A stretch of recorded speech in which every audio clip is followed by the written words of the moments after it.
Good morning. We're ready to call the board meeting to order. It's 10:03 a.m., Wednesday, February 19th, 2025. Ms. Cicchetti, please call the roll. Good morning, everyone. Chairman Gaines. Here. Vice Chair Lieber. Here. Member Vasquez. Present. Member Schaefer. Here. Deputy Controller Emron. Present. Our quorum is present and the board meeting is called to order. We will start with the Pledge of Allegiance. If we could please stand.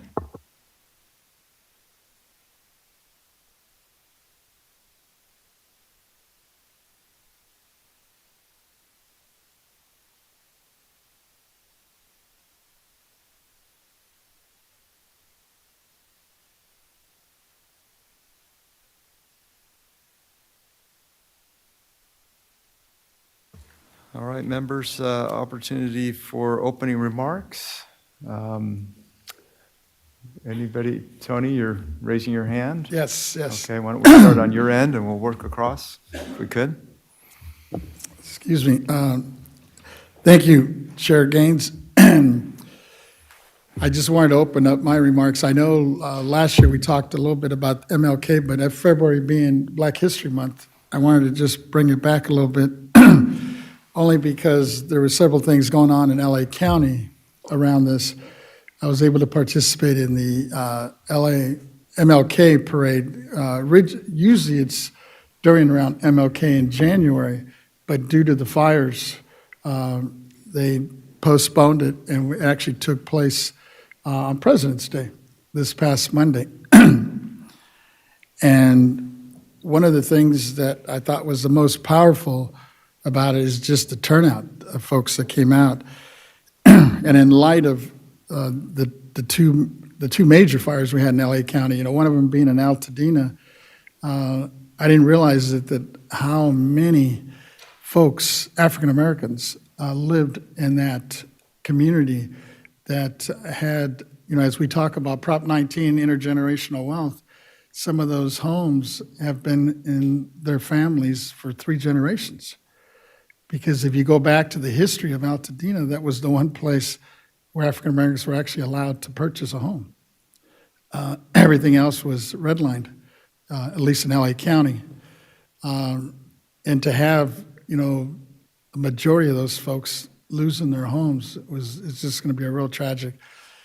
And the rebuild, while they're moving and trying to expedite this as quick as possible, I think it's going to be a real challenge. And wanted to thank Chair Gaines also. He actually, right after our meeting the next day, he joined me and we went through the Palisades.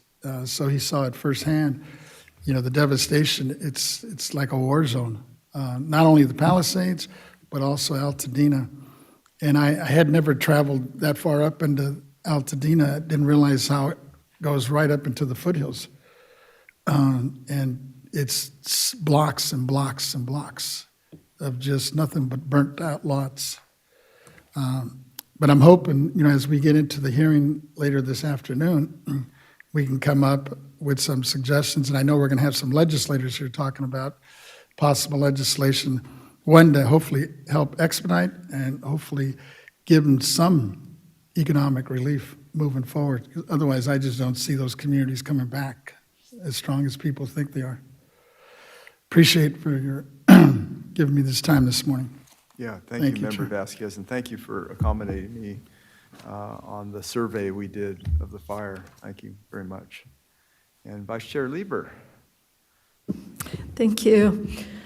Well, I'm just very thankful to be a Californian right now, and especially to have the robust agenda that we do, to have our California open meetings, protections, and all of the various statutory and constitutional protections that we have. There could not be a better time for our budget update that we'll be hearing today. I do think the economic life of California is really in peril at this time in a way that it has not been for many, many years, possibly since the Great Depression. And so I'm I'm very mindful of the responsibility on us to do the public's business in a transparent manner and in the strictest sense of the public interest. In California, we do not have extra governmental entities that are shadowy, that do not identify who the people associated with them are, who only make their actions known on a handle on X. We do not have government secrecy here. And for myself, take that responsibility very seriously to uphold the Constitution of the state of California and of the United States of America against all enemies, foreign and domestic, and to really safeguard taxpayers' rights here in this forum and in the other fora that we're asked to be a part of by virtue of our membership in our election to this body. So I'm looking forward to today's work and also to our involvement in the work of the legislature that's going to be going forward in what promises to be a very, very difficult year for California. I know that we have veterans issues on our agenda today, and will again, I don't think it's any secret to this body that I feel very, very strongly about those issues and about ensuring that our government in every function that we carry out is protective of the most vulnerable in our societies. And so people that are older, people who have given public service, people who have served in the military, we have a sacred duty to uphold their rights. And so I consider myself very lucky to be here today and to have the chance to do that. Thank you. Great, thank you, Vice Chair Lieber. And if I could now go to Deputy Controller Emron. Thank you. Good morning, Mr. Chairman, my colleagues here on the board, the Executive Director, and members of the public. I welcome you all today. And this past weekend, I got to join in on the NBA All-Star Weekend celebrations that took place in San Francisco. It was an incredible and beautiful event. I want to personally thank NBA Commissioner Adam Silver, NBA Deputy Commissioner COO Mark Tatum, and Chief Communication Officer Mike Bass for hosting such a successful and beautiful event. It was in partnership with the city and state officials. San Francisco was clean and beautiful and safe. And there was people from all over the world that came to visit this special city over the weekend. There's reports that are coming in that this 4-day weekend generated over $350 million in economic activity. I would be not surprised if it was more, a little bit more. The hotel rooms, restaurants, everything was so packed and beautiful. And for those that may have missed the All-Star game in San Francisco and thinking, when's the next time I can get in on this fun? It's actually coming back to California next year, and it will be in Los Angeles, 2026 NBA All-Star Game. So I want to also thank them for committing themselves to California and hosting these major events. Moving forward, I also want to just take a moment to honor Black History Month. We honor the fearless will of African-American heroes who taught us change is always possible and a brighter future lies ahead. This year's theme is African-American labor, and it focuses on various and profound ways of work and working of all kinds, free and unfree, skilled and unskilled, vocational and voluntary. It intersects with the collective experiences of the Black people. This work constitutes compensated labor in factories, in the military, government agencies, office buildings, public service, and private homes, but it also means building community, social justice, and institutional building like churches and community or groups and social clubs and organizations. And these brave Americans did not struggle and sacrifice to secure these fundamental freedoms for all of us. To only see their children and grandchildren deny those rights, our nation is still racked with division and poverty, crumbling schools and neighborhoods, gun violence in the communities, and wage and income stagnation continues to hold many working class families back.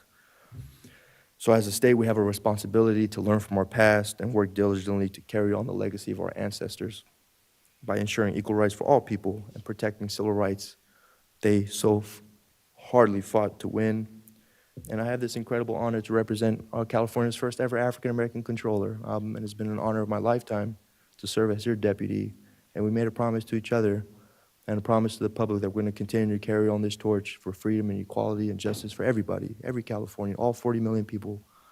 And it's an example for not only myself and her, but also her young daughter, baby Madison, is 4 years old, so she can grow up and dream big, and God willing, one day continue to do this work. So I want to thank you, Mr. Chairman. And then lastly, we got to also celebrate over the weekend the Lunar New Year Parade. It's the year of the snake. It's the year of hope and transformation, to shed the old skin and walk into 2025 with new hope and opportunity. I want to give a big shout out to the AAPI community, and wishing you a happy Lunar New Year. Thank you so much, Mr. Chairman. I yield back. Wonderful. Thank you. Member Schaefer. Thank you, Mr. Chairman. I'm wearing a little red today to signify that this is the Valentine's meeting. That was just 5 days ago. And I want to send a Valentine to each of my 9.5 million constituents. Also, I want to mention today is the birthday of Lee Marvin. We know Lee Marvin from Paint Your Wagon, My Girl, Cat Blue, The Man Who Shot Liberty Valance. He was $1 million a film actor, and he's still with us today. But he's much more famous in the law than he is in movies. In 1976, there was a lawsuit called Marvin versus Marvin.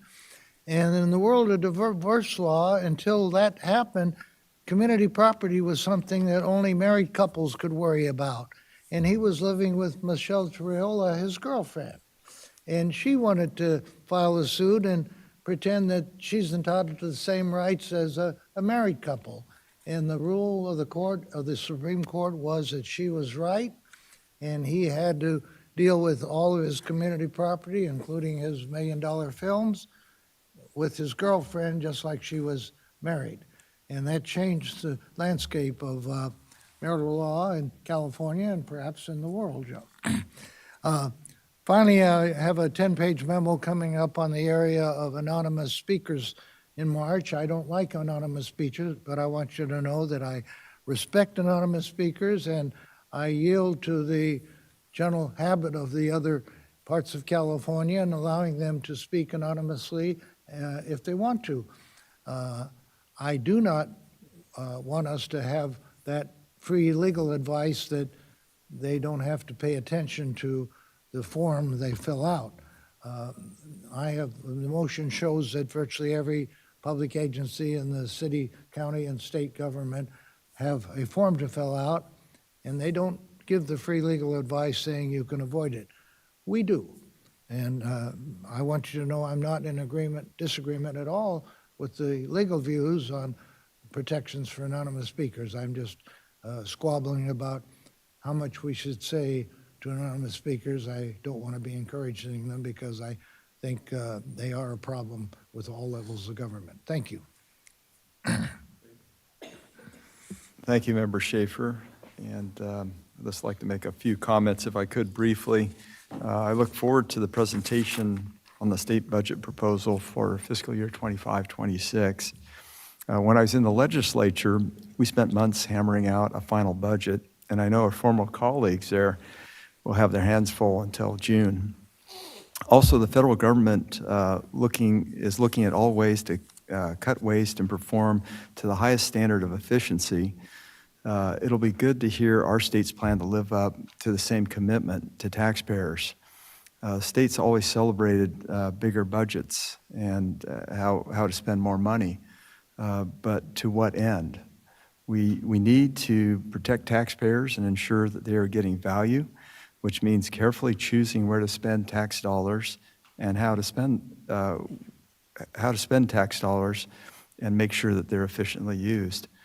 Lastly, we had a mild winter in Northern California, but the ski areas did get quite a bit of snow with the most recent storms. And so just want to make sure that you're aware that we have some of the best skiing in America right here in California.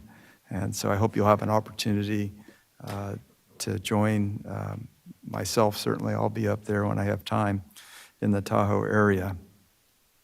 And then finally, I wanted to take an opportunity to thank Member Vasquez and also Juan Flores and the wonderful job they did in taking me through the fires last month. I also wanted to thank the controller in her efforts too. She helped in terms of the connection that we had with CAL FIRE. So appreciate that.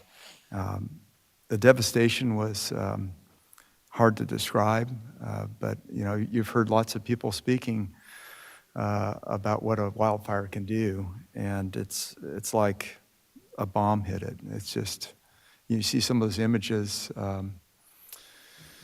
in Europe, in Ukraine, some of the things even in the Gaza Strip, where there's just been total devastation, and I never realized that a fire could do really the same sort of damage. I mean, you'd simply see chimneys, ashes and chimneys, maybe a body or frame of a car with a melted engine.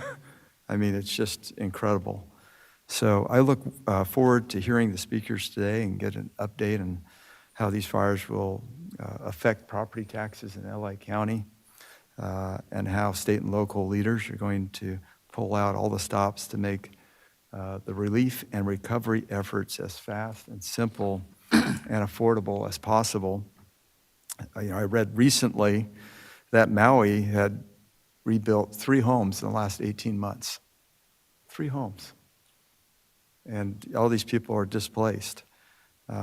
That's simply not acceptable for property owners, and I hope that California commits to all the needed waivers and reforms to get people building and back in their homes with the greatest speed. So thank you for your time, and we'll move forward here. Ms. Cicchetti? I had a comment. Oh, yeah, please. I'm very happy that Chair Vasquez, or former Chair Vasquez, is bringing up this issue because his district has got the lion's share of all the tragedy. I want you to know that my family hasn't been involved in evacuations. My chief of staff, Cody Pedersen, was evacuated for 2 days because of the fire. My son, Derek, in Los Angeles, who runs the Coachella Music Festival, he moved from West Hollywood when he saw the fire was getting too close down to Long Beach for a week to stay with friends there. So, you know, almost everybody is likely to be affected through their family and friends. And so that's why it's good that we're focusing on it. Thank you. Yeah, thank you, Member Schaefer. All right. Ms. Cicchetti, can you please call the first order of business? Okay, good morning. The first order of business is our safety and informational announcement. Welcome to the May State Office Complex. Our safety announcement.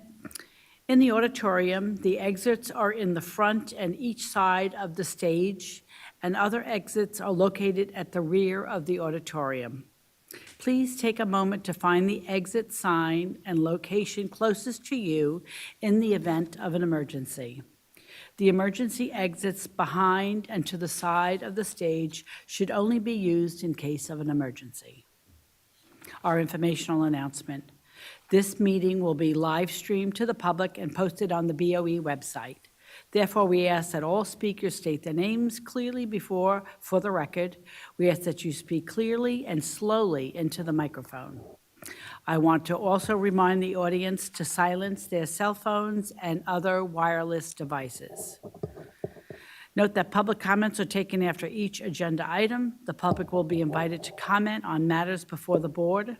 If there are any members of the public wishing to speak before the board on any agenda item in person, we ask that you complete and submit the Sergeant of Arms public comment appearance sheet located at the entrance of the auditorium. If you wish to speak before the board by telephone, please dial the phone number and the access code provided in our public agenda notice and follow the instructions of the AT&T moderator. If you intend to make a public comment today using the AT&T moderator, we recommend dialing into the meeting on the teleconference line before the beginning of the agenda item you wish to comment on. We recommend this as the audio broadcast of our website experiences a 1 to 3 minute delay between the live stream and the live event. When giving public comments, please limit your remarks to 3 minutes. This concludes the safety and informational announcements. Thank you. Great, thank you, Ms. Cicchetti. Now it's time for public comment on matters not on the agenda. Persons who wish to address the Board of Equalization regarding items not on the agenda may do so under this item. Please note that the board cannot act on items not on the agenda. However, the board can schedule issues raised by the public for consideration in future meetings. When giving your public comment, please limit your remarks to 3 minutes. We do not have any written comments for this item or anyone in the auditorium who wishes to make a public comment on this agenda item. Therefore, let's go to the AT&T moderator. AT&T moderator, please let us know if anyone is on the telephone and would like to make a public comment regarding this item on the agenda.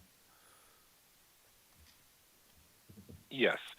And on the telephones, if you wish to ask a question, please press 1, then 0 at this time. You may remove yourself from queue at any time by pressing the 1, 0 again.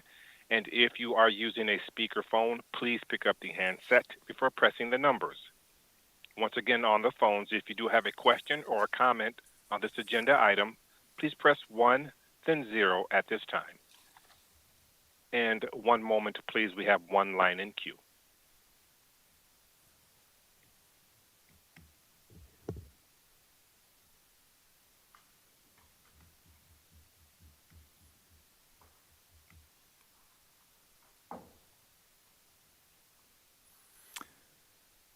No one's in queue, is that correct? Yes, Yeah. no, sir. We do have one line. Oh, okay. Okay, and we'll go to the line of Palmer Lucky. Your line is open. Hello. Hello, how are you, Palmer? Doing very well. I would like to address the board on a matter that I have attempted to correspond with via email and letter, but have received no relevant response. I'm addressing the board, but particularly Member Schaefer. I am contacting you regarding officially marked letters that were recently sent to me, or not even recently at this point, it's been a few months, that accused me and my secretary of being dense and stupid and rude, and noting in bold and underlined text that Member Schaefer is unable to treat me fairly with respect to California tax matters on account of my lack of credibility and lack of sensitivity regarding the value of his time. The basis for this is a claim to have made a series of failed attempts at attending a Joe Biden fundraiser at my home, even going so far as sending me a $1,000 check, culminating in my secretary neglecting to proffer that no such event ever existed on my calendar, and that I was actually hosting an event for Donald Trump on that day, a lack of disclosure which angers Member Schaefer. He notes that this made him look like a, quote, total idiot, and that he spent half a day dealing with the political consequences. I would first like to note that his understanding of reality is simply wrong. Member Schaefer never spoke with my secretary, nor anyone who has access to my calendar. So I actually have no idea who he thinks he spoke with. If it was the customer support number for the company that employs me, he should not be surprised that they declined to track down and share the details of an employee's personal weekend schedule with a confused old man. Alternatively, he may have spoken with someone who has nothing to do with me and simply not understood what was going on. The real problem, though, is that as he made sure to explicitly note in his multiple letters, which include his formal title and leverage the official seal of the state of California and the Board of Equalization, he made sure to specifically note that he is the 12th ranking Democrat in the California executive branch and extremely powerful in matters of taxation. I believe that using a position like this and using state resources and the state seal to berate and intimidate me and my coworkers over a matter purely in the realm of partisan politics is a blatant violation of state law, federal law, and certainly board policy. Given that I've been unable to get any kind of response on this through written means, I would appreciate if this matter could be added to the board for future action in a future meeting and discussed, if not resolved in some way. Because honestly, it seems outrageous to me to have someone from the Board of Equalization reach out to a California taxpayer and say that they are not going to treat me fairly, specifically with regard to the tax matters that are before you, because I've been disrespectful to them because I didn't invite them to a political fundraiser that they wanted to come to, especially given that I didn't even have the fundraiser he thinks that I did. Thank you. Thank you, Mr. Lucky. I'd like to refer this to our attorney. Mr. Moon, would you like to respond to this in terms of how we should handle it? Good morning, Member Gaines, Richard Moon, Chief Counsel. This is something we'll certainly talk to Mr. Schaefer about and look at the correspondence that the commenter is referring to, and then the executive director will certainly be in contact with you. Okay, thank you. Mr. Lucky, do we have your contact information?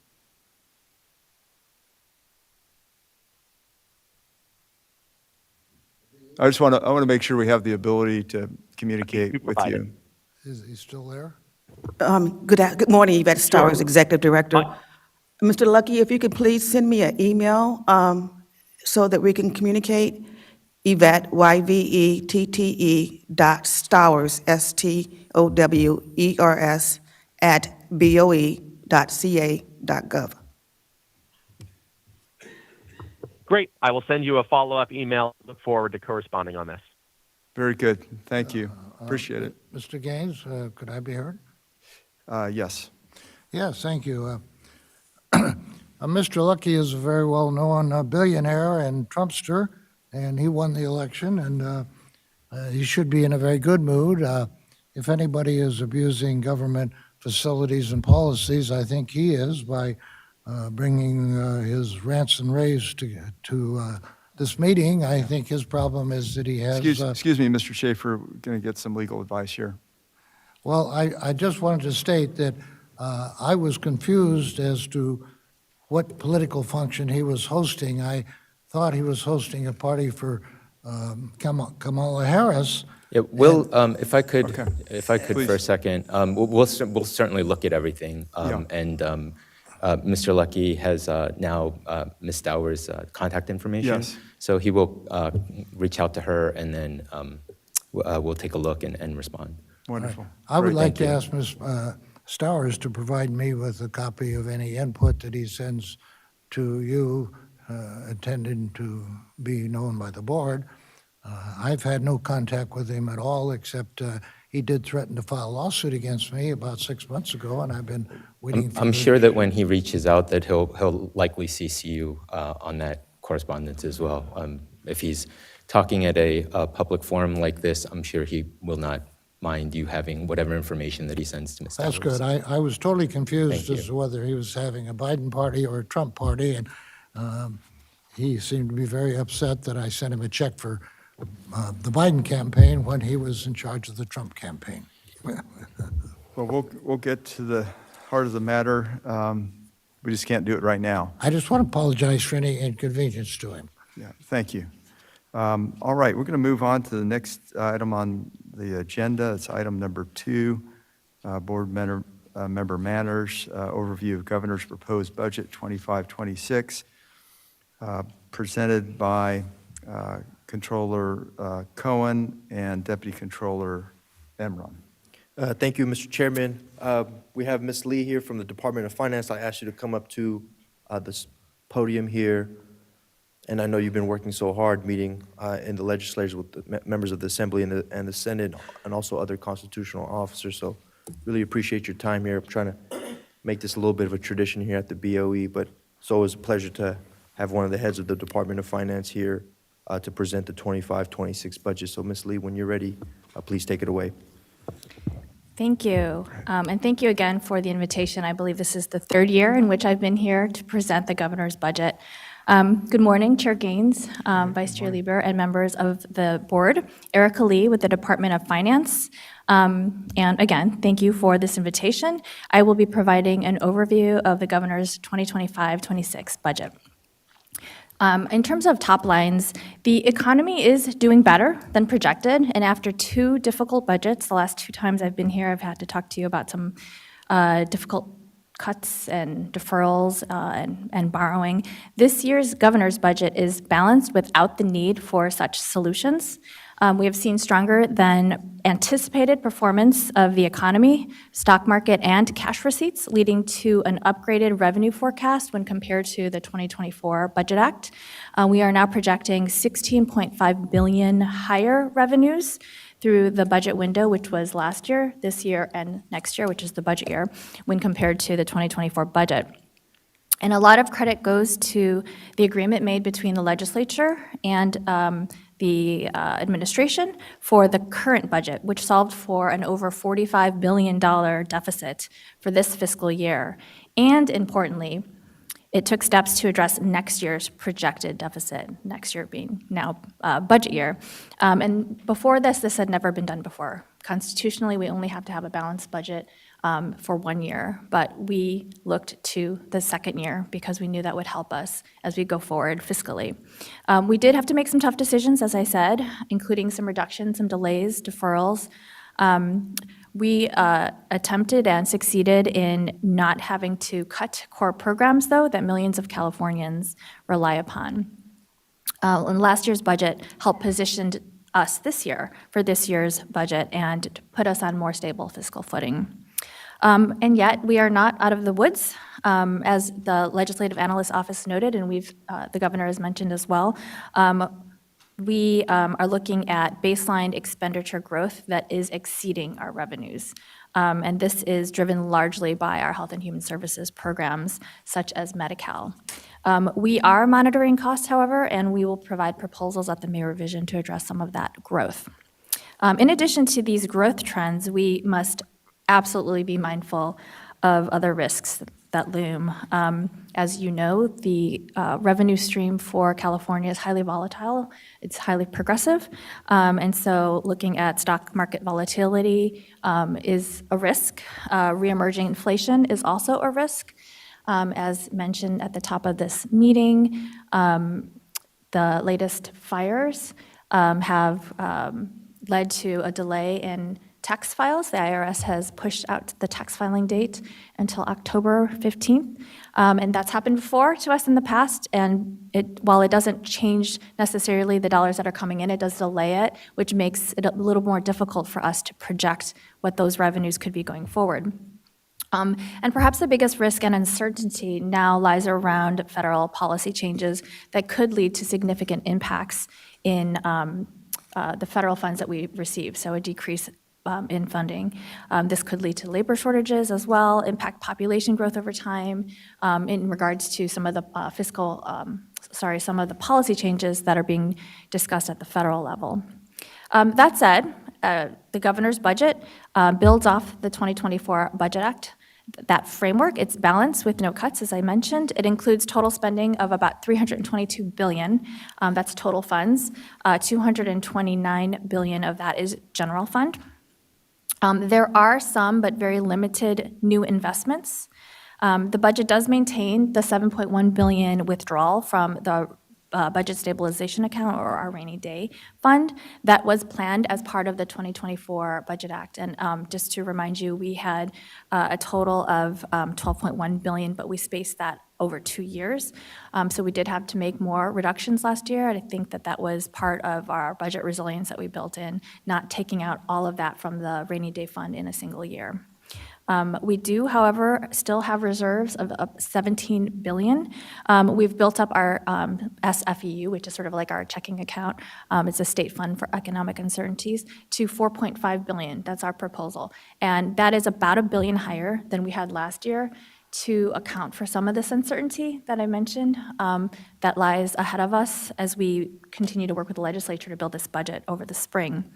The budget does sustain and protect the progress that we have made in core programs, including celebrating the full implementation after many years of hard work of important programs like universal transitional kindergarten, our after and before and summer school programs, as well as universal school meals, just to name a few milestones. And I would like to reiterate the governor's proposal for Proposition 2 reforms. So Proposition 2 requires the state set aside funds during good fiscal times so that we can use some of those funds during downswings. And this is largely to address that volatility that I mentioned in regards to our revenue streams. However, there are constraints on how much revenue the state can set aside, and that reduces the amount of funds that we can store away for that in our rainy day fund. And this is because of the interaction between Proposition 2, which caps mandatory deposits at 10%, and the interaction, again, is with Proposition 4, which is our state appropriations limit. So under current law, a deposit into a rainy day fund actually counts against our appropriations limit, and that 10% cap also reduces the amount of funding that we can sock away. So our proposal seeks to raise that mandatory deposit level from 10% to 20% of general fund revenues, as well as exempt deposits into the rainy day fund from the appropriations limit. And before closing on the overall budget presentation, I would be remiss if I didn't mention the governor's special session and how we have dealt with some of the impacts of the LA fires. So generally, on November 7th, the governor did convene a special session of the legislature to bolster California's legal resources pending any incoming federal administration threat to California, Californians' rights and California laws. So the special session included $50 million for these activities, specifically $25 million for state entities litigation purposes, as well as another $25 million for legal aid at the local level. The governor further expanded this special session on January 13th in response to these devastating fires in Los Angeles. The expanded special session included significant new funding for the response and recovery of the LA fires, over $2.5 billion in dollars that is readily accessible for the state to respond to those fires.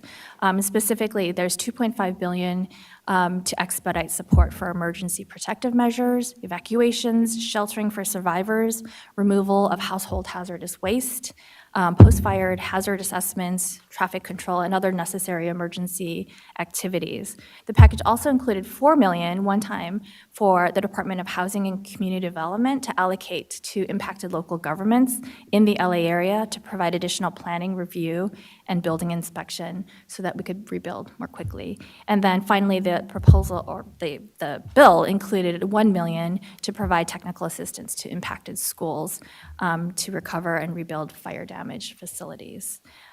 So it's important to note that in addition to the over $2.5 billion in the special session, and we have invested, the state has invested over $2 billion in wildfire resiliency over the past few years, and that was, prior to that, we had about $200 million, so $2 billion on top of the $200 million. And then we have the $2.5 billion in response and recovery through the special session. So I know this is a topic that's obviously very near and dear to our hearts, and there's a lot of activity going on. There is the funding that's available. A lot of it is FEMA reimbursable, and so we hope that the federal government will continue to play the supportive role they have in the past and provide those federal reimbursements. So in conclusion, as the governor stated during his presentation a few weeks back, which actually feels like months, so much has happened, in the interim, we look forward to working with legislature to come together with a plan that continues to build on California's fiscal footing and address some of these uncertainties that will likely develop over the next several months. And so with that, I'm happy to respond to any committee questions that you might have. Thank you, Chief Deputy Director Lee. Why don't we start with Member Vasquez? Thank you. Thank you, Chair Gaines. And thank you, Ms. Lee. I'm really impressed every time you come and you present to us, giving us these hard facts and figures, and especially representing the LA County, with these wildfires. You mentioned, I think it's a total between the Senate and the Assembly bills with the feds and the state, over $2.5 billion, right? Just for the wildfires. And I was just wondering, moving forward, do you see any other options for some of these folks? Because I know when I look at Palisades and then I look at Altadena, they're both huge areas, and the amount of homes and businesses that were lost I just don't see it happening very quick to get people back on their feet. Especially when I'm hearing in Altadena alone, I think over 50% of the folks that owned homes there were underinsured or had no insurance. Yeah, it is obviously a very difficult situation. I think the 2.5 billion that was part of the special session is really to respond and help with the recovery. We have a separate account called the Disaster Response Emergency Operations account, or DREOA, which you may be familiar with if some of you during your time with the legislature, which the state can tap as well for governors declared emergencies if there's additional need for funding. I think you're talking more about sort of the rebuilding beyond that, and I would just point to some of the executive orders that the governor has issued to try to prevent some, bad things from happening, like price gouging and people taking advantage of the situation, but also trying to streamline rebuilding and exempting certain rebuilds from certain laws. And I think the legislature and the administration are going to need to work together on what future wildfire packages look like. I would also point to the climate bond that was recently approved by Californians that provides another $10 billion over multiple years, of which $1.5 billion is to address wildfire resiliency. And so the funding, there is funding available, and I think coming together to come up with a plan for recovery is going to be really important over the next several months. With some of that funding, can it be also used to backfill some of these cities and counties? Because at the end of the day, we're obviously looking at deferring property tax as far out as we can with these folks. But at the end of the day, that hurts cities and counties because they depend on those property taxes. Right. And not only the property tax, but then I was at a hearing in Altadena a couple of weeks ago where the superintendent was there, the state superintendent was talking about many of the schools, that were in the Palisades, now that they lost those schools, are now forced to go elsewhere. And some of them actually were coming to us in Santa Monica, Malibu. And we're a basic aid district, for example, so we don't get ADA additional dollars for new students because we're capped out. Mm-hmm. But at the end of the day, if we have to take in 200-300 more students, that means you have to hire more staff. And Senator Pro Temp McGuire did commit to figuring out a way to backfill that. And I'm just wondering if some of that will be used for that, as well as the counties and the cities that are going to be at a shortfall down, in a couple of years. Yeah, I would point to some of the activities that the state has done post-fires in the past where there was some backfill for property tax. And again, there has been a hold harmless on ADA for some of the schools impacted. Understand that may be different for basic aid schools. But this is, again, it's going to require us working with the legislature to come up with a package that meets the needs, but also, as the chief deputy over budgets, I have to we look at the entire budget. And so really trying to address what the needs are, what we can afford, also looking at the same time to some of the things that are happening at the federal level and what that might mean if we have reduced federal funding. So I think all of that is part of conversations that we are already having at budget subcommittees, but understand your concern, and it is top of mind for the governor as well, how to respond and meet the needs of the individuals, the businesses that were impacted by these fires.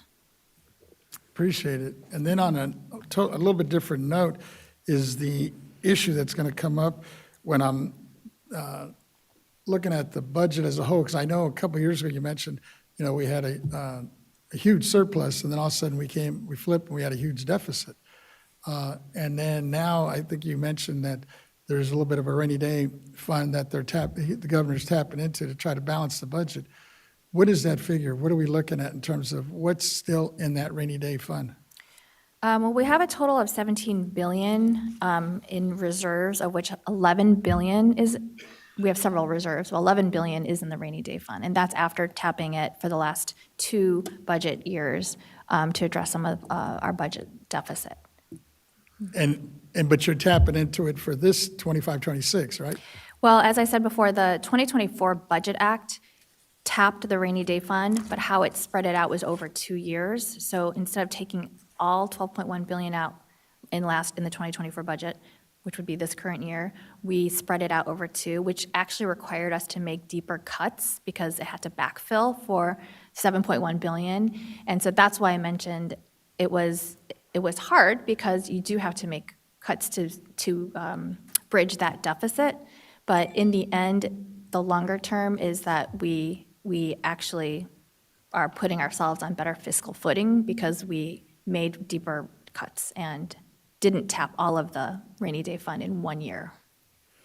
Because I think you mentioned also, I guess, the revenue source, the estimation that they made originally was less. It looks like January, for example, was a little bit better than they thought. Right. Currently, we're actually even trending a couple billion above what the governor's budget had in January. So things are looking up, I would say. I don't want to be too optimistic because that's probably the worst situation for my role, is to be too optimistic. And I think we saw some of that when we were projecting a huge surplus that actually never materialized. So you referenced that a few years ago. We were thinking we would have 100 billion in revenues, and that didn't happen. And so I think being more conservative here is better. But even saying that, at this point, we're projecting over 16 billion more in revenues over a 3-year period. Given those projections, you think we're going to have a balanced budget when he comes to the May revisions that's coming up? Well, we have to. Constitutionally, we have to. So we'll have to figure out what happens between now and May. I think the part, I also mentioned this, is that the IRS did push out for LA County and Ventura County the tax date from April to October. So that means we don't have the dollars that we normally have to project our revenues. We are not in a situation, though, like 2 years ago, where we were coming off that very high revenue peak and were making assumptions that turned out to be incorrect about how quickly that peak would drop.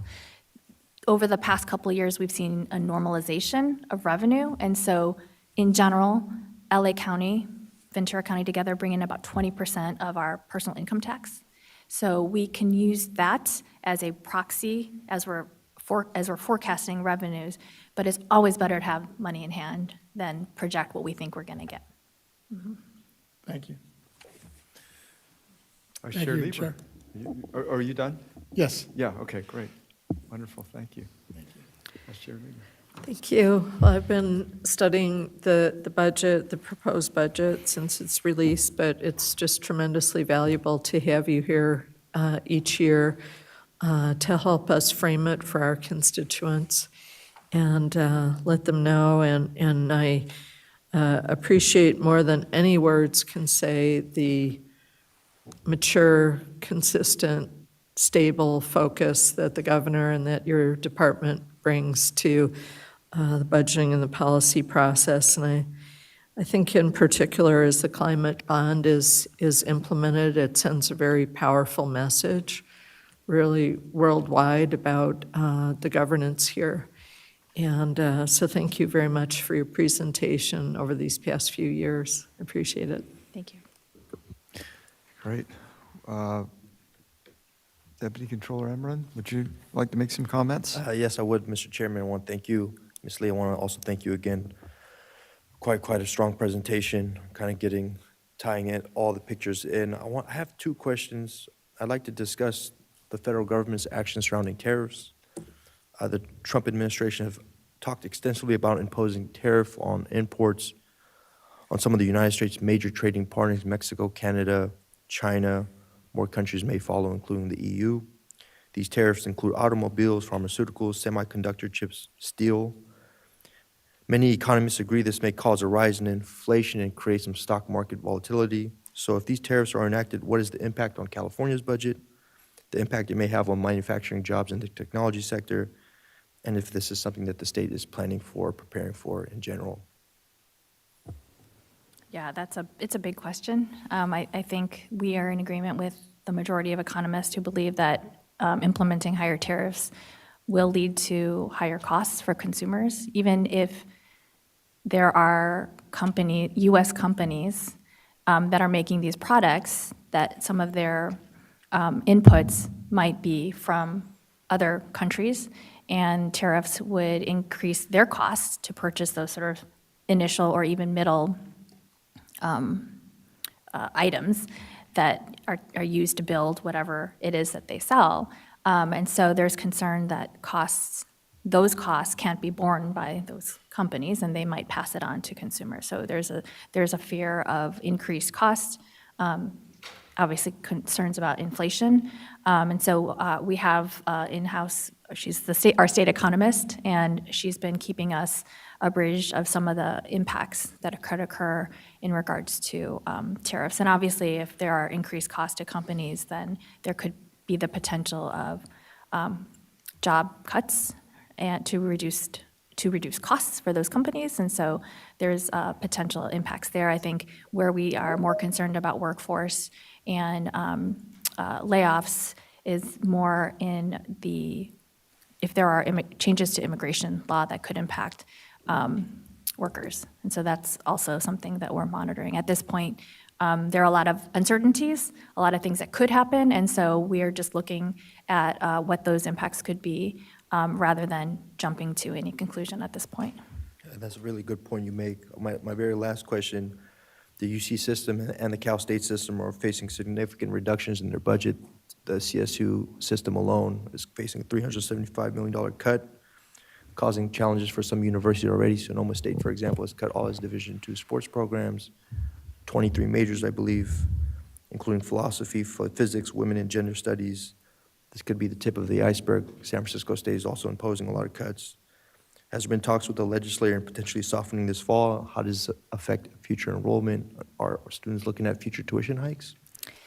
I can't speak to the tuition hikes, but I would say that the administration has been pretty open with the legislature. I've presented at a couple of budget hearings so far of being open to discussions to discuss just this. What are the efficiencies that we can achieve that the UCs and the CSU could live with?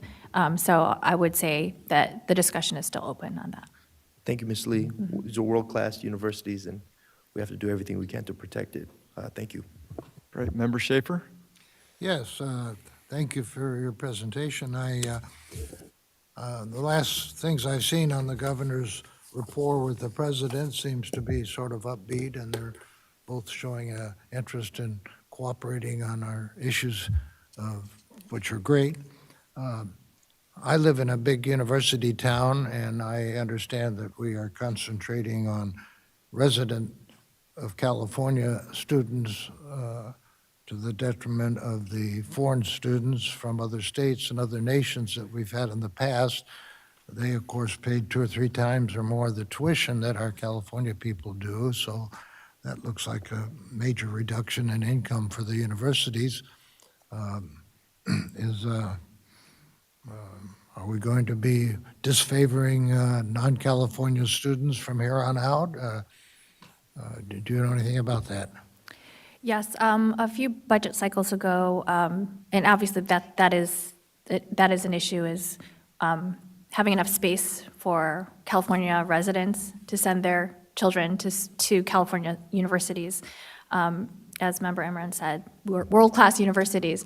And so the budget provided annually $30 million to the top 3. There's the schools that were most impacted, so UC LA, UC San Diego, and UC Berkeley.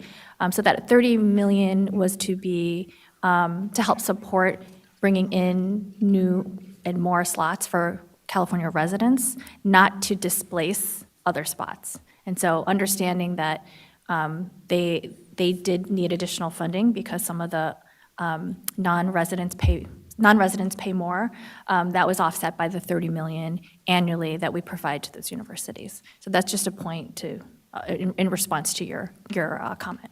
Sure, I'm a Berkeley graduate, and I'm always interested in our world-class colleges.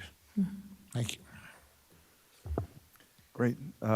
Thank you very much, Chief Deputy Director Lee. I appreciate your time and coming here another year and giving us an update in terms of what's happening. And I'm glad that things are improving. It's encouraging.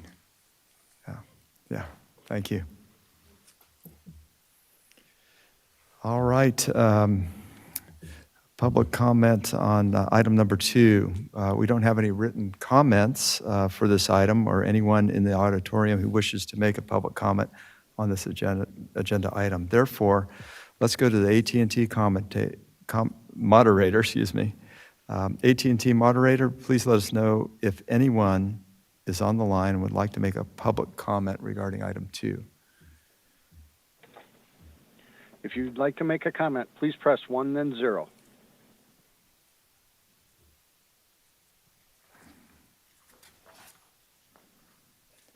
And at this time, there are no comments.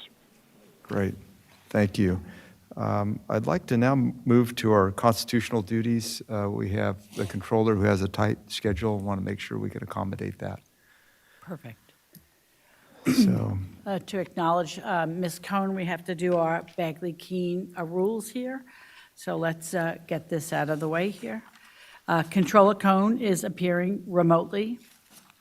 When a member of the board attends the meeting by teleconference from a remote location, the member shall disclose whether any other individuals 18 years or older are present in the room at the remote location with the member and the general nature of the member's relationship with such individual.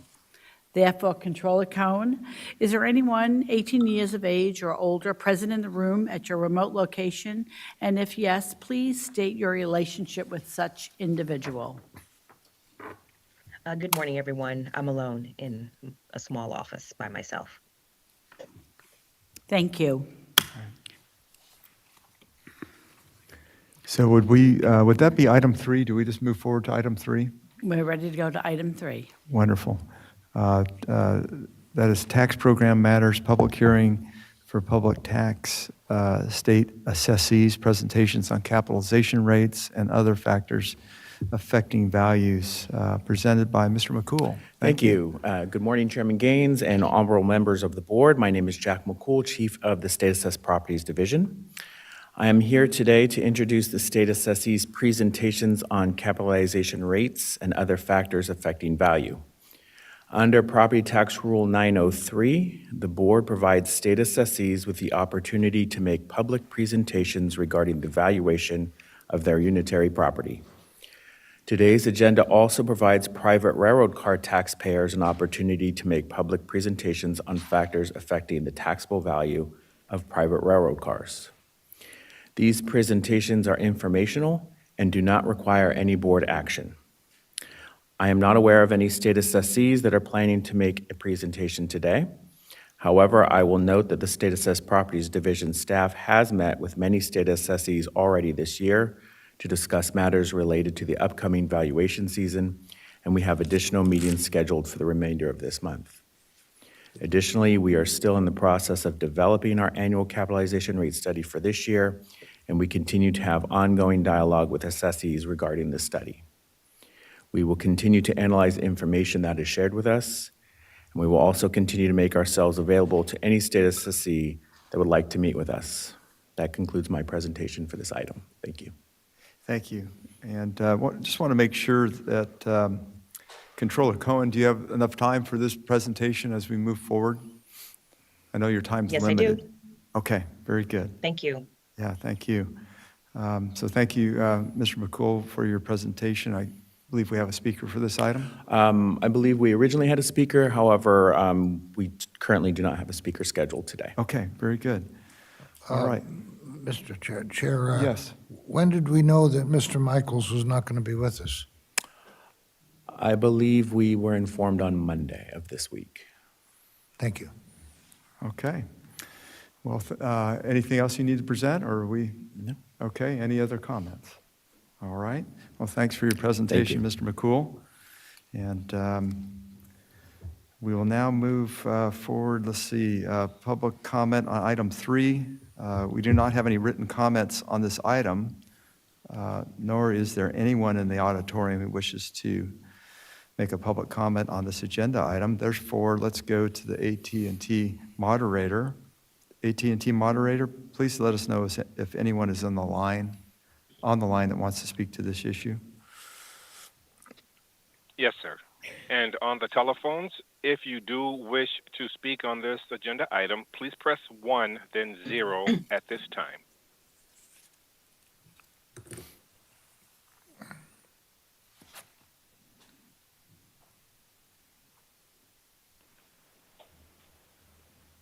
And once again, on the phones, if you do have a question or comment on this agenda item, please press 1 followed by 0 at this time.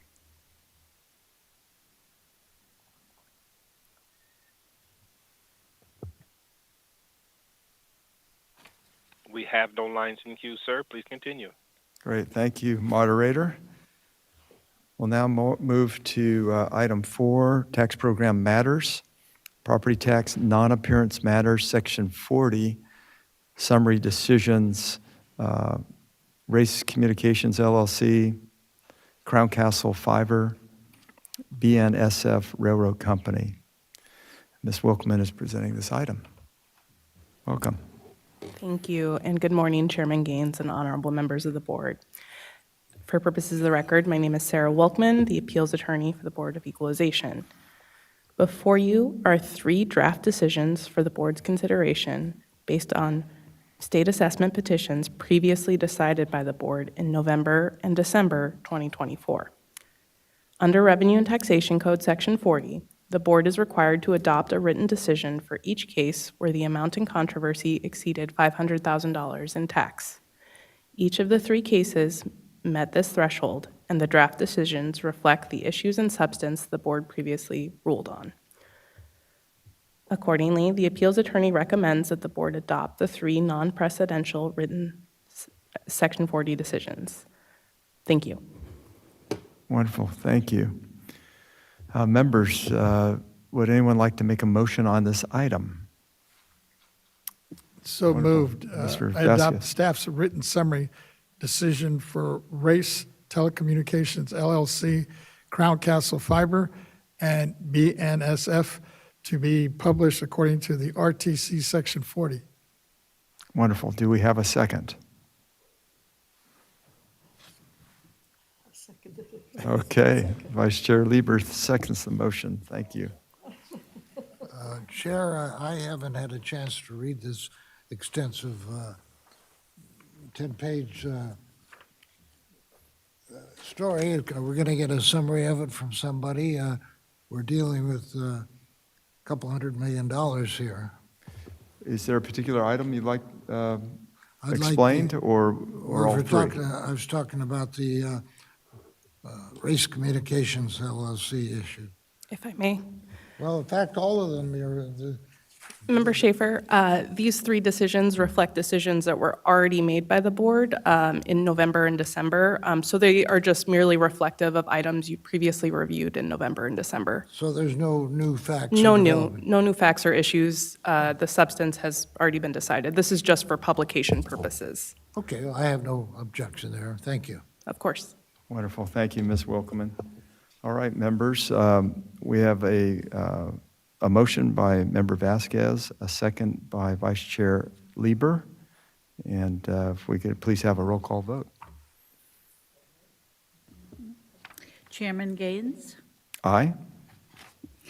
Vice Chair Lieber, I'd like to be an aye, but did we take public comment on this Oh. item? sorry. I you're don't correct. believe we sorry. did. Yeah, thank you. So if we could possibly ask to strike Yes. the roll and Yeah, let's strike the public roll com- and let's open it up for public comment.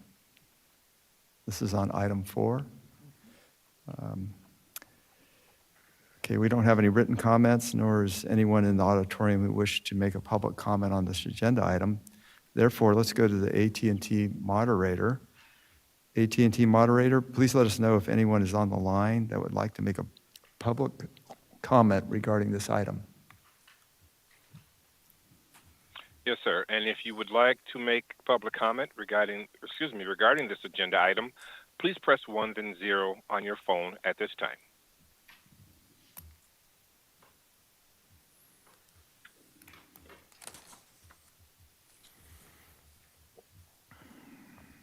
And we have no lines in queue. All right, thank you, moderator.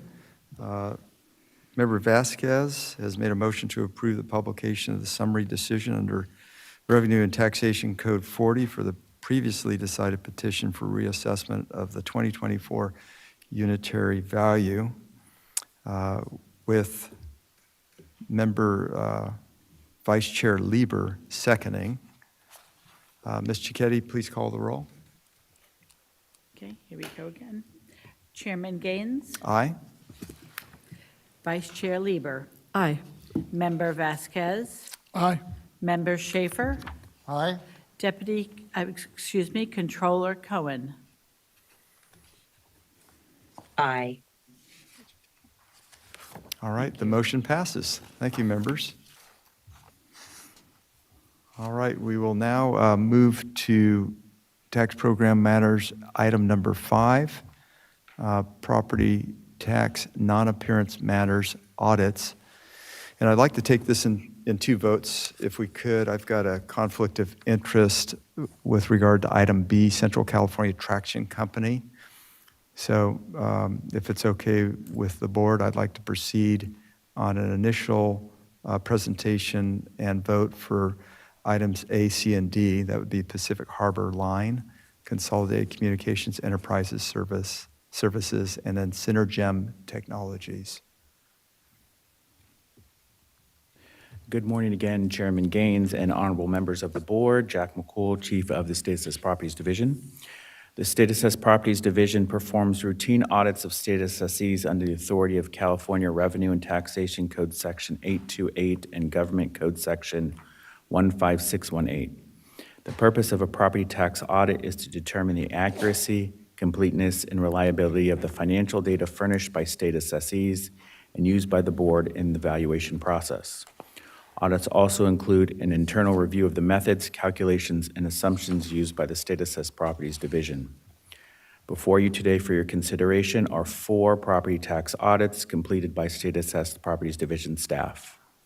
The assessees have been presented with a copy of the audit report and provided a 30-day window to provide additional information in response to the audit report. Upon adoption of each audit, the assessee will receive official notice of their value change and are provided 50 days in which they may file an appeal. The first audit for the board's consideration is for Pacific Harbor Line. Pacific Harbor Line is a short line railroad primarily serving the ports of Los Angeles and Long Beach. Pacific Harbor was provided a copy of their audit report, and they did provide additional information. Staff evaluated the additional information and did make an adjustment to the initial audit report.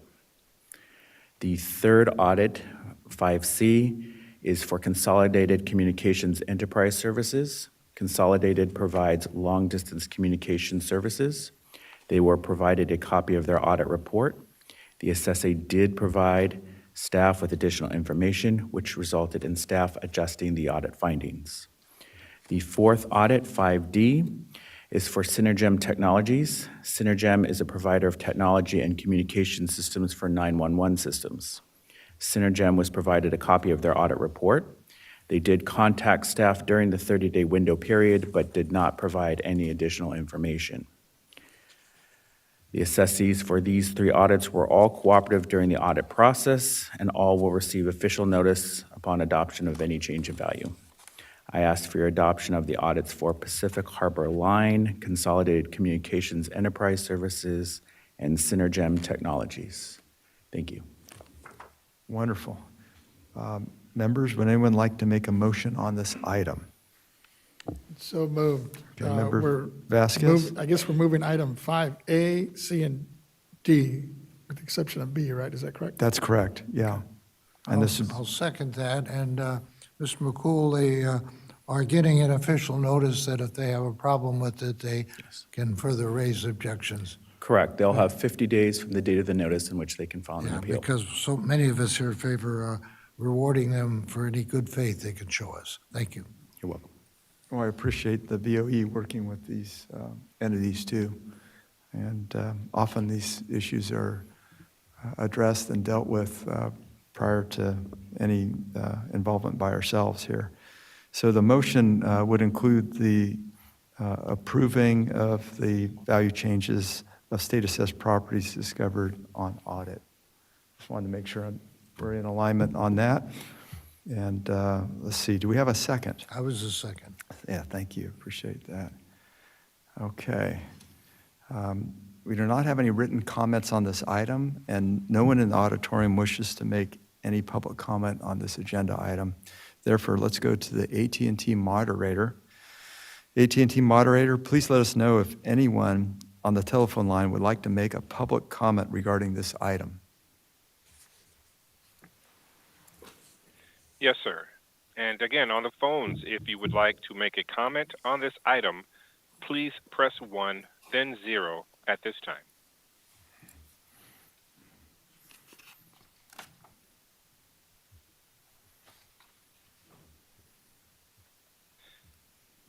And there are no lines in queue. Great, thank you, moderator. Members, is there any discussion? All right, seeing none.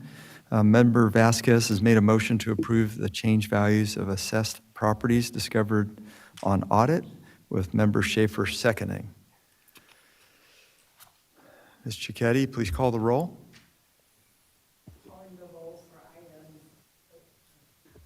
I'm calling the roll for items A, C, and B. A, C, and D. D, yeah, thank you. Sorry. A, C, and D. Pacific Harbor Line, Consolidated Communications, and Synergem Technologies. Chairman Gaines, Aye. Vice Chair Lieber, Aye. Member Vasquez, Aye. Member Schaefer, Aye. Controller Cohen. Aye. All Thank right. you. Wonderful. The motion passes. Thank you, members. And before we take a break, and actually, we're going to move through the break if we can. We have a couple more.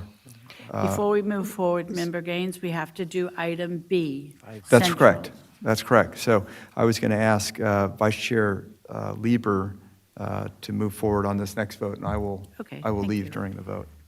Okay. Thank you so much. Mr. Schaefer, did you have a question? Yes, you have page 2 of our agenda before you, do you? Under tax program matters, we, on line 3 there, we refer to this matter. Actually, there's 3 different matters. This matter should be these matters, I think, appropriately. Okay, thank you. We'll take that under advisement. A good suggestion. Okay, members, we'll continue on now with item 5B. And Mr. McCool, if you would make your presentation on that part of the agenda. Thank you. The final audit, agenda item 5B, is for Central California Traction Company. Central California Traction is a short line railroad operating in San Joaquin and Sacramento counties. They were provided a copy of their audit report and did not provide any additional information. I ask for adoption of the audit for Central California Traction Company. Thank you. Okay, thank you. Is there a motion, Mr. Vasquez? So moved. Thank you. Moving to approve the change values of state assessed properties through the audit. And this is on Central California Traction Company. Mr. Schaefer, would you like to second that? I will second that. Thank you, sir. And we have no comment cards from the auditorium, and no one who's waiting to make a comment in person. So we'll go to our AT&T moderator. Moderator, could you please let us know if there's anyone who's hoping to make a comment on item 5B? Yes, and if you would like to comment on this item, please press 1, then 0 on your phone at this time.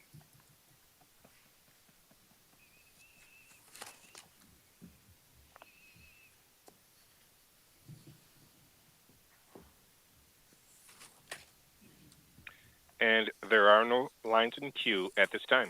Thank you. Members, we have a motion from Mr. Vasquez, seconded by Mr. Schaefer, to approve the changes in values of the state-assessed property, Central California Traction Company. Any further discussion, or if not, we'll ask Ms. Cicchetti to open the roll.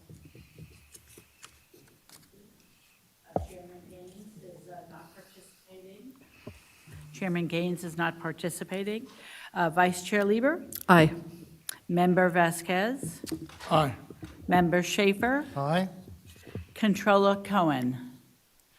Aye. Okay, Thank you. thank you, members. The motion carries. And we can invite Mr. Gaines back in. He's here. Just want to say goodbye, colleagues. Thank you. I'm Thank signing you. off.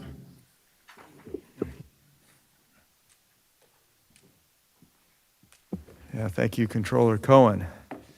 All right, we, I think, have now bumped up against our break. Is that correct, Ms. Cicchetti?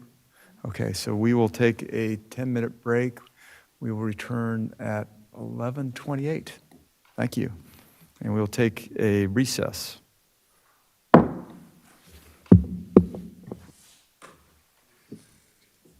Have you seen?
Okay, we're back from our break. Time is now 11:32. Let's continue the agenda. We're now going to work on the consent agenda, item number 6, adoption of the January 23rd, 2025 board meeting minutes. Members, would anyone like to make a motion to this item? So moved. Okay, wonderful. We have Deputy Controller Emron as maker of the motion. Do we have a second? Second. And Mike, wonderful. Okay, great.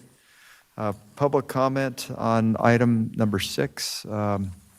We do not have any written comments on this item, and no one in the auditorium wishes to make a public comment on this agenda item. Therefore, let's go to the AT&T moderator. AT&T moderator, please let us know if anyone on the telephone line would like to make a public comment regarding the consent agenda.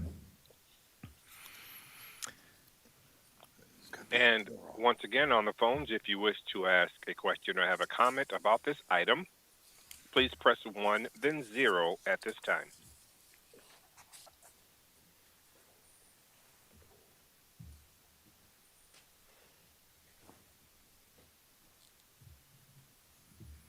And we have no lines in queue. Thank you, moderator. Members, any discussion? Seeing none. Deputy Controller Emron has made a motion to approve the January 23rd, 2025 board meeting minutes with member Schaefer seconding. Ms. Cicchetti, please call the roll. Chairman Gaines, Aye? Vice Chair Lieber, Aye. Member Vasquez, Aye? Member Schaefer, Aye. Deputy Controller Emron. Aye. The motion passes. Thank you, members. The next item is item number 7, Executive Director's Reports, Taxpayer Rights Advocate Annual Report, presented by Ms. Thompson. Ms. Thompson, please proceed.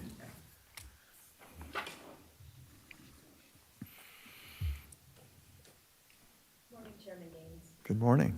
Sorry. Good morning, Chairman Gaines and honorable board members. I am Lisa Thompson, the Chief of the Taxpayer Rights Advocate Office, and I am here today to provide you with some statistics on completed cases from our office for last month to keep you informed, as well as to present to you the 2023-24 Taxpayers Rights Advocates Annual Report for property taxes and the alcoholic beverage tax. With respect to last month's statistics for completed cases, the TRA office completed 45 in January 2025. 11 were in Board Member Gaines's district, District 1, 16 in Board Member Lieber's district, District 2, 10 were in Board Member Vasquez's district, District 3, and 6 were in Board Member Schaefer's district, District 4. As far as the composition of completed cases, 4 were in the administrative category and 41 in the valuation category. The memo that is attached to the public agenda notice provides all of the number of completed cases by topics within each of those categories. However, the topic with the largest number of cases was in the valuation category was exclusions with 18 cases.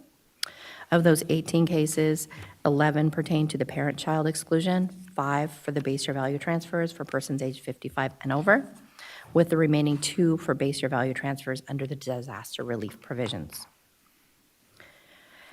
As part of this month's update, I'm pleased to present you with the 2023-24 Taxpayer Rights Advocate Annual Report. Each of you have been provided copies with this report. The annual report is issued in accordance with the Morgan Property Taxpayer Bill of Rights, specifically under Revenue and Taxation Code Section 5904. The report highlights the TRA office's accomplishments, examples of cases illustrating the services our office provides to assist taxpayers in resolving their problems or issues, and describes our office's involvement in educational projects to help taxpayers. As part of this report, there are various statistics on cases completed by the TRA office during this fiscal year. The report includes several pie charts which identify the percentage of completed cases for each of the 4 equalization districts, the percentages for the valuation category versus the administrative category, percentages by topic, as well as new for this year, percentages by topic for each of the board member equalization districts. In fiscal year 23-24, our office completed work on 329 cases. All were in the area of property taxes. Of those completed cases, 27% were from taxpayers in District 1, 32% from District 2, 20% from District 3, and 21% from District 4.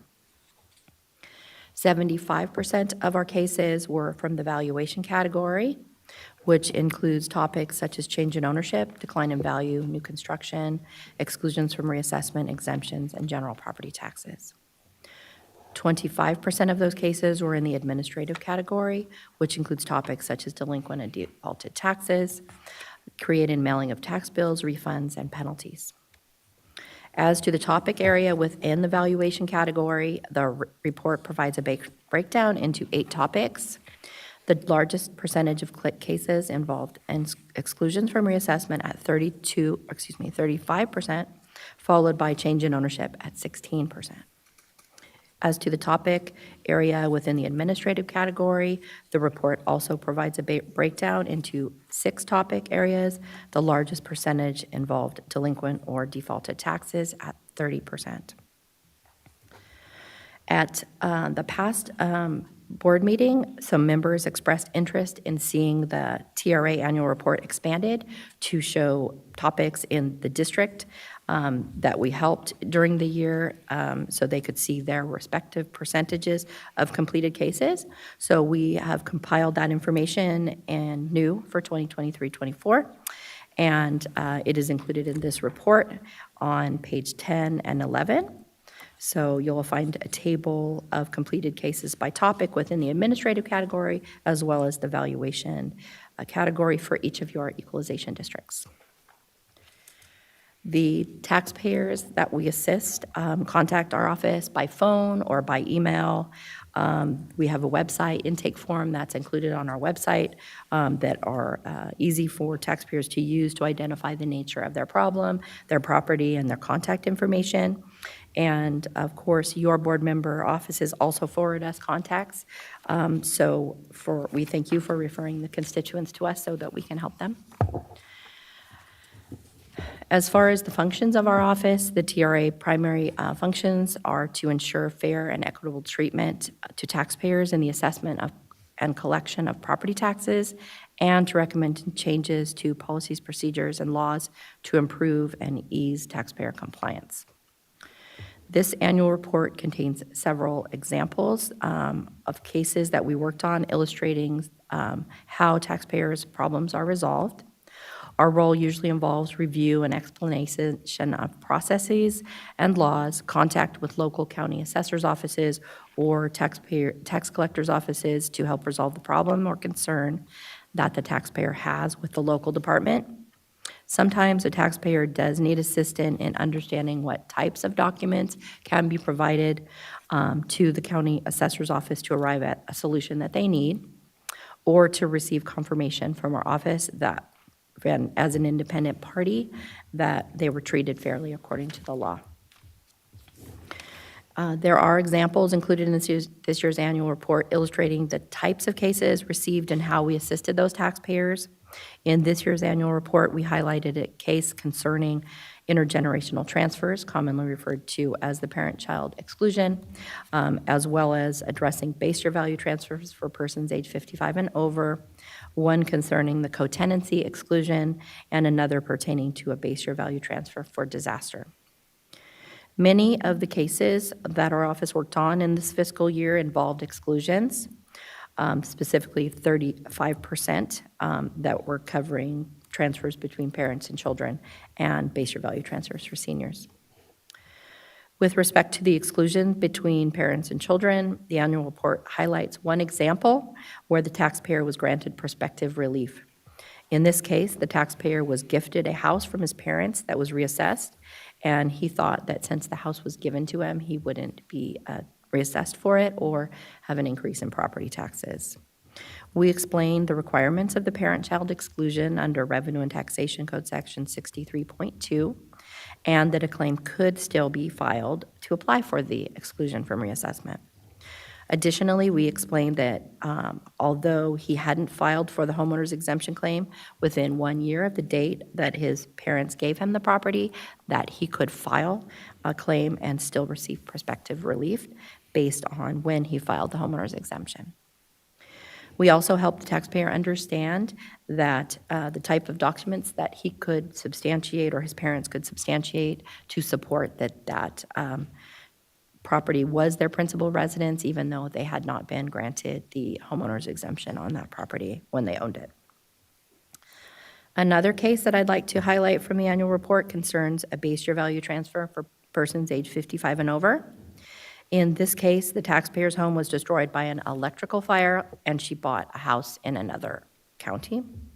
She sold the house that in its damaged condition, and the taxpayer contacted our office because the assessor's office had denied the exclusion. And we had contacted the assessor's office to understand the reason for its denial. And they had indicated that the base year value was not approved because they determined that the new taxable value of the replacement would be higher than what the purchase price was after adding the excess market value of the replacement beyond the original property's transferred base year value. The TRA office examined property tax law and found the appropriate value to use for the original property to compare to the replacement's market value was the market value of the original before the damage instead of the market value at the time of the sale in the damaged condition. We explained that because the taxpayer was age 55 and over, she could qualify for the base year value transfer provisions under 69.6 as under the age criteria instead of the disaster criteria, since the fire was not a wildfire, but that the full cash value of the original is the value as determined immediately prior to the wildfire, natural disaster, or calamity, or misfortune, as clarified by our agency's property tax rule 462.540. The assessor's office was able to use the pre-damage market value for the senior taxpayer's home such that the base year value transfer was granted and resulted in substantial property tax savings for this older taxpayer. These are just some of the examples of the services that we provide to taxpayers to help them. Our office assists taxpayers with a wide variety of issues, and a wide breadth of knowledge and skill set is needed to do this. The next section that the Taxpayer Rights Advocate Report for 2023 includes is a section on taxpayer service improvements. And this section has 3 parts. One on educating the public, ease of access to information, and forms review. The portion on educating the public discusses the TRA office's role in taxpayer education through the publication of information sheets to assist taxpayers in understanding property tax laws and to increase their awareness of property tax savings that may be available to them. We provide such education through the issuance of short information sheets on various topics written in simple, non-technical terms. This annual report identifies completion of 1 information sheet during fiscal year 23-24 on property tax savings between co-tenants upon the death of the co-tenants. This was published in May of 2024. We also worked on additional educational resources throughout this fiscal year, one of which is an information guide for disaster relief for damaged or destroyed property, which was published in August. The information guide is intended to help taxpayers understand the different types of property tax relief that are available to them if their property was damaged or destroyed from a natural disaster, such as a wildfire, flooding, or earthquake, or was damaged or destroyed by another individual calamity or misfortune, such as an electrical fire. The information guide covers various types of property tax relief from the date that it was damaged or destroyed, and then later once the property is rebuilt or if a different property is purchased to replace it. This information guide addresses the various types of relief and claim filing requirements and where to find additional information. The guide discusses 3 different types of disaster, of base year value disaster provisions, each under different provisions of the R&T code. It addresses base year value transfers within the same county under section RTC 69, base year value transfers to a different county under 69.3, and which requires an ordinance, and the newest of the base year value disaster provisions under Proposition 19, section 69.6. Another part of the taxpayer service improvement section is on ease of access to information. This area discusses the property tax department's work in fiscal year 2023-24 to reorganize letter to assessors guidance on Proposition 19 webpage to place them into 4 categories, simplifying it for taxpayers and for other stakeholders to find. Additionally, it discusses the property tax department's efforts to enhance information available on the website concerning disaster relief. Among the information enhanced was to place information into various categories and to also include a link to the TRA office's publication on the information guide for disaster relief. The third section within that category is for forms review. And this area discusses the TRA office's role in periodically reviewing property statements and other property tax forms prescribed by our agency to determine if the forms and instructions are encourage or promote taxpayer compliance. This is done under the responsibilities of the Morgan Taxpayer Bill of Rights, specifically Section 5906 of the Revenue and Taxation Code. As a result of working with taxpayers, we do become aware of changes that are needed to a form, either the form itself or the instructions. And what we do is we work with our property tax department to make them aware of this and to discuss it. We also review forms as they clear internally. There are several welfare exemption forms revisions that are listed as part of this 2023-24 report that were done, as well as 2 new forms that pertain to statutory changes involving the welfare exemption.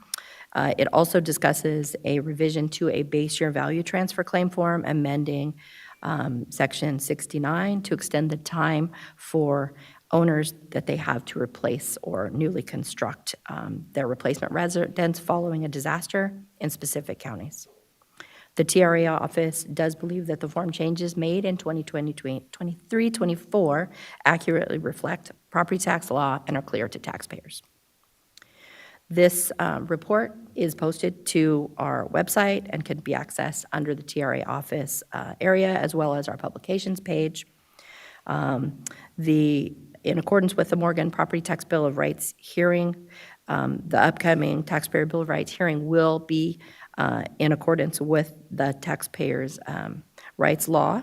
And according to Section 6906, the board shall conduct a public hearing soliciting input from assessors, other local agency representatives, and taxpayers to address the advocate's annual report and to identify a means to correct any problems identified in that report.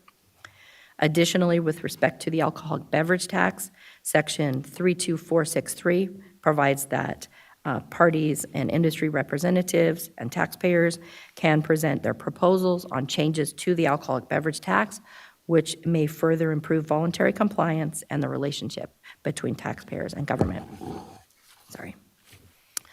The TRA office will confirm the specific time and date of the taxpayers' rights hearing with our agency's executive director, Ms. Stowers, and the board chair, Chairman Gaines. However, historically, it has been held in August at the August board meeting. A letter to assessors will be distributed advising interested parties of that and of their opportunity to provide comments before this elected board and participate in the hearing. The TRA office will also be working with Mr. Kim, our communications officer, to publicize the hearing, so people are aware of it. And so finally, at this time, I'd like to thank my staff in the TRA office for all of their hard work and helping taxpayers throughout the year. I appreciate their contributions to public service. I'm available if you have any questions.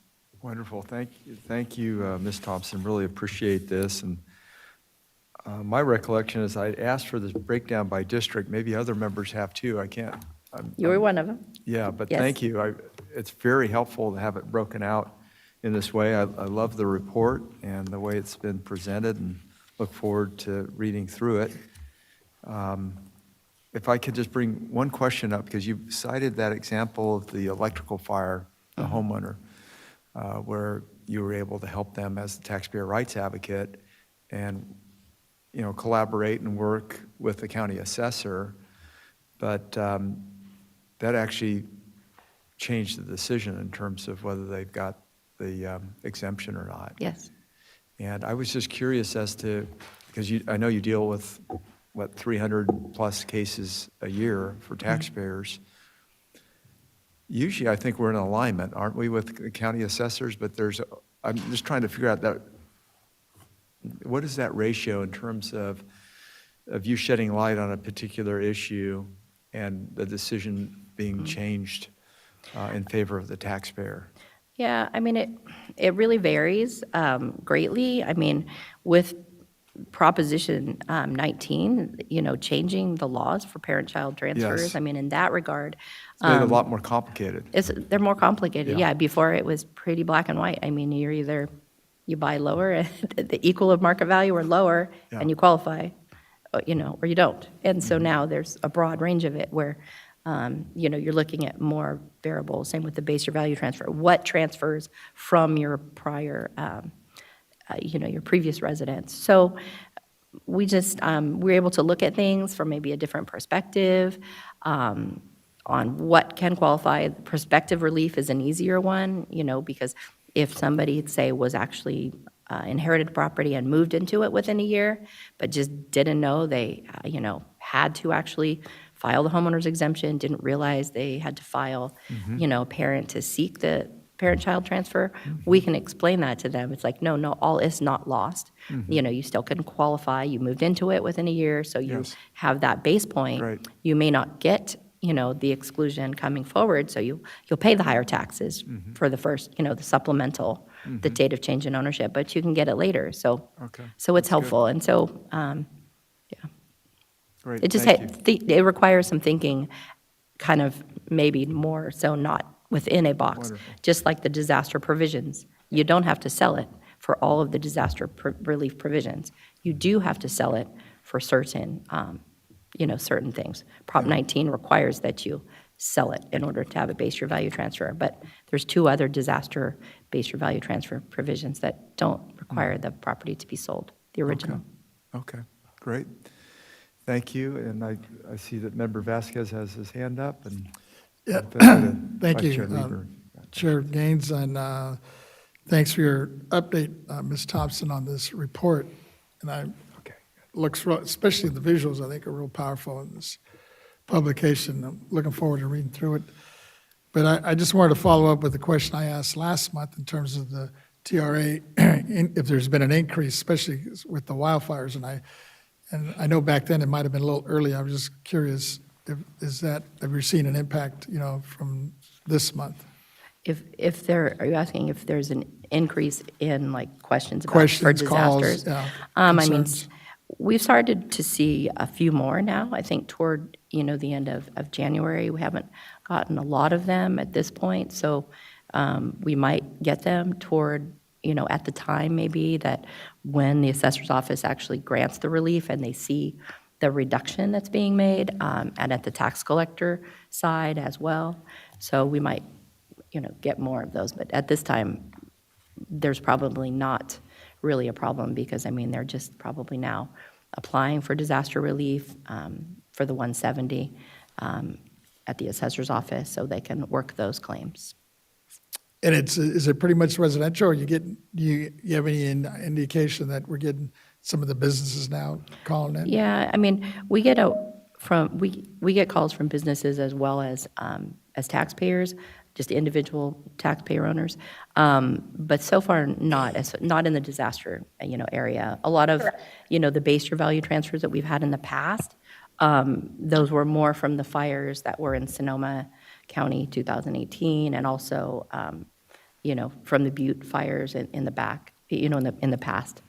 Some in Mendocino. So you're seeing them later, like after, say, once somebody rebuilds a house, and if they added on square footage, decided to, add 400 or 500 square feet, they're going to be reassessed at market value on that added square footage. So that's at the time they're going to see the problem. So we'll see them down the road, I suspect.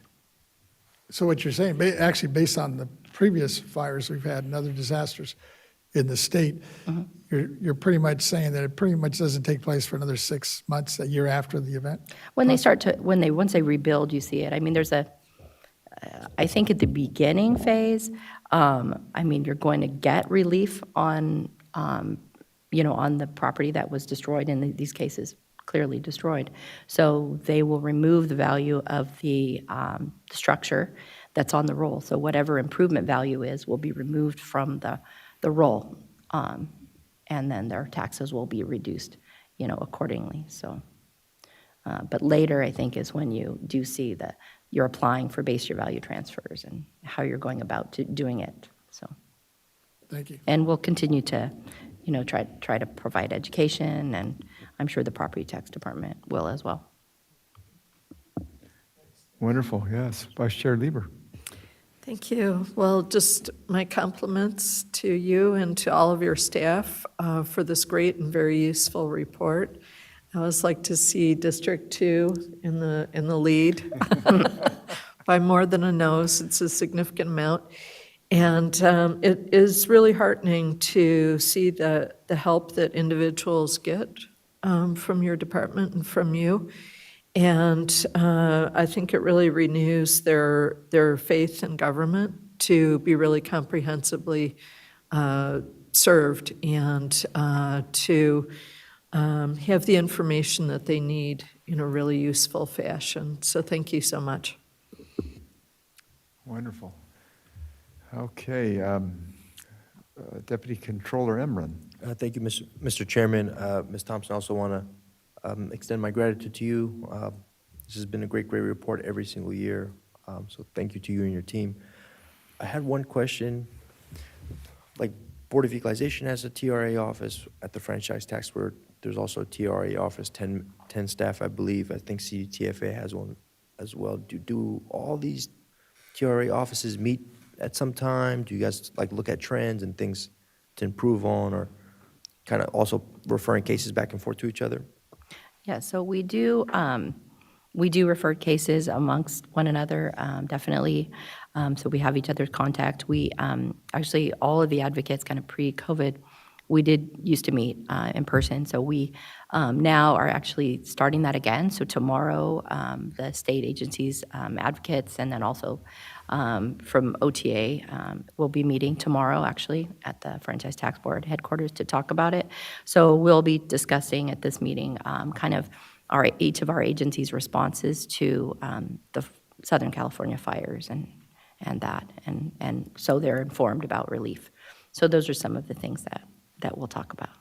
Wonderful. Thank you yeah. so much, and good luck with that meeting tomorrow. Thank you. Thank you. Member Schaefer? Thank you, Chair. First of all, I want to thank you for such a beautiful report. I am impressed that it is so timely. It is coming out in February for the year 24 being included. That's sort of consistent with all the annual reports we're getting from corporate America. They come out generally in April and March. I know Disney is coming out in March, and they take care of 24. So I want to applaud the freshness of it. I have a couple of other comments there too, though. I'm not that pleased that it runs to 40 pages. I've repeatedly have suggested that the Revenue and Taxation Code provisions, which are Appendix 1 and Appendix 2, which cover almost 20 pages, nobody's going to read Revenue and Taxation Code sections. I think we could just take a paragraph and refer the public to the Revenue and Taxation Code, which I look at periodically myself just by pushing a button on my computer or on my cell phone, and the section comes up and I can get what comment I want from it in whatever I'm writing. For us to see 18 pages or so of statutes repeated and recited verbatim is, I think, a waste of public money, but maybe you're going to tell me we only published 50 or 100 copies of this. Can you tell me how many copies we do publish? Yeah, we don't distribute these publicly, so we printed 60 for this year, actually. So we don't do a lot of printing. They're posted online. And the reason we have the Bill of Rights provisions in the annual report is so that the taxpayers and the public have that kind of available to them at the time, because laws do change, so we'd like to have them more current. I would say as far as locating them, I'm glad that you look at our Taxpayer Bill of Rights hearings and the codes that apply to us. The Morgan Property Taxpayer Bill of Rights is relatively easy to find, but I would say the Alcoholic Beverage Tax is not, because it's part of the California Taxpayer Bill of Rights hearing that has Bill of Rights provisions, which has about 30, 35 taxes, so it's harder to find. So that's just why we prefer to do it, and I do appreciate your comments on that, but I didn't hear the amount being published. I was having a problem with it. 60. Pardon me? 60. 60. Well, We that wasn't printed that far them, and off, so those yeah. are all internal, yeah. Well, I'm saying if you were coming to us in 1980 or 1990, when the computer was not in everybody's hand, I would say it's okay. It's not okay, it's probably preferable. But I'm a student of Jerry Brown and that less is more. And now that everybody, and I mean everybody, has a computer or a cell phone, I just think for us to print book statutes like this has got to be something to be reevaluated by your office, and I would ask that you continue to reevaluate it. Under the theory less is more, I would refer you to page 3. At the bottom, we say the term taxpayers means payers of property taxes and payers of alcoholic beverage tax. Do we really need that footnote to tell the public that? I don't think there's anybody reading the report that has any doubt. That is true, but if it's standing alone, that is why that, but we appreciate that. I'll look into that, whether next year that Sure, footnote is any of needed, this so little thank you. cleaning up of it, I think is important. Yeah.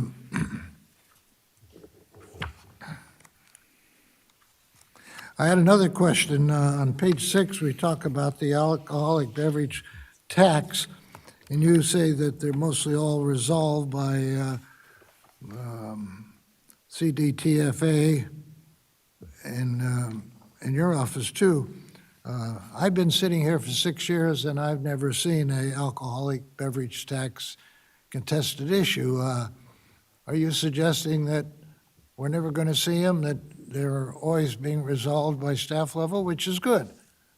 There's not a lot of issues with the, Pardon me? there aren't a lot of taxpayers with issues on the alcoholic beverage tax. That's pretty historic. So when I took this office in 2018, I had coordinated with the CDTFA staff, previously of BOE, to see how many, taxpayer cases there were, and there's virtually none. So we have had a couple of comments at the past, maybe two taxpayer Bill of Rights hearing on the alcoholic beverage tax side that kind of encompass that, as well as numerous other kind of taxes.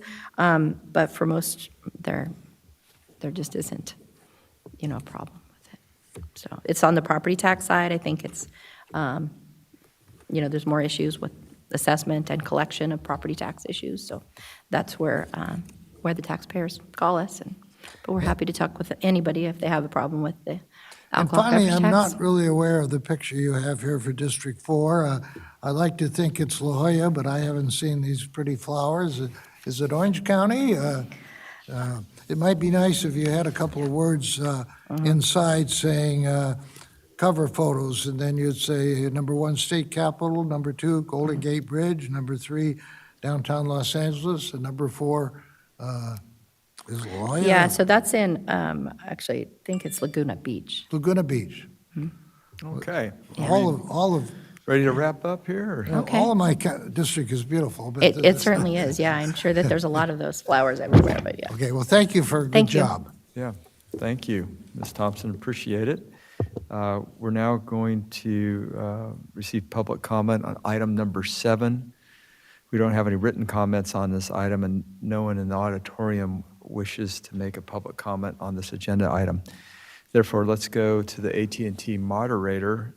AT&T moderator, please let us know if anyone is on the telephone line that would like to make a public comment regarding this consent agenda item. Yes, sir.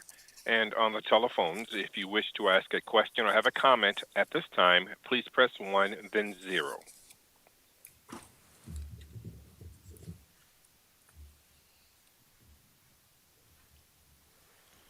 One moment, please. We do have someone in queue for a comment.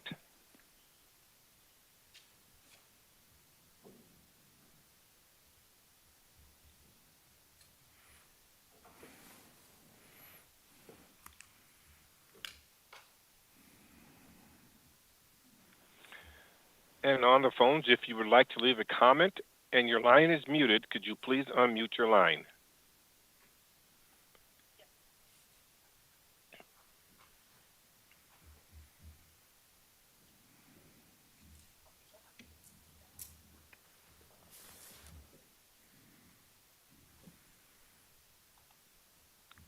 And we'll go to the line of Kate Bell. Your line is open. Hi, good afternoon. This is Kate Bell on behalf of Ryan LLC. Just wanted to testify once again in support of the working group for item number 9. I hope this is the right item. Thank you. Wonderful. So that's for item number 9. Yeah, we'll get that to you in a moment on that. If you could please hang in there. And just want to thank, we'll move forward on to the next item. And thanks again, Ms. Thompson, for a great presentation. We are now moving to item number 8, and that is AB 53 Ramos, excluding military pensions from state personal income tax. And Ms. Lieber is presenting this item. Thank you, Mr. Chair. Mr. Ramos and his staff were not able to be here today, but we very much appreciate their authorship of AB 53. I think that this is the 3rd year that this bill has come up in the legislature, and regrettably, over the past couple of years, it's been held in appropriations. But we're heartened by the fact that the governor has provided for this bill in his budget. And this concerns granting uniformed retirees and their survivors a state personal income tax exclusion on their military pensions. The request to this board to take a position is germane given some of our other functions as a board. And I would note that currently California is the only state that fully taxes military pensions. So we want to turn that situation around. There's a strong support list, including the American Legion, Department of California, the Marine Corps League, Department of California, the California Association of County Veteran Service Officers, California Military Officers Association of America, the Enlisted Association of the California National Guard of the United States, and the California State Commanders Veterans Council. I hope that everyone here can give us an aye vote to move this forward, and I'm hopeful that the Franchise Tax Board will also take a position of support. They have noted on the previous bills that the implementation costs would likely be minor and absorbable. And I think that this is something that would make a difference to the quality of life for our veterans. And it is definitely a powerful indication of support and respect for them. In particular, we need this change at a time when both the Defense Department and the Veterans Administration are under the microscope of DOJ, and are facing cuts that will impact on the military and also on veterans. And I would say that as an adult now child of a veteran, both the veteran and their family sacrifices so much that we should be doing everything in our power to give them this status of respect. It really hurts me deeply to hear some of the comments that are in the public space about our veterans and our military members right now.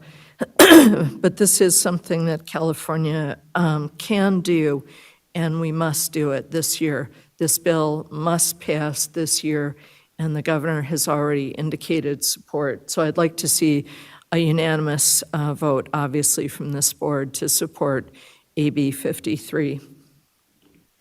Thank you, Vice Chair Lieber. Yeah, it sounds like a wonderful bill, and I am in support of moving forward with it, and this is a great opportunity for members to comment and ask any questions they would have. Member Vasquez. Thank you. Thank you, Chair Gaines, and thank you, Vice Chair Lieber, for raising this or bringing this issue back to us. I know we've discussed it a little bit in the past, and it's really a shame when I'm hearing this, that we're the only state, right, or one of the outliers that are still taxing the military pensions. That's ridiculous, given their service and what they sacrifice. And I was just wondering, well, I guess at the end of the day, probably the best thing we can do is write a letter, if we're all in agreement, just write a letter of support. And I'm assuming there'll be a hearing at some point on this bill in one of the committees moving forward. But definitely in support of it. Thank you. Thank you. Wonderful. Yes, Deputy Controller Imran. Thank you, Mr. Chairman. I want to thank Member Lieber for bringing this forward. It's an incredibly honorable cause. But at this time, the controller and I myself have a little bit of concern that we have not seen a bill analysis yet. And as chair of the Franchise Tax Board, I think we have to crunch a little bit more numbers as we look at this bill. It's got killed the last 2 years. So at this time, the controller and I will be abstaining. Thank you. Okay, Member Schaefer. Well, I favor the bill, and I'm so pleased to see it. When I was a city councilman at age 27, on my very first day in office, I noted that we were still giving parking tickets on Veterans Day, and I got the council to agree that Veterans Day would be free parking in San Diego, and it's still that way. All right, thank you, Member Schaefer. Vice Chair Lieber, any comments? Thank you. I'll just indicate to Mr. Emron that I understand the concern. I do feel that this bill will survive Appropriations Committee in this year, in that the governor has included it in his budget. And I think we all know the plight that many of our citizens who have served in the military face in terms of just financial survival in California. And that's why I feel so strongly about this bill. I've seen the physical toll, the mental toll, and we should be able to eliminate the small part of the financial toll on these individuals who commit themselves, as well as their families, to a harder life than civilians do have. There's no great perk for being in the military in our country. It's often really a financial drain, and is difficult in many, many ways. My father served in the Army at a time when we were our military was fighting both in Europe and in Asia. And I have to say that although he was not a 20-year military veteran, as is included in this, he did serve in combat and did receive medals, but also received physical disabilities and mental disabilities as a result. And at the end of his life, when he passed away, in no small part due to those disabilities, the sum total of what we received was a mimeographed certificate from Ronald Reagan.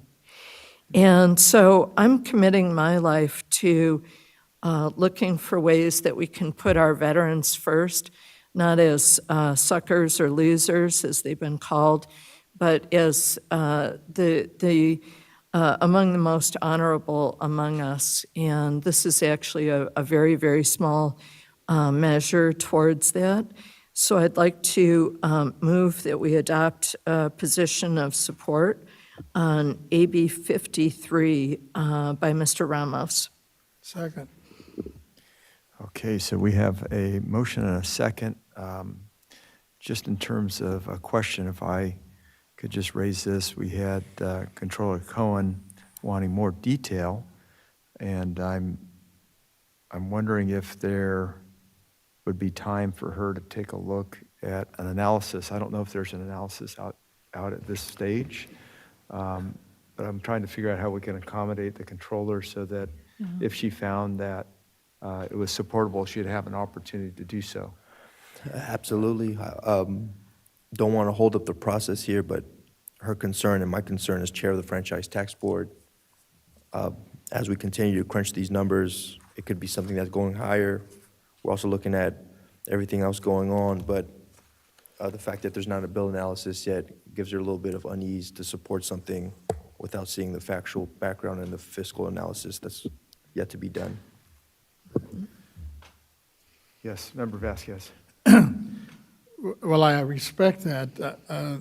My issue is even if there's a financial impact, so what? I mean, I'm thinking, as it is, we exempt, what's our exemption we give them on property tax, like $15 or something? It's ridiculous. Virtually nothing, yeah. So for us to sit here and be sitting, and even if it cost $1 million or whatever it is a year, that's nothing. These folks fought for our freedom. We're sitting up here in the public without being attacked because these folks fought in these wars. Mm-hmm. And for us to sit back and say, it's too expensive, give me a break.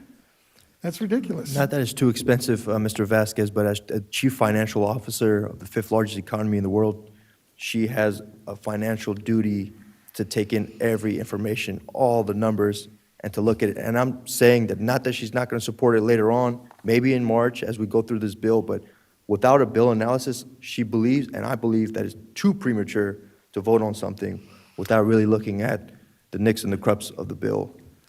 I get the analysis piece, but we just heard that the governor has it written into his budget. So what's the financial impact? Okay, And Vice Chair Lieber. Mr. Chair, if I might suggest a path forward here, I would like to have us vote on this today and not send the message broadly that we're going to delay because of whatever.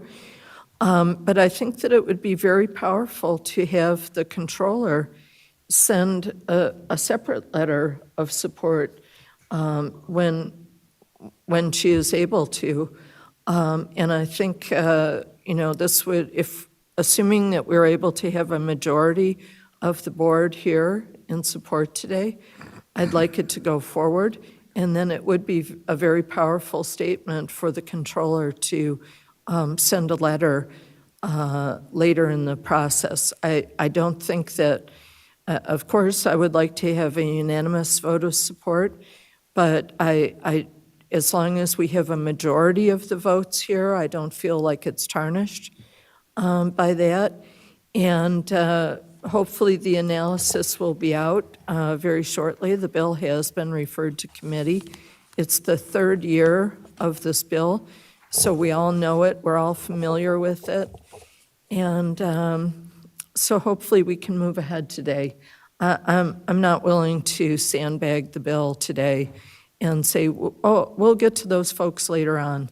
I'd like to move ahead and move to a vote.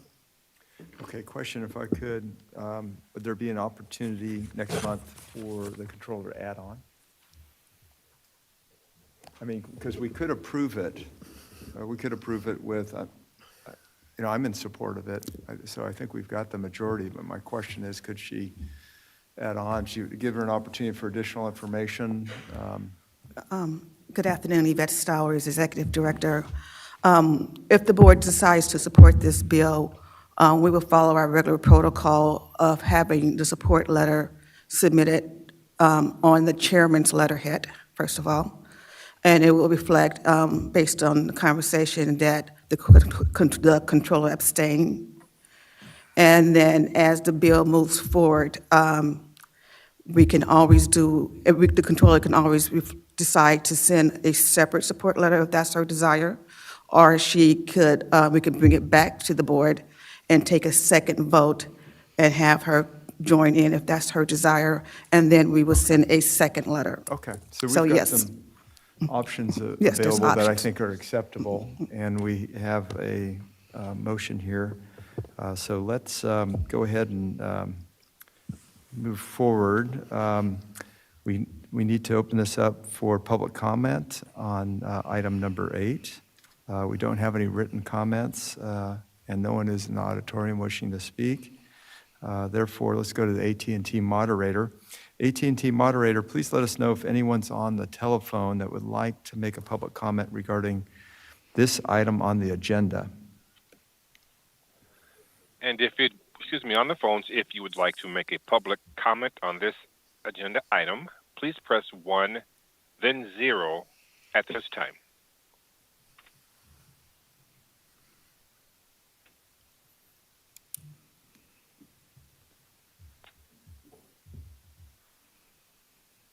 And there are no lines in queue. Great, thank you, moderator.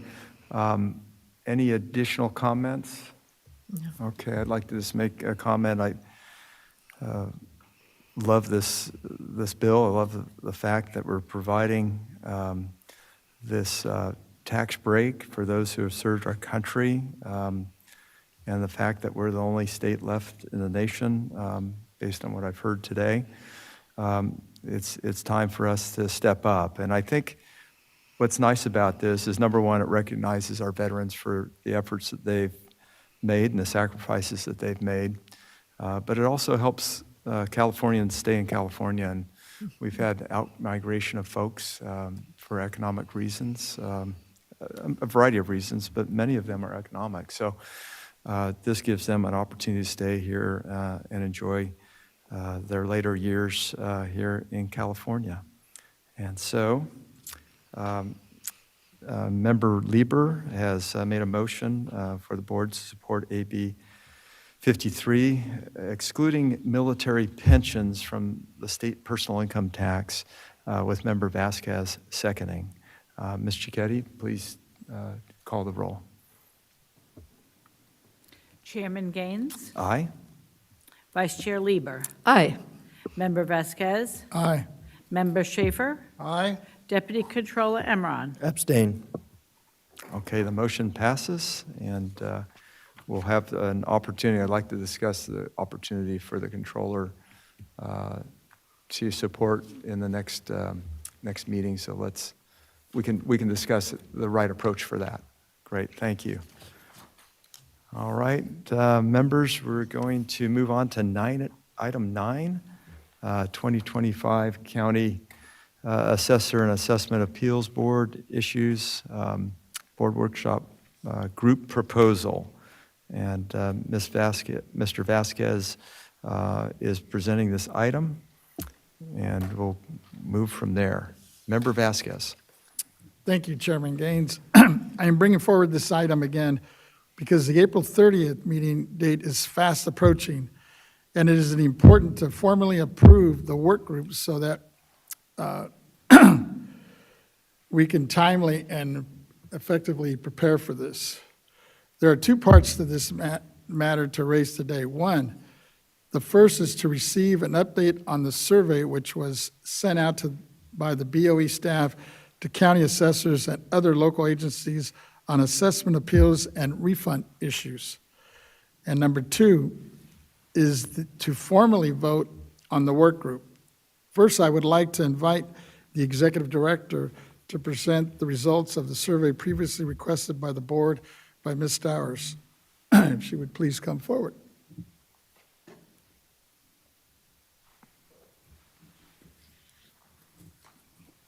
Good afternoon, Yvette Stowers, Executive Director. Honorable members, as you know, administering the California property tax system is complex. It involves assessing real property, applying the appropriate tax rates, determining the correct amount of property taxes owed or refunded, mailing property tax bills, collecting tax payments, and collecting tax payments. Furthermore, if a property owner disagrees with the assessed value, they have the right to appeal the value with the local Board of Equalization or Assessment Appeal Board.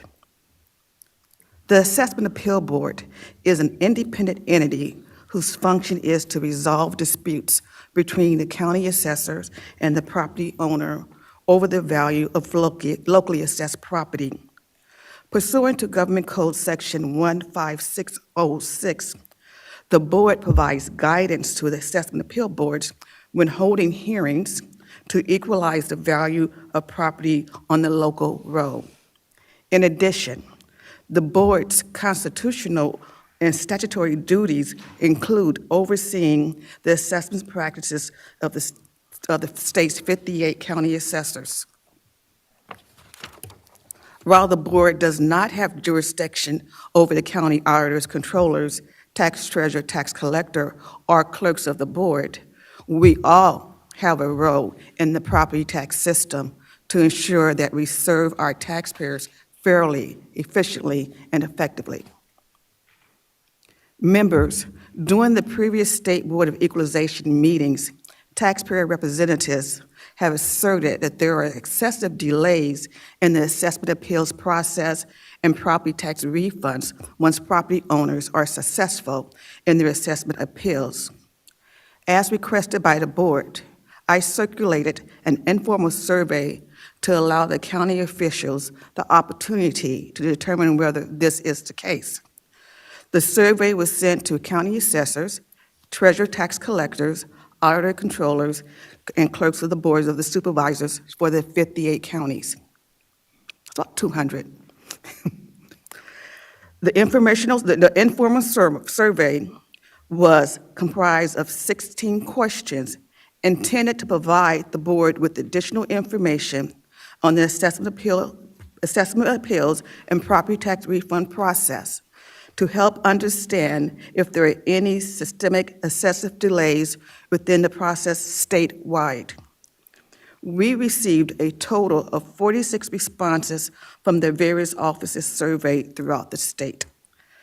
That included 30 county assessors, 3 controllers, 3 treasurer tax collectors, 8 clerks of the boards, and 2 other county officials.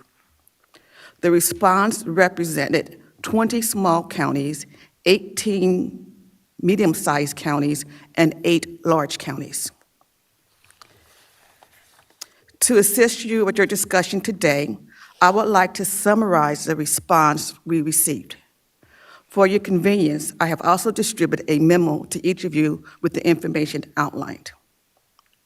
First, for residential property assessment appeals, the average time between when the application is filed and when a hearing date is scheduled was reported to be 80% by the respondents to be under 12 months. So 80% of the respondents says the average time for scheduling a hearing is under 12 months, with the majority of the time being under 6 months.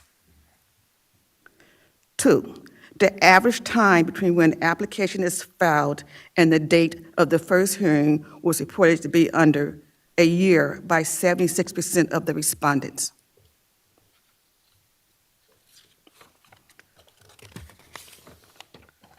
3, the average time between the date an application is filed and the finalization decision was reported to be under a year by 76 of the respondents. 4, the average time span from the date of a decision to the issuance of any refund was reported to be under 3 months, as reported by 76 of the respondents.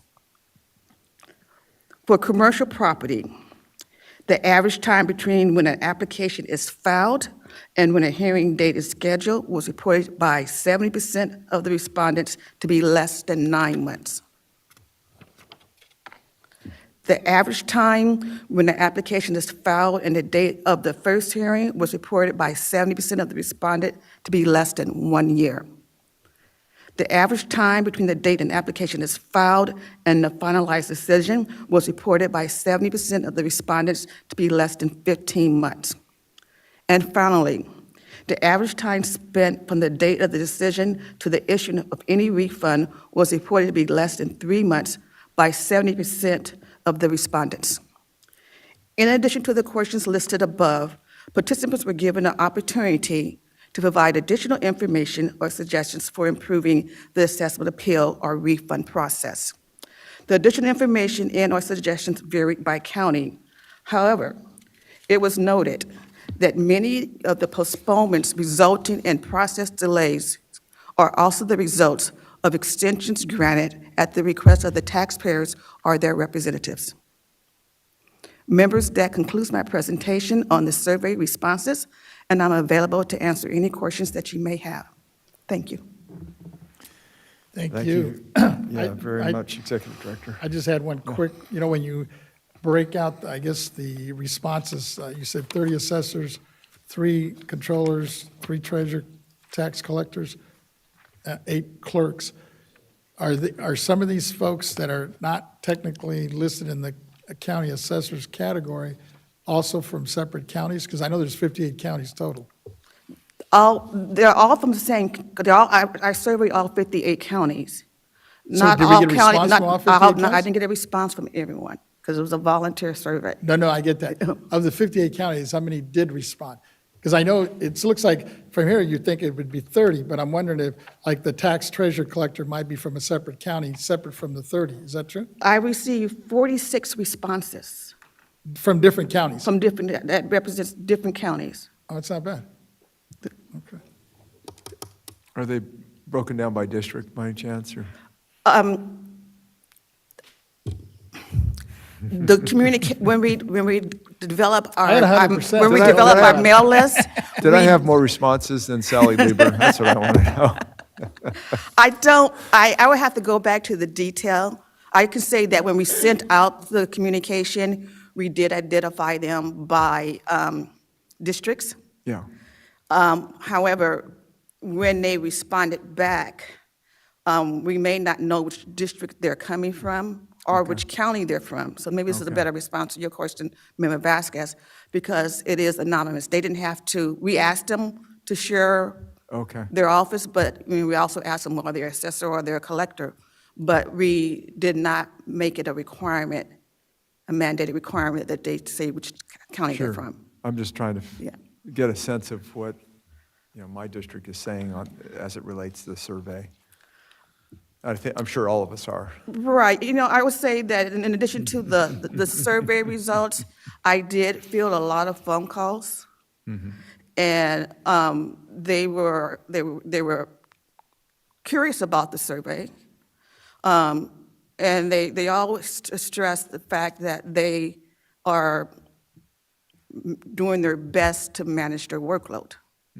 And just like so many operations, we've heard the story before, there are some counties, especially the smaller counties, they have staffing issues. The smaller counties, they wear multiple hats.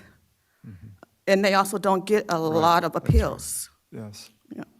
The larger counties express similar to the one county that we know had an issue, that they realized there could be some small delays, and they're addressing it. It's a balancing act. I'll refer to the recent editorial that was in the paper just yesterday, where the county assessor acknowledged that there's been a large increase in Prop 19 reevaluations, and there's been a large increase in assessment appeals since COVID. And they have to balance the workload, and their focus right now is on assessment appeals. Because as we know, they have to come up with the value within 2 years, or the stated value of the applicant stands. Yeah, well, I worry about money due taxpayers that counties are having to pay interest on, which is Right, not, and that's not still good in- for taxpayers, and it's Yeah. not good for the individual wanting their money back, and even vice versa, when that individual owes money to a county assessor, rather than letting it build up over time and have that bill get bigger, it's nice to get that resolved quickly. Right, and as far as the interest on the refunds, that's in statute that they are entitled to, the taxpayers are entitled to their refunds. I do not know, sir. I can look into it and get back to you. Okay. I don't believe that we set the interest rates, but okay. Okay, well, yeah, it'd be good to find that out. If we The interest rate? Okay. Yeah, if we could figure that out, that'd be helpful. Vice Chair Lieber, and then we'll go to Member Vasquez. Okay, here's my expert. Questions over here? Go ahead. Oh, okay. I just wanted to answer your question. David Young, Deputy Director of the Property Tax Department. To answer your question on the interest rate, it's set by statute, and what it is, it's an average of the county pools. It's a pooled county average rate, so it varies through the year. It varies through time. Okay, it varies by county, it sounds like. Or is it a compilation of all It's a counties? compilation, so Okay. it's a composite rate. Okay. Yeah. Very good. Thank you. Yes, Member Lieber. Thank you. Well, my question is going to be, in terms of the staffing differences between counties, et cetera. All of these officials, be it the assessor, the auditor, controller, the treasurer, tax collector, they're working off of the budget that their Board of Supervisors gives them.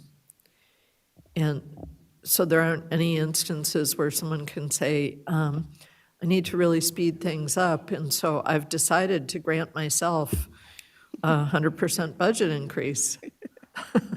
Are there those instances? No, they're working within the constraints of the budgets that was provided to them by their county supervisors. And as you know, we did send a nice little letter to the county supervisors last year, asking them to really keep the county, the assessor's budgets whole. It was nice. Thank you. Okay, Member Schaefer had a question, and then we'll go Yes, to Member Vasquez.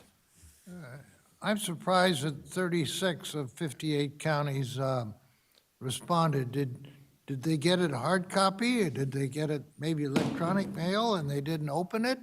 I mean, you're an important person, and when you write to them, they owe you an obligation to respond. You should call them up and say, hi, this is Yvette, did you get my survey? Well, we did electronically. We did send a reminder. And again, I did speak to many of them. And thank you saying that I'm a very important person, but we are talking about other elected officials. So Well, if anybody in my district doesn't respond to your request, you let me know, and I'll call them up and say, hey, okay? Well, thank you, sir, but your assessors are very responsive and very communicative. Well, one of our assessors is a former board member, so, Yes. Yeah. And then I am assuming that the time between the hearing and the decision is really nothing. I mean, they hear the case and do they decide it before they close the meeting? Or do they take it under submission?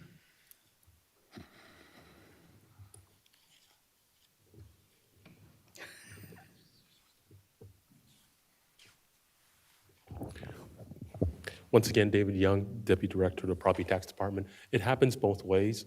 One of the reasons why we structured the survey as it is, because the residential appeals and the commercial appeals are a little, they're appeals, but they are a little bit different.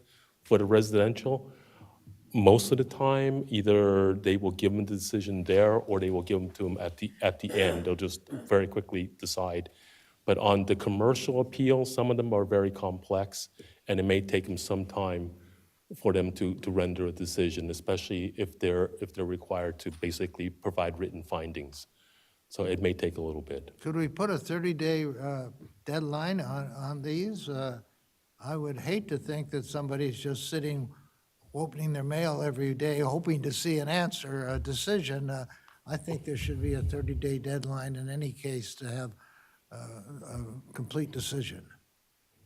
And also, I favor the 1% a month because I'm not just interested in recompensating our taxpayers for the state holding their inappropriate taxed money and returning it.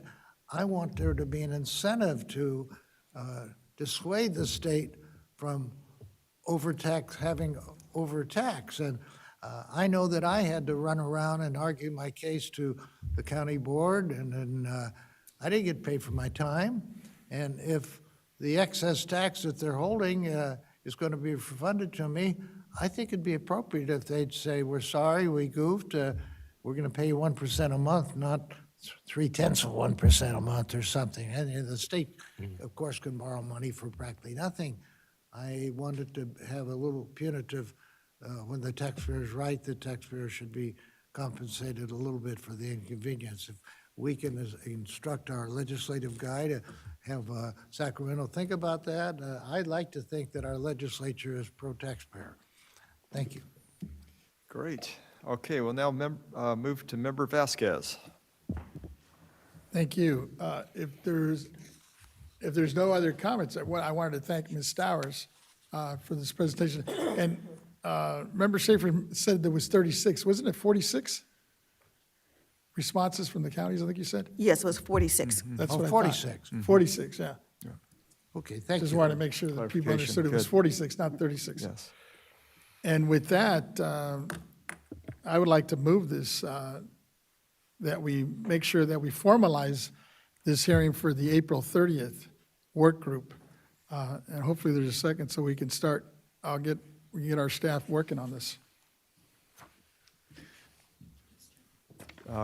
Question, Vice Chair Lieber. Thank you. I'm very supportive of that. How many meetings do you anticipate that the work group would have? You know, that's probably going to depend on all the stakeholders, because like, for example, when we did Prop 19 stuff back in the day, it grew into several, because several of the stakeholders raised issues that we weren't even aware of. And there was just so many things that, I don't see this one growing that big, because it seems to be kind of centered and focused on that one issue. So I could see us possibly, getting it done probably in one good solid work group. It might take maybe a second one down the road. But since this is the first one we have, because the next one is not until September, and by then it might be a little too late for some of these folks for 26. That's what I'm a little worried about. Yeah, and would you accept a friendly amendment of, a maximum of 4 hearings? Oh, and sure. then come back to the board? Not a problem. And so they would be done hearing style. Okay, great. Well, I'll go ahead and second that. Okay, very well. Appreciate it. Would you go ahead and like to make the motion, or repeat, Yeah, I would like to repeat it if you could? Yeah, thank you. Just to read it in the record, I would move that we formally approve the work group for the first meeting to be the second day of our April meeting, which is April the 30th, and that it would not take more than 4 meetings total. And if it does go over the 4, that we would bring it back to the board before we have a 5th if we have to. Wonderful. Is that what you were asking? That's Yeah, correct. and then these would be held hearing style. Yes, hearing style. Wonderful. Okay, Exactly. so we have a motion and a second. I would like to open this up for public comment. We don't have any written comments on the item, but we do have Mark Aprea, and he's in the auditorium, and he's coming forward. He would like to speak. He represents the California Alliance of Taxpayers. Good afternoon. Good afternoon, Mr. Chair, members of the board, Yvette Stowers, and the BOE staff. Thank you for allowing me the opportunity to testify in support of this motion. This journey began back in August at the Taxpayer Bill of Rights hearing, and here we are today, and I'm glad that we're on the cusp of adopting a working group on this issue. I just received, like the rest of you perhaps, the data, and I want to thank Ms. Stowers and the staff for putting this data together because it does inform what this working group will be dealing with. I have a question, and I'll leave it up to the chair how he would like to have it responded to. On question number 13, it says, for commercial property assessment appeals, who is responsible for the refund? And the question I'm posing is, when you say, the question was asked who's responsible, is it responsible for assessing or determining the refund, or who's responsible for issuing the check? Because there are 4 entities that are involved: the assessor, the Assessment Appeals Board, the Auditor Controller, and the Treasurer Tax Collector. And I just don't know. I'm reading this question, and again, I may have other questions, and I'll forward them to Ms. Stowers, but I'm asking, when you say who's responsible, what does responsible mean? Right, right. So can we get clarity on that?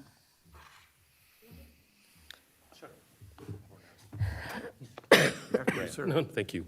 Once again, David Young, Deputy Director of the Property Department here at the board.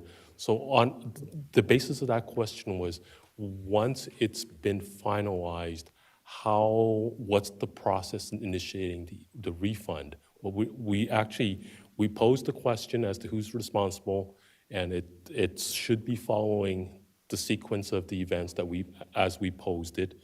So once it's been finalized, what starts the trigger? How does it go? Who starts it? What we wanted to get was some clarity and some detail as to what the actual process was. We asked the questions in a sequence. You get the application. When was it first scheduled? When was it first heard? How long did it take for you to finalize? And once it's finalized, who's responsible? What is the mechanism that actually triggers the refund to be issued? Okay, and that would provide clarity in terms of who's cutting the check. Yeah, well, the check, yes. Mechanically, we kind of know who cuts the check, but usually there's some kind of interplay between the entities as to who transmits, like the clerk of the board tells the auditor, this action happened,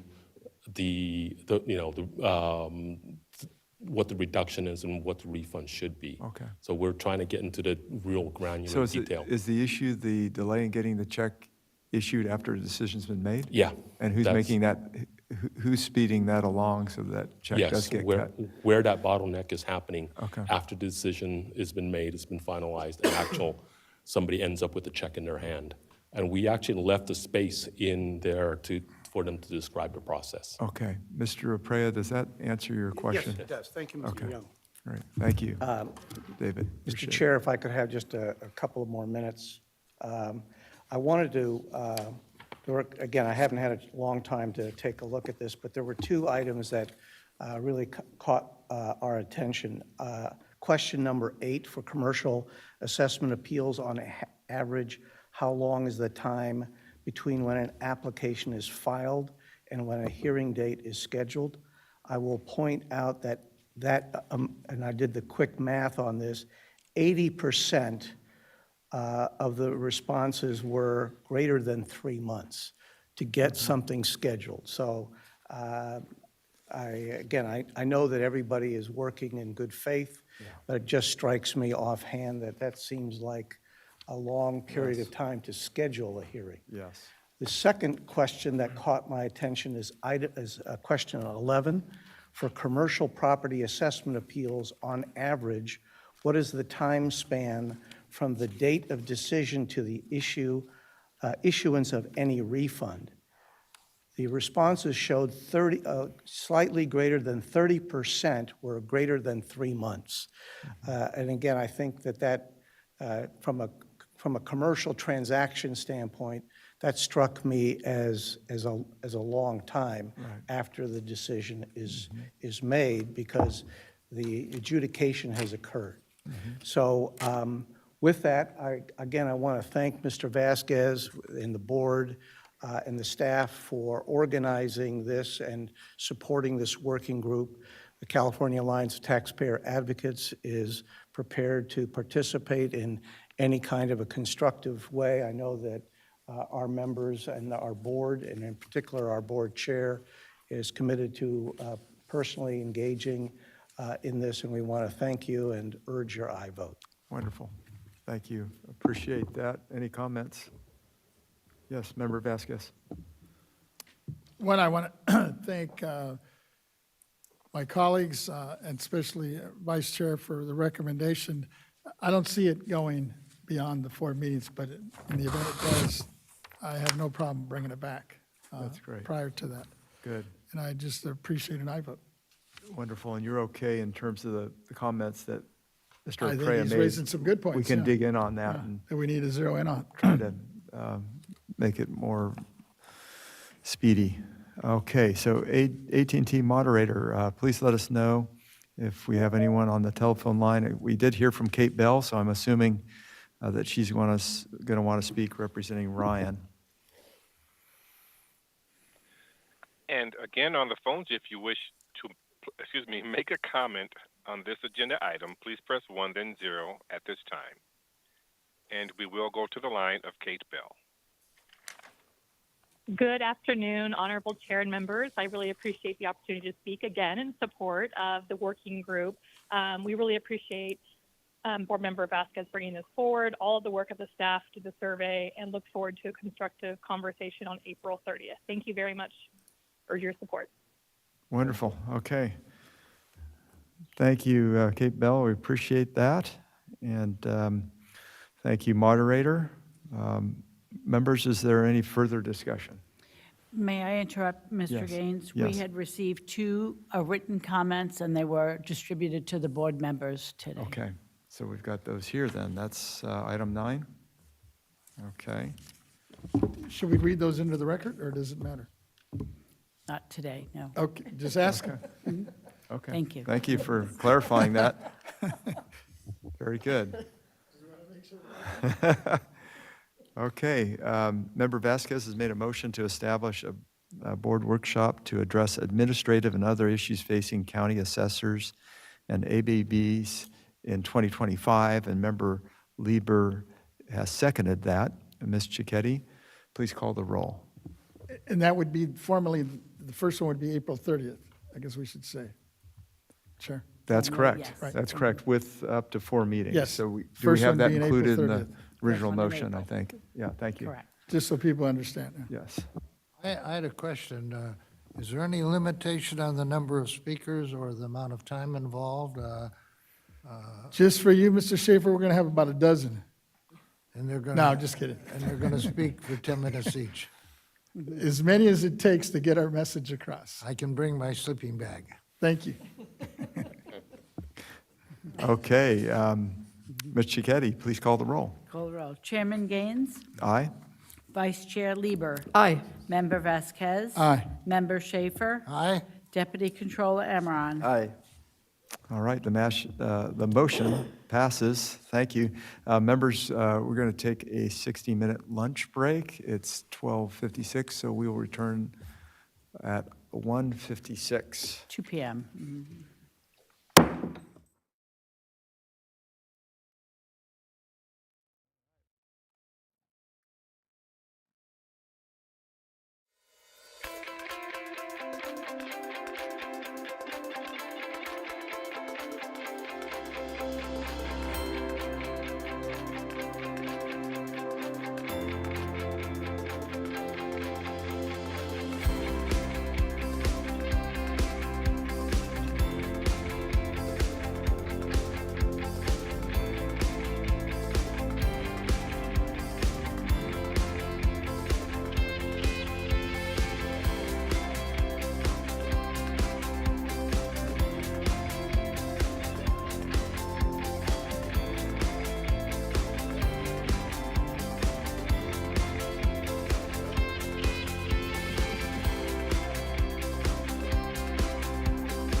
All right, we are back from our lunch break. It's now 1:58 p.m.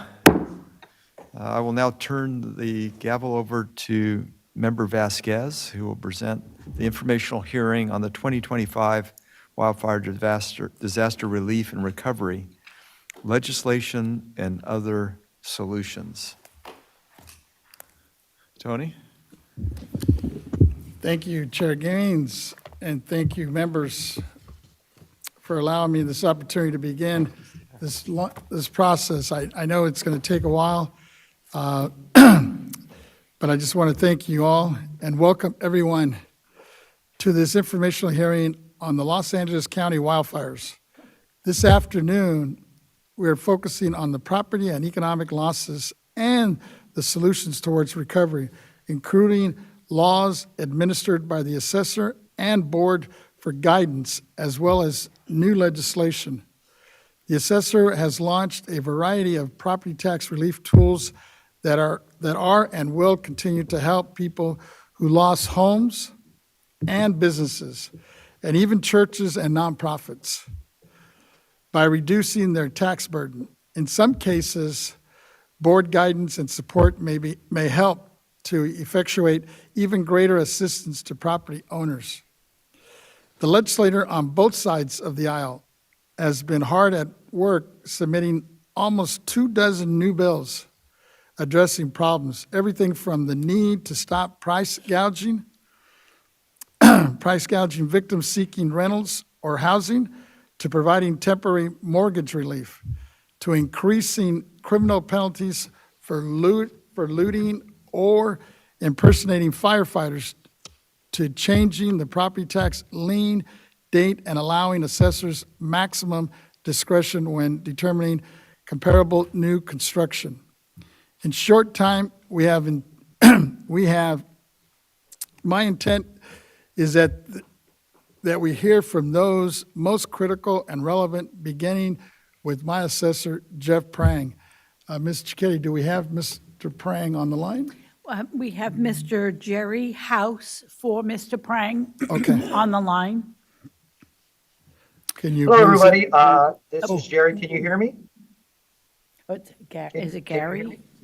It's Jerry. Jerry, thank you. Yes.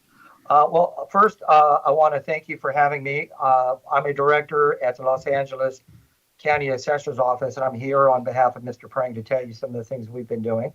But first, I want to thank the Honorable Member Vasquez and the Board of Equalization for inviting us to participate in this roundtable of esteemed civic leaders.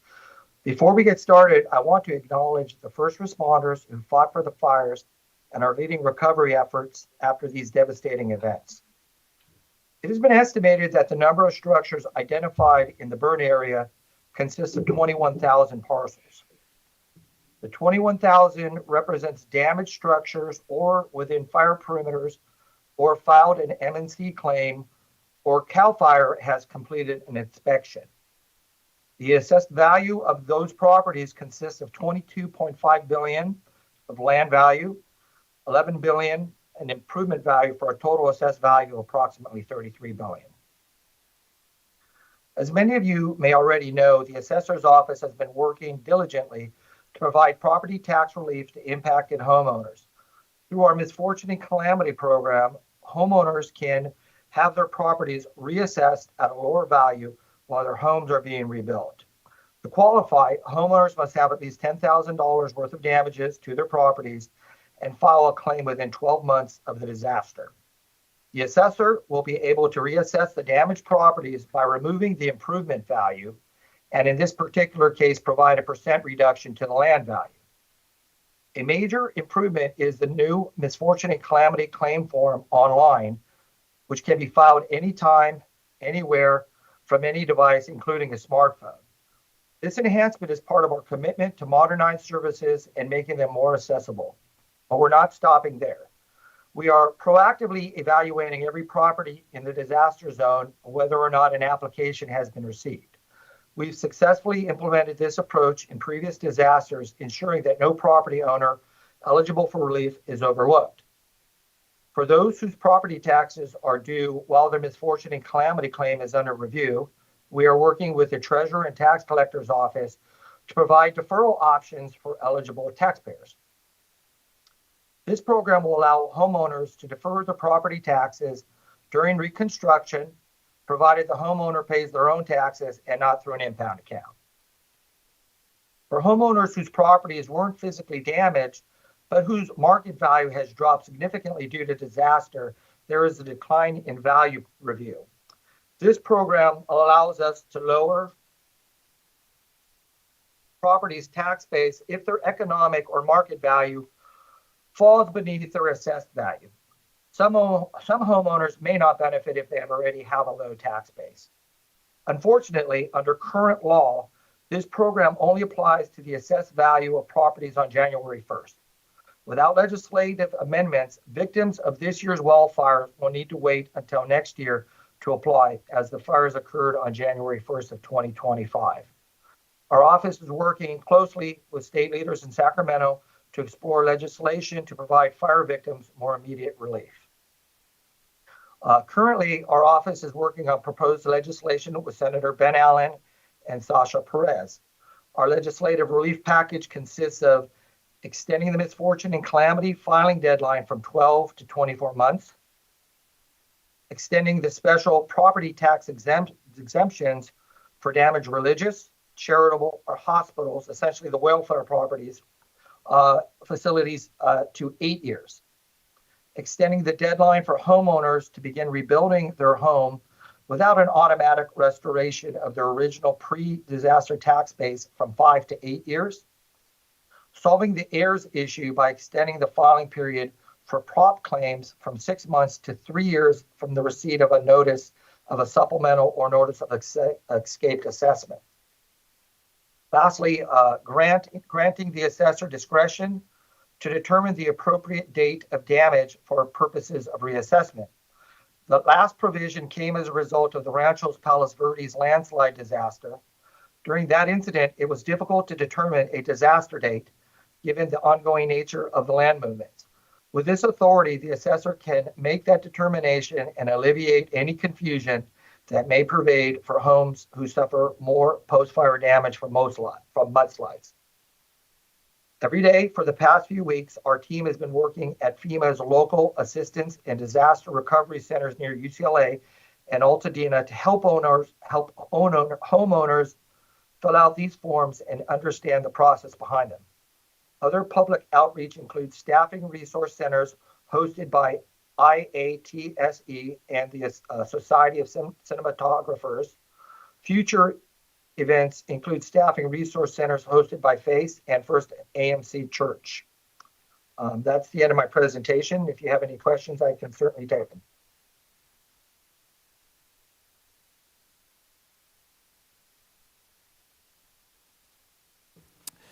Yes. First of all, let me back up a little bit. I just wanted to also thank, you mentioned your office, Jeff Brang, my assessor, has been real active with this once this disaster took place. But we also had some real good partnerships with our LA Mayor, Karen Bass, our LA County supervisors have all weighed in. Two state senators that are really impacted by it. We're going to hear from them a little bit later, Senator Ben Allen and then also Senator Sasha Perez, one representing the Palisades area, which is Senator Allen, and then also Senator Perez, who represents Altadena. But moving forward, I have a couple questions, and I'll open it up to the members and see if they have others. My question to you or to your office, the assessor, would be, one of the major difficulties of dealing with disasters of this scale is keeping in contact with homeowners, and in many cases, only physical addresses that they have from the contact, from the assessor's office, may be property which was destroyed. So what has happened, or what have you folks created to do, or to be able to outreach to these folks that not only maybe lost their residency address, but also their business address? Okay, so thank you for that question. Well, the office has modified its website to include added information banners added the ability to file online and to apply for newsletters to keep them informed, but also to register their property. And if they register their property, this will give them updates about their claims, the status of their claims, and where exactly that is. We also, on our site, make it easy for them to update the records and let us know where they at and where correspondence can be sent. And so every day at the resource centers, and we have 2 of them, for a while we had 3, we are asking them to fill out the newsletter, register their property, asking them these questions, and seeing if we need to register or make a change in address to stay on top of where the correct any correspondence should go. In addition, we've also set up that they can make an appointment through MS Bookings with any of our proposition ownership specialists to address their specific situations. And once again, when they're at the resource centers, we have the ability to do that almost immediately, book them an appointment. Thank you. My second question is, the governor has issued a number of executive orders related to property taxation relief, most directly with Order N-1025, which prevents penalties and interest from being imposed for late property tax payments until April 10th of 2026. How does this relief add to the existing disaster relief provisions which our office is implementing? Sure. Member Vasquez, this is Lawrence Liu. I'm here with Director House. I'm Special Assistant to Assessor Jeff Prang. Thank you for your question. It goes actually hand in hand with the governor's executive order. Our treasurer and tax collector is currently deferring any penalties on property tax collections for taxpayers that have filed their misfortune and calamity claims. So they won't be receiving any sort of bill until a supplemental tax bill is generated from their misfortune and calamity valuation, or if they've received any sort of notice from the assessor's office that their calamity claim was denied. So really, they will piggyback off of each other.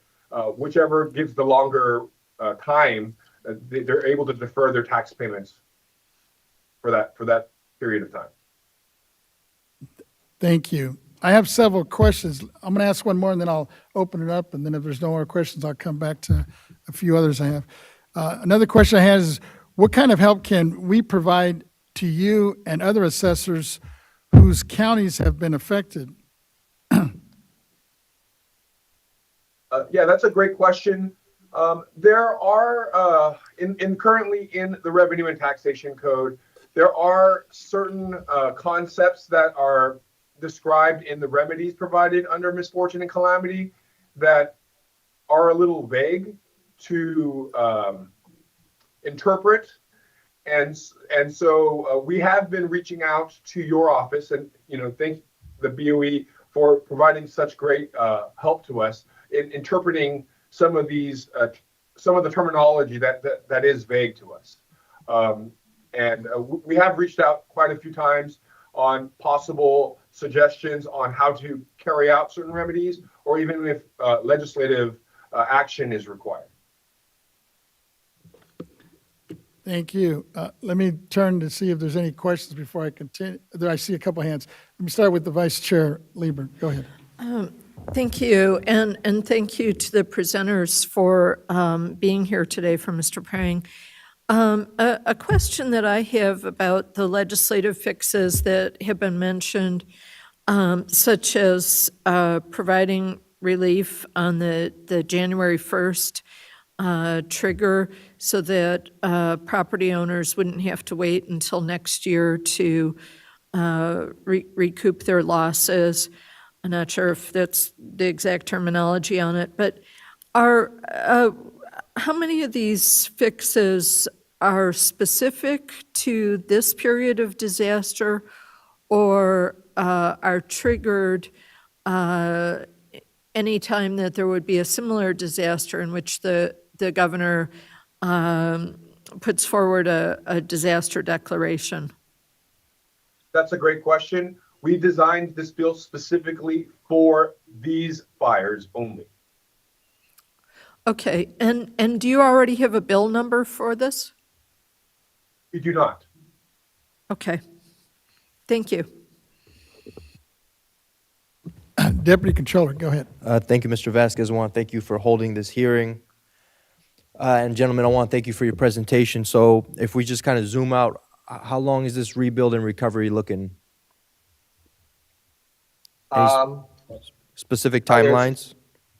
Well, the office currently went to work proactively on building in functionality to our new operating system to do automated valuations. We anticipate starting the first tranche of valuations, maybe 9,000 of them, 8 or 9,000 in early April. We estimate that we're going to be able to complete 60 to 70% through automation, and the remainder are going to be more slow work that we have to do manually and interact and get information. And so we're shooting for June, although it could go beyond that. Understood. And then my last question, what avenues have you taken to publicize some of the information coming out of the assessor's office? Well, there's been several fronts. I know that Mr. Prang's been out in the media. We are attending meetings such as this in the community, going out into the public every opportunity several times a week.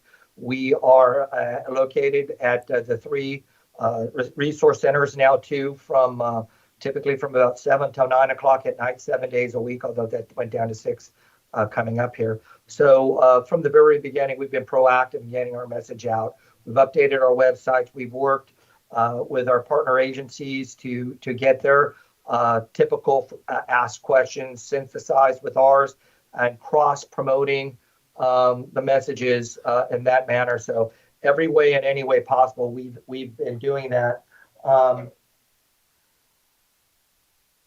Absolutely. Assessor Prang is also, he writes special bulletins on this topic, and we release special bulletins, I think on a monthly basis. It could be actually more frequent. And we're posting on our social media platforms as well. Thank you. And Mr. Vasquez, if I may, I did have one other question come to mind. The governor had an executive order that prohibits price gouging and underselling of homes. I think it's a 3-month prohibition. Is the assessor's office enforcing this?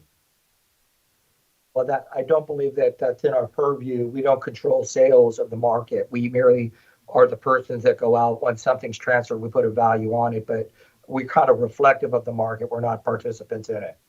Understood. Thank you, gentlemen. Good luck. Okay. Thank you. Member Schaefer, did you have a question down there? Yes. I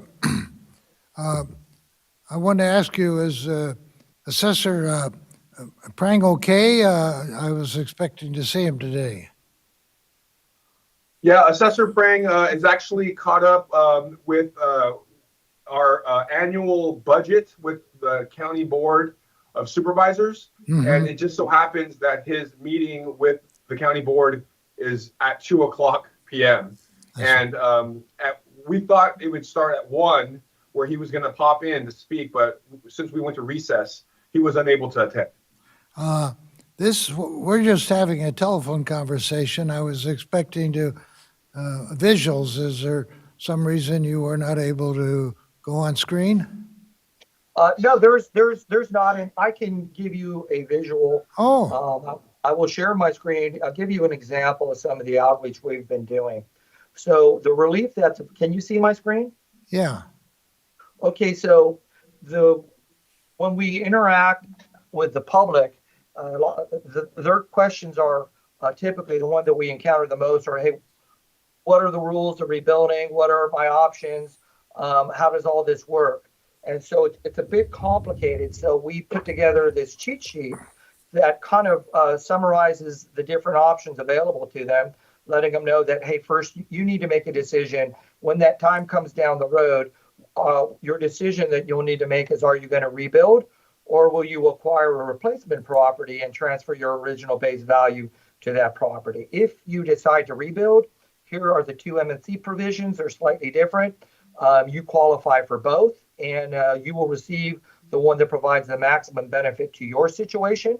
We can't determine that at this time because we don't know how long or what they're actually going to build. But keep in mind, these are the provisions that are out there for rebuilding. And if you decide to instead acquire a replacement property, well, here's the options as well. You can see here Proposition 50. That is the only proposition that allows you to transfer your original base value to a property that is other than residential. So if you had a commercial building or an industrial building, Proposition 50 will be the one that is going to be your only option. And that's the one that allows you to acquire a replacement property, but only within Los Angeles County, the same county. That's an intra-county option.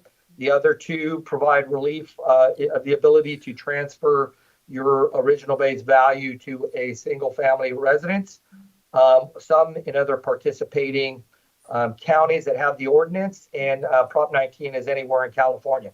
They're all slightly different, but we just try to make available to them and explain what their options are when we get down the road further and they're getting closer to making that decision. So that's kind of some of the things and the visual that I have for you. Thank you. One closing thought. You have the jurisdiction, maybe with the permission of the Board of Supervisors, to be proactive and do a reduction without getting an application. That may be particularly important here because so many people have lost their secretarial tools, their ability to communicate, their papers and all that stuff. There's also a lot of wealthy property owners who are hurt that are from foreign countries and have language problems. I would like your office to be aware if there should be an application and you're not getting it, you might be proactive and seek out the application, assuming you have the approval of the Board of Supervisors to do so. Thank you. Yes, we do. That's in our ordinance, so we are proactively, we're not requiring them to file an application. If we're aware of some property has been completely damaged, or we are proactively going ahead and doing that. Thank you. As I'm looking at your split screen, are we able to get a copy of that matrix you have on the screen? And, you know, we should probably post that on our website. It's pretty good information from what I could see. Sure, we'll send that to you. Appreciate it. Yeah, I'll send it over after our meeting today. I have a couple more, right? I have a couple more questions, and then I'll turn it back in case there's others. But I have a couple questions about properties other than homes. For example, for businesses that were partially destroyed or shut down or completely cut from customers or commercial activity, do they have an option to receive a declined in value assessment based on those conditions? Are you talking about personal property? Are you talking about business, personal property fixtures, things of that nature? Yes, they are entitled to decline in value relief. That's always, for businesses, their assessment is always based on the lien date. So. Thank you. And then, oh, go ahead. Let me say this too, because the bills for the low ordinance, and if any business was removed, then they wouldn't be receiving a bill. It would be no added value. Since on the lien date, that would have all been gone. Thank you. Finally, there are a number of properties like churches and other nonprofits that receive welfare exemptions, but which were destroyed in the fires. In order to qualify for that exemption, the property needs to be used for the qualifying purpose. Do the assessors have, or currently have, an exemption for those folks? Or authority, I should say. So currently, that's sort of a tricky topic. We do have, we are working with Senator Allen on legislation that sort of addresses this situation, where we would be able to continuously grant the exemption during the period that they are rebuilding. But currently in the Revenue and Taxation Code, there is a provision, it sort of may give us a little bit of leeway to continuously grant the exemption for them, as long as that they have the intent to rebuild. And if they show that they have the intent to rebuild, then we would treat that their exemption was not abandoned, and we could still provide it to them. But there are caveats to that, and that's why the legislation is important, to sort of patch those caveats. No, I appreciate that, because at a couple of the hearings or roundtables that I attended, there was some church groups that came up and they said, you know, we're technically out of business because of the fire, but we're just fearing the worst, that we're going to get a tax bill since we're not up and running, and we're, you know, and we technically, if we're not up and running, we lose that exemption. So appreciate whatever you can do to help those folks. And I think I have a follow-up question from my Vice Chair, Ms. Lieber. Thank you. To the presenters, as you're formulating the legislation, I'd be interested to know if it can accommodate, say, if a church is demonstrating intent to continue, would it qualify, excuse me, would it qualify if, for example, they had been operating as a church and they have an intent to have another 501c3 use, such as they intend to continue as a shelter, or some other use that's also a nonprofit. I think I could see a church having their facility destroyed, partnering with another church, or using a disused church space, and then wanting to use their original space for another nonprofit or public benefit use. And you don't need to respond back to me, but if it's possible to accommodate that in the bill, I think it would be a benefit. Thank you.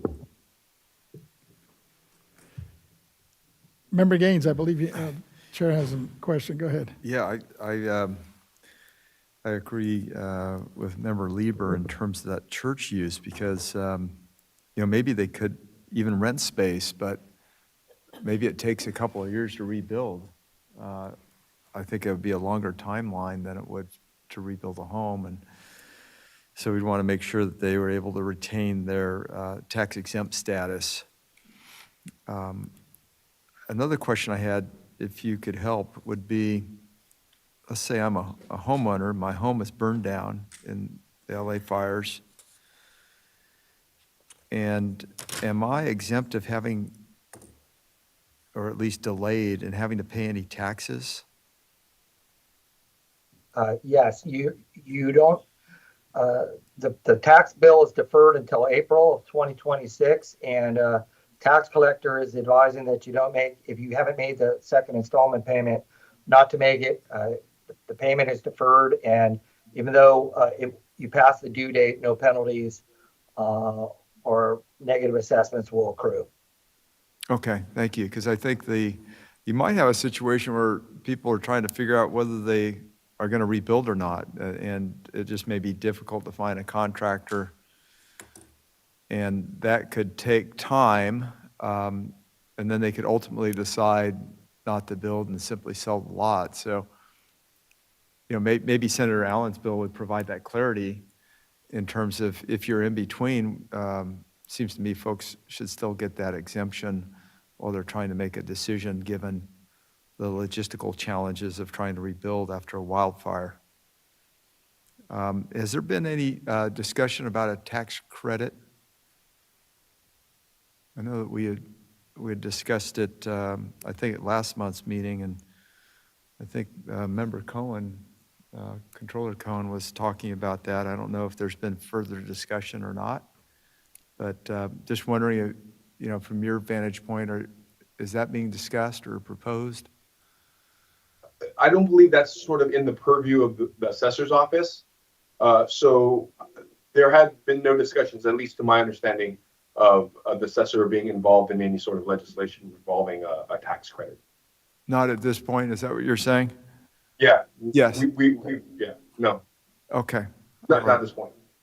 Okay, very good. And how about the, with regards to value reduction, how quickly is that happening? Well, as I said, this is the largest magnitude we've had. There's 21,000 properties in the perimeter, but we have tested, and we're going to be automating. Like we believe, we're hoping for up to 70%. We're going to be able to start the first run in early April. So we're going to try to automate. There's some data cleanup that we're undertaking now to help us maximize the amount of valuations. That can be automated, but we're going to be starting in April. And then what will remain will be the ones that are worked in the typical fashion that require interaction, applications, more data to justify or inform us the extent of the damage, and those will be a little bit slower. Okay. And so how does this work in terms of, I mean, is this it's a delay at this point, is that right? Is it a delay of paying taxes until April of 26? That's right. It's a delay. You're going to ultimately you're going to have to pay them, but it's been delayed and no penalties or costs will accrue, until April of 2026. Okay, and then that would be, the taxes due would be based on just the land value, is that right? Right. Once we start, for most of these, we're going to be removing the land value. It was a total damage, and also adjusting the land value down as well. And the improvement value, those reductions will stay on until such time as they rebuild and the market returns for the land. Yeah, until April of 26, but that could be extended either by statute. Right. April of 26 will be based upon the value. If they haven't built, it'll still be billed upon the value without an improvement. And that reduced value will continue on beyond April of 26 until at such time it's rebuilt. Good, and it sounds like that's all going to be retroactive in terms of bringing the value down to the date of loss. Yes, as of the date of loss. Right. Yeah, And we're working with CAL FIRE's provided some phenomenal information, and they've had boots on the ground to give us estimate of damage on a parcel by parcel basis with photos. And so that's really going to help us with the automation. Okay, very well. So it sounds like the taxpayer doesn't, I should say the property owner and taxpayer doesn't have to do anything in terms of paying taxes until that April of 26. That's correct. Yeah. And if they made the payment in full, once if they pay both in full in advance, once we are able to value the property, they will get a refund. Yes, okay.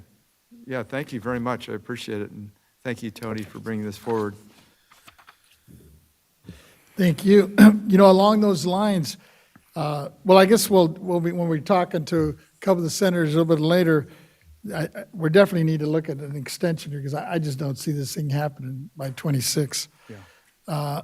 And then you mentioned also the issue of, well, I guess at some point, I'm sure you'll get back to us in terms of any guidance or LTAs that you think might be useful as you're moving forward, especially some of these extensions and gray areas as we're looking at these exemptions, correct? That's correct. Thank you. Oh, we have, Deputy Controller has another question for you. Thank you, Mr. Vasquez. Before I let you go, gentlemen, I did have one more question. Is there any resource in your office or elsewhere you recommend to assist the taxpayer in filling out applications or answering any questions? Yeah, that's a great question. Thank you for that. Our assessor's webpage has an FAQ designed specifically for misfortune and calamity. And I believe we have a specific page that's now designed for these wildfires. And there are FAQs that are fire specific to the incident, and it helps. It's a great resource in giving you answers and guiding you on how to complete the completion of these calamity forms. And there is an option now to file these forms online. So you don't have to print it out, fill it out, and then email it or mail it to our office. It can be submitted directly online. And they can also be submitted through our staff when they come to the disaster relief centers. If they come up and we're answering their questions and giving them this cheat sheet or the frequently asked questions, we can sign them up or help them fill out their application for relief right then and there. Wonderful, thank you. If you can forward that link over to Mr. Member Vasquez or the executive director, and she can get it to us at the State Controller's office, that'd be great. Thank you. The last question I had is refers to the lien date. You know, California properties are generally assessed as of the lien date of January 1 of the given year. In this case, that was less than 1 week before the windstorm and fires began. Can you talk about problems of the lien date being before or but just before the date of the disaster, and whether your office has any discretion to act on its own to address these problems? Well, as you know, under decline in value and under tax law, the value is based upon the value of the property on the lien date, which is January 1st. So we have to consider and value the property for its assessment purposes on January 1st. So given that the damage and the fire took place, I believe on the 7th or 8th, it was after the lien date. And so under the current law, we would be able to consider it because that was not the condition of the property on January 1st. That's why we have put in proposed legislation, kind of a one-off, asking us to be allowed to say, hey, the value on the lien date will be the value of the property on January 7th, so we could take in consideration the damage of the property because they missed it by a few days, and say we're allowed to value it in its condition on the 7th, but that will be the value for January 1st for the full fiscal year. So we have that language proposed, but currently under current law, we would not be able to take it into consideration. And that's why I said for declining value, they would have to wait till the next year. Okay, thank you. If there's no other questions, I think we're good. Want to thank you and your office and several of you that stepped up, and thank my assessor, Jeff Prang, for giving you this opportunity and to be able to clear some of the issues that we're discussing here. But as we move forward and we listen to the senators a little bit later, I'm sure we'll have some follow-up questions down the road. But thank you and appreciate it. Thank you for having us. Thank you for having us. Ms. Cicchetti. Yes, hi. We're going to do a couple out of order on the agenda just to accommodate our speakers and the times that they are available. So what we're going to do right now is we're going to jump over to item number 13, which is public comment on the informational hearing, just to get things going. So members of the public are invited to provide comment on the informational hearing. In the event that a member of the public who wishes to provide a public comment is unable, for any reason, including the time constraints, you can submit a written comment onto our website, boe.ca.gov. There's a link that you could submit a written comment, and we would distribute them to the board members. So let's see here. We could go out to the AT&T moderator. Could you let us know if there's anyone on the line who'd like to make a public comment for this informational hearing? Yes, and on the phones, if you'd like to make a public comment at this time, it is 1, then 0.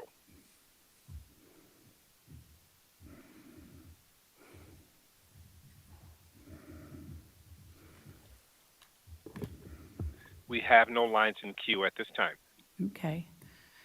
Okay, so since we have no one online right now, because it is a little bit earlier in the agenda, we're going to take a quick little break, and then we'll be available for when the speakers who are available at certain times. So let's try to give us a 15-minute break right now. Oh, did you Can have we hold something? just for a minute? Yes. I got a text from my mayor. I think she's trying to call in. Okay, okay. Let's see if she gets through. Okay, let's do that.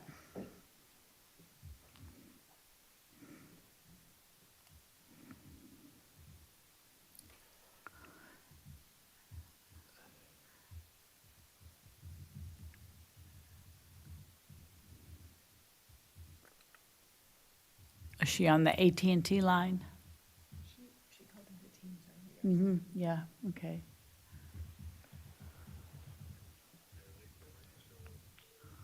AT&T would let you know if she's calling, right? If there's someone on the line, yeah.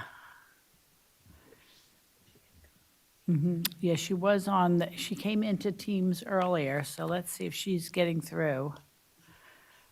We could just hold off. Okay, she looks like she's trying to get through. She might be Okay. there now.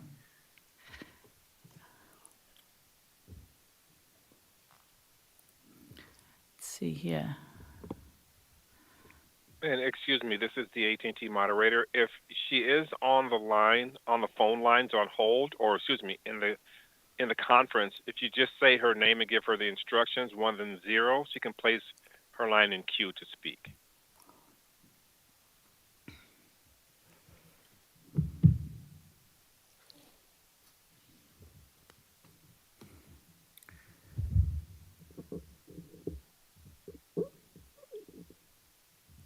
See if she's.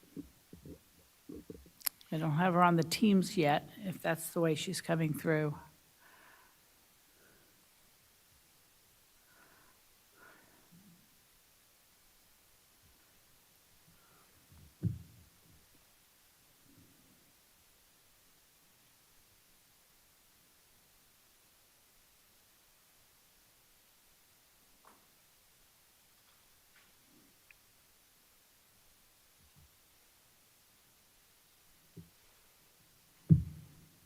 Was it another text or?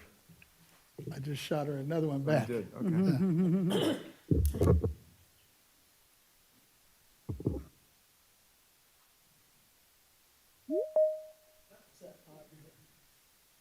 It sounds like she has joined Teams. And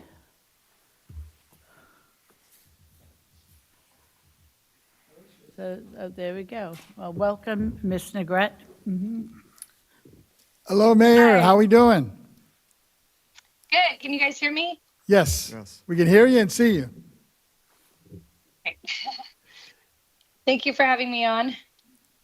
If you can give us a little update, I know, most of the city, well, actually, the city itself didn't really experience too much of the fire, but you're getting a lot of the aftermath, especially with businesses, because the PCH basically was shut down, which covers quite a bit of the city of Santa Monica, even though technically there was no real fire damage. I think there was a lot of business and commercial damage. Yeah, I mean, so we didn't have any structure damage, thankfully. And we did have evacuation areas on the northern part of our city. And we also, had experienced a small sliver of our community in Santa Monica has DWP as its water source, unlike the rest of our city who is on our own Santa Monica water system. So they have had a do not drink order. So we've experienced, it from that perspective. And then most recently, the biggest concerns in terms of like community concerns environmentally have been, the debris and the ash sediment that's washed up on our beaches, impacting Santa Monica beaches, of which we just started cleaning up today and building a berm at the storm drain. So that's been really concerning because the beaches are obviously closed. That affects travel and tourism and also makes our folks who live in Santa Monica on the beach and, constituents and visitors and businesses all concerned. And then the impacts on not just PCH, but even today, they closed the 4th Street exit again. So that keeps sort of happening for a long period. We had both Lincoln Boulevard and 4th Street, which leads into our downtown area, closed.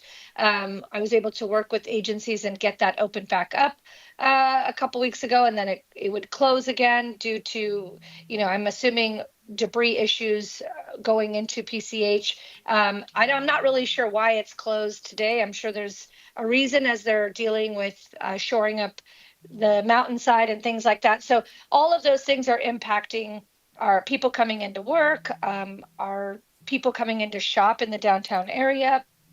And then, of course, because people don't always understand geographically how we're laid out, there's been the broader issue of, long-term, looking out a month, 2 months, folks canceling hotel reservations. So although we saw an influx the first few days of evacuees in our hotels, and we have some of those evacuees still in our hotels, we saw a huge decrease when we evacuated our own Santa Monica area, and everybody in Palisades kind of pushed out.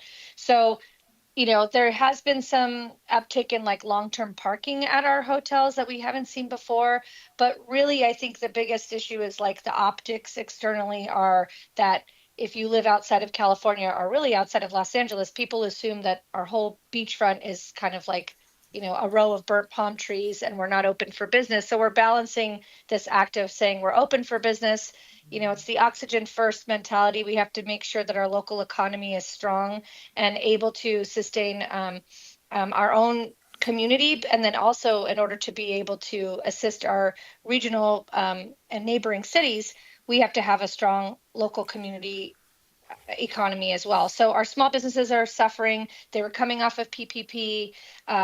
I have to be honest, as a small business owner myself, who has been impacted because I had a large percentage of our customers were Pali schools and students and residents. We have seen a financial impact immediately, and we, are not eligible for an SBA loan because if you're still paying back a PPP loan, then you weren't eligible for some of these FEMA SBA business type loans. So we just had a town hall. Well, we didn't have a town hall. Department of Health had a town hall addressing the beach issues. We got clearance to clean our beaches. We hope that will help make our beaches a little bit more inviting and quell some concerns around toxic, hazardous debris runoff from the rains and the fires.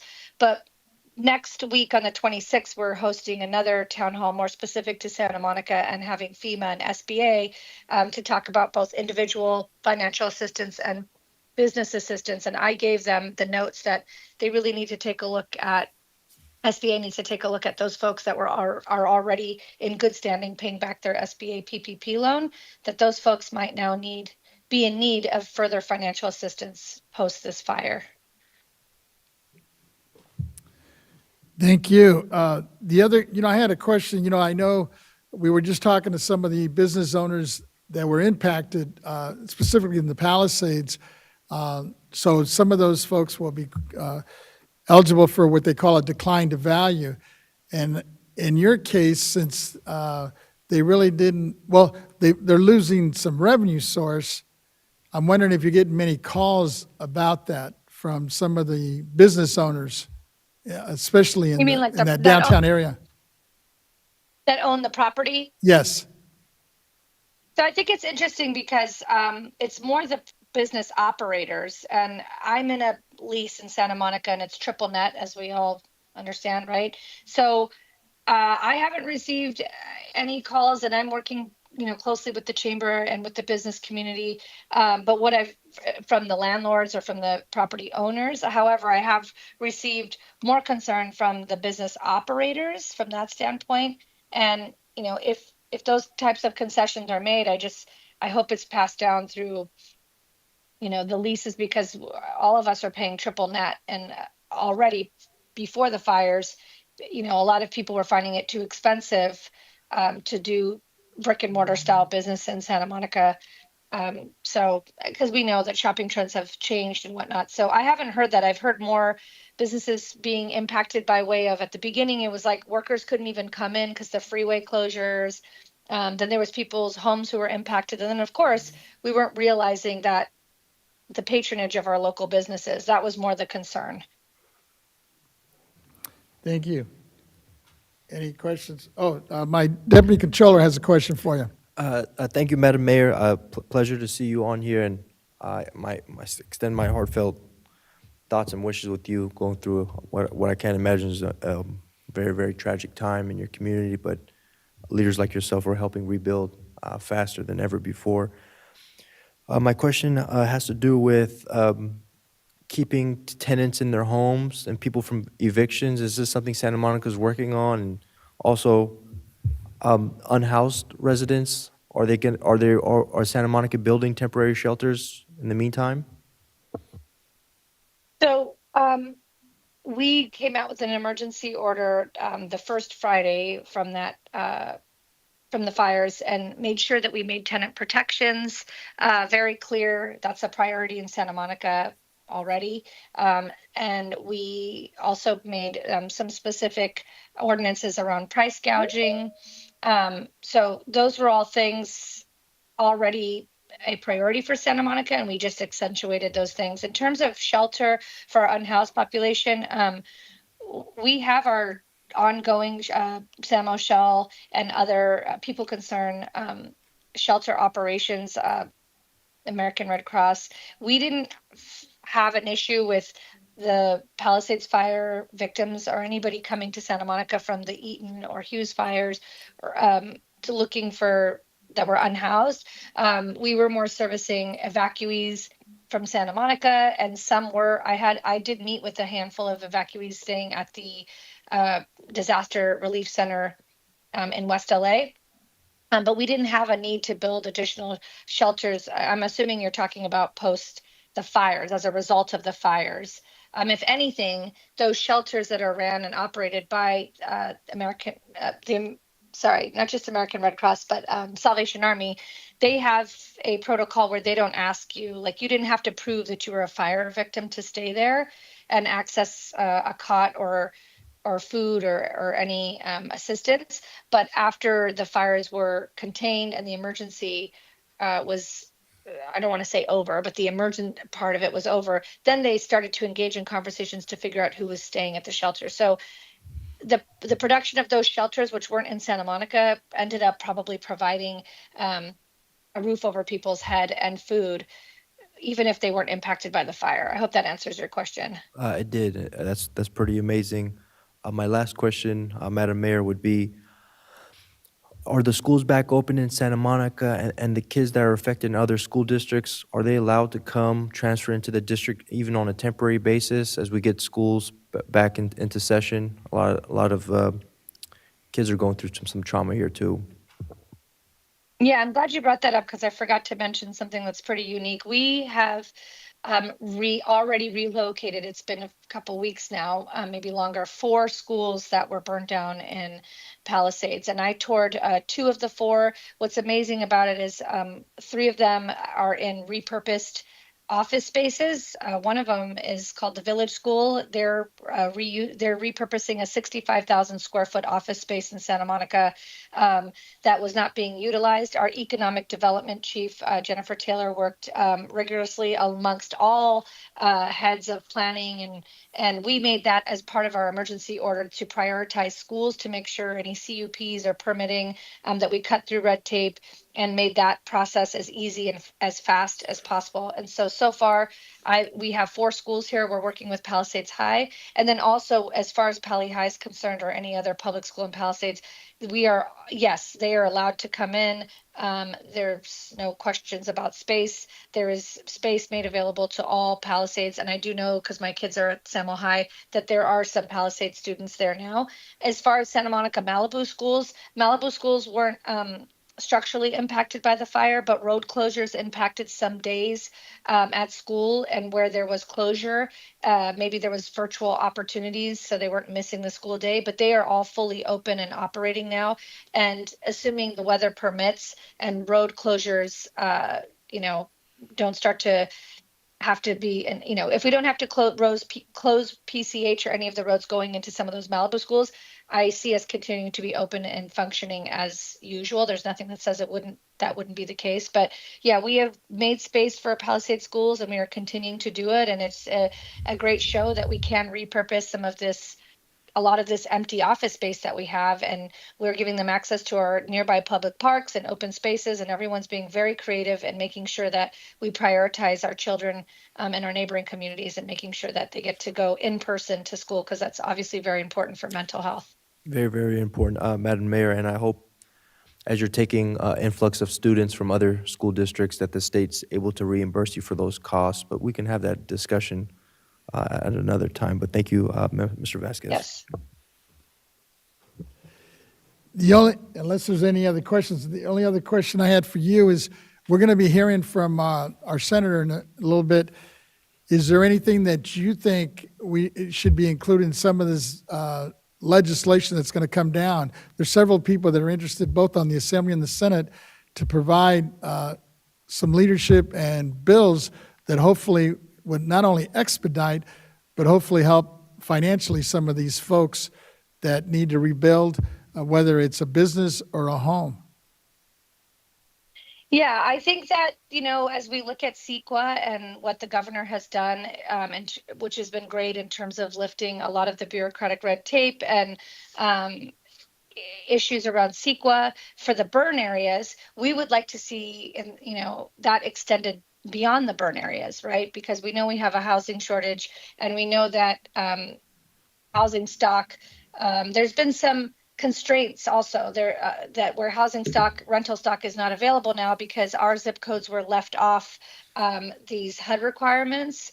And so the governor made a good start with anything that's 4 bedrooms and above. It doesn't have to apply to those HUD rates, but he also included some zip codes that didn't include Santa Monica, which meant that 2 bedroom, 1 bedroom, and smaller rental stock came off the market.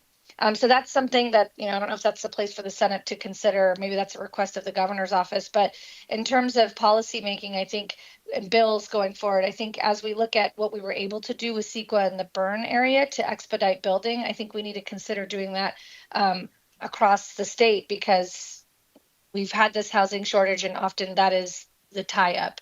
And in terms of financial relief, I just want to remind people I have many friends who lost their homes, some of which are on fixed incomes because they're senior citizens. And so I think there's this idea that, at least in the Palisades fire, that the majority of that population are flush with money and they can afford this, and they were all insured. A lot of people are underinsured, whether it be the FAIR plan or an insurance, and the deductibles are so high that they may never rebuild again. And so I hope that there is, a bill out there that considers the folks that may not have access to new money to be able to rebuild, and that was their whole life. We need to consider that a lot of these people were gifted their family legacy homes and might have only been barely keeping up with property taxes and the cost of maintaining their property. And, hopefully we can figure out some structure to bring back the diverse, unique community that was the Palisades. I mean, obviously there was a lot of multi-million-dollar homes, but there was also a small community that existed that had an aging population that made the community unique. And there was also a lot of people who worked and lived in the back of homes that gave them an opportunity to have their kids go to their schools. So I hope we consider that as we look at rebuilding, helping to rebuild that community back. We have another question here from our chair, Member Gaines. Go ahead. Yeah, thank you, Mary Negrete. I appreciate all your comments. I'm just curious, you talked a little bit about your own business and then also serving as mayor. So it sounds like your own business has suffered. So I'm just curious, how's that coming along? You're obviously very busy as mayor too, so. And I've got kids. And I run a nonprofit And kids, that there you works go. with at-risk. Yeah. Yeah. I also run a nonprofit that works with at-risk youth. So my business is a legacy family business. It was started 52 years ago by my father, who just passed away. It's a music store, and we have 4 revenue streams. We do repairs for all the public schools for all their instruments, including repairs for UCLA as well, some for SC, and we had multiple schools, some of which have burned down in the Palisades. We also teach lessons. So about 27% of our customers came from the Palisades area. We have 10 studios where we teach private lessons, group lessons. And then we also have a retail portion where we sell instruments and supplies. And then we have a rental program. So our rental program allows people to rent like a $2,000 tuba for, $85 a month, or a $600 violin for $25 a month. Well, the folks that lost their instruments, normally we would have to look at their insurance and file a claim, but we just told people, we'll replace your instrument, we'll take care of that later. We didn't realize how many people were going to be coming in and doing that. So we've been impacted in multiple ways. We've lost instruments by way of they've been burned down in our rental contracts, right? So we have to replace those. We've been giving instruments to folks who have lost it. Our nonprofit makes sure that it makes people whole. So we were kind of donating from that. And then also we've lost a customer base who now doesn't have the disposable income to pay for private music lessons, which I totally understand. So, you know, the ripple effect of the economic catastrophe is yet to be seen because many of us, myself, I can say, was doggy paddling because from 2020 we had COVID, then we were looted, set on fire at our other location during the May 31st civil unrest. And then from that point on, we were robbed multiple times, our glass broken. So for us and many businesses like ours, we've experienced a lot of loss. And then this happened as we're competing with the new you know, brick and mortar versus online retail market. It's just really hard for businesses to sustain. And, you know, right after this happened, we had our sales tax due. So I just am, as mayor, I'm trying to connect as a brick and mortar retail owner, someone who's born and raised in my community, who's also a renter and doesn't own the commercial building that I'm in. I'm reminding people that we have to support our local economy. And so instead of toning down events or sort of feeling like we can't celebrate our local businesses, it's quite the opposite. We have to continue to do those things. Otherwise, we won't be able to help our regional partners and if we can't help ourselves. Yeah. Well, thank you for sharing that. I appreciate it, and that's very tough, and I feel for you. I appreciate the fact that you've stepped up to serve as the mayor of Santa Monica. So keep up the good work. Thank you. Thank you. I know you got to run, I know you have kids, so you probably need to go pick them up, but I appreciate at least being able to. Did I pause or am I off? I'm following in our former mayor's footsteps, Mr. Vasquez. No, thank you. Thank you for coming in and giving us your insights. Appreciate it. Well, thank you for having me. If there was anything else I would say about a bill package is it's considering especially our small and mid-sized businesses and the constraints they have and however we can make concessions for folks who, you know, looking at our sales and whatnot and seeing how we can help those businesses stay afloat so they can continue to provide jobs and provide a local economy and a robust tax revenue generator for our local cities and governments. Thank you. With that, Mr. Kelly, Thank you. take care. Well, we're continuing to wait for our next speaker. I don't have them on the line yet. So we might, if we want to just take a quick 5 or 10-minute break, I could work with your staff to see when we could get them on the line. Sounds like a plan. Okay, good. Thanks. So it is, let's say 3 o'clock, 3:10. 3:10. Okay, thank you.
set up. Let me get, Yeah, hold on one second. Let's try to get back. Are we okay back there? we're gonna get queued up You here got with the heads up. AT&T. Okay. So the board meeting is reconvening right now at 3:18. And we are at the item number 12. Yes, I've gotten the high sign. We're up at item number 12, which is proposed legislative solutions. Input on disaster relief proposals recently introduced in the legislature. Their representative potential impacts and analysis on possible support for key legislation. We have our first speaker today is Honorable Sasha Renee Perez, Senator, California State District 25. Thank you for participating.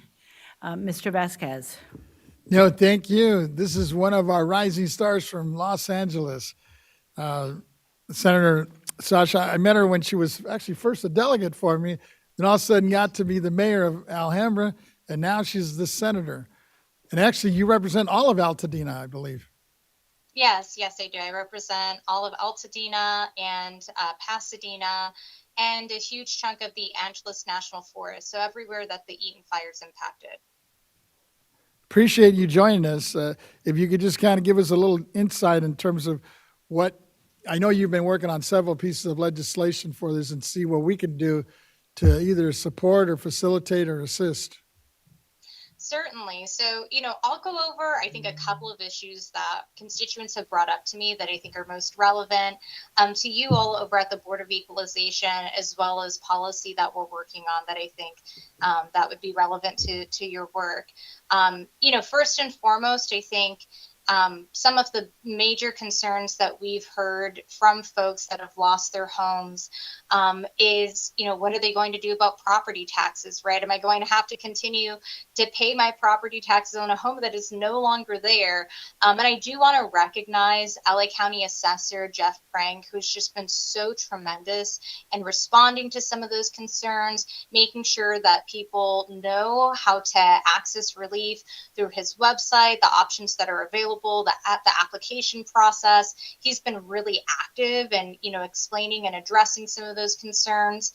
Another issue that came up was something specifically related to those multi-generational homeowners in Altadena, particularly Black homeowners as well as Latino homeowners that had lived in the area for several generations. And that was that we had found through the assessor's office that many of those families hadn't transferred over property ownership from maybe grandma or great grandma who may have passed away at this point, and transferred that ownership over to the current member of the family living in the home. And we had discovered if they did go ahead and do that transference, they could be liable for up to 8 years of back taxes. That was obviously not something that we wanted to place on individuals who had already gone through so much hardship, lost their homes, and are already struggling to navigate this situation. And so we've introduced legislation in partnership with the LA County Assessor's Office to basically waive those back taxes and those fees so that they wouldn't be held liable for that. And that is something that we're specifically targeting towards, as I mentioned before, those multi-generational homeowners that are in that particular circumstance and have lost their homes. In addition to that, we've received letters from several local government agencies that have raised concerns about challenges with loss of tax revenue as a result of the fires. As you could probably imagine, we lost an entire community. Almost all of Altadena's business corridor is gone.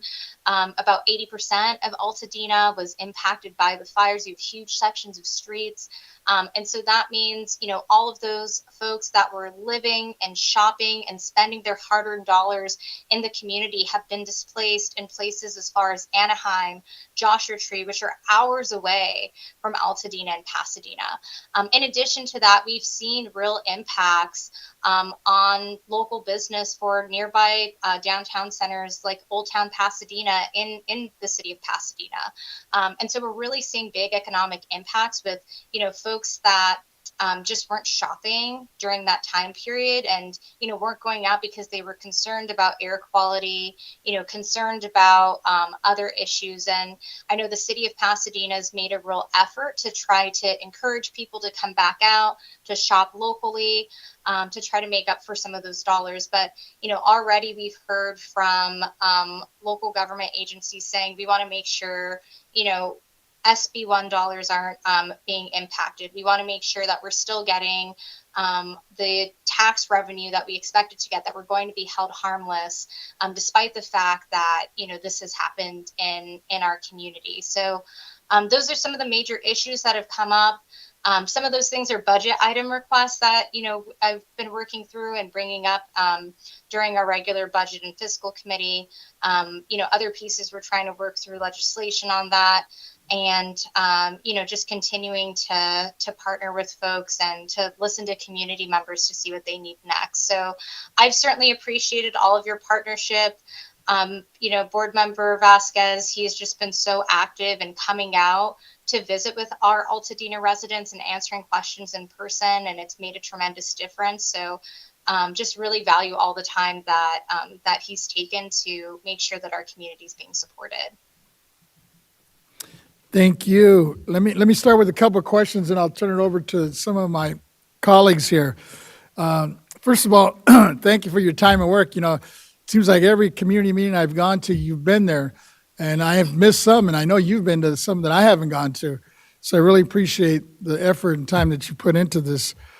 And I'm just wondering, I know you've been supportive of a number of bills, and in terms of the allocation, I guess it's $2.5 billion in the budget for wildfire relief. My question is, I'm very interested in SB 293, which would help property owners bring their property records up to date without a penalty. Yes.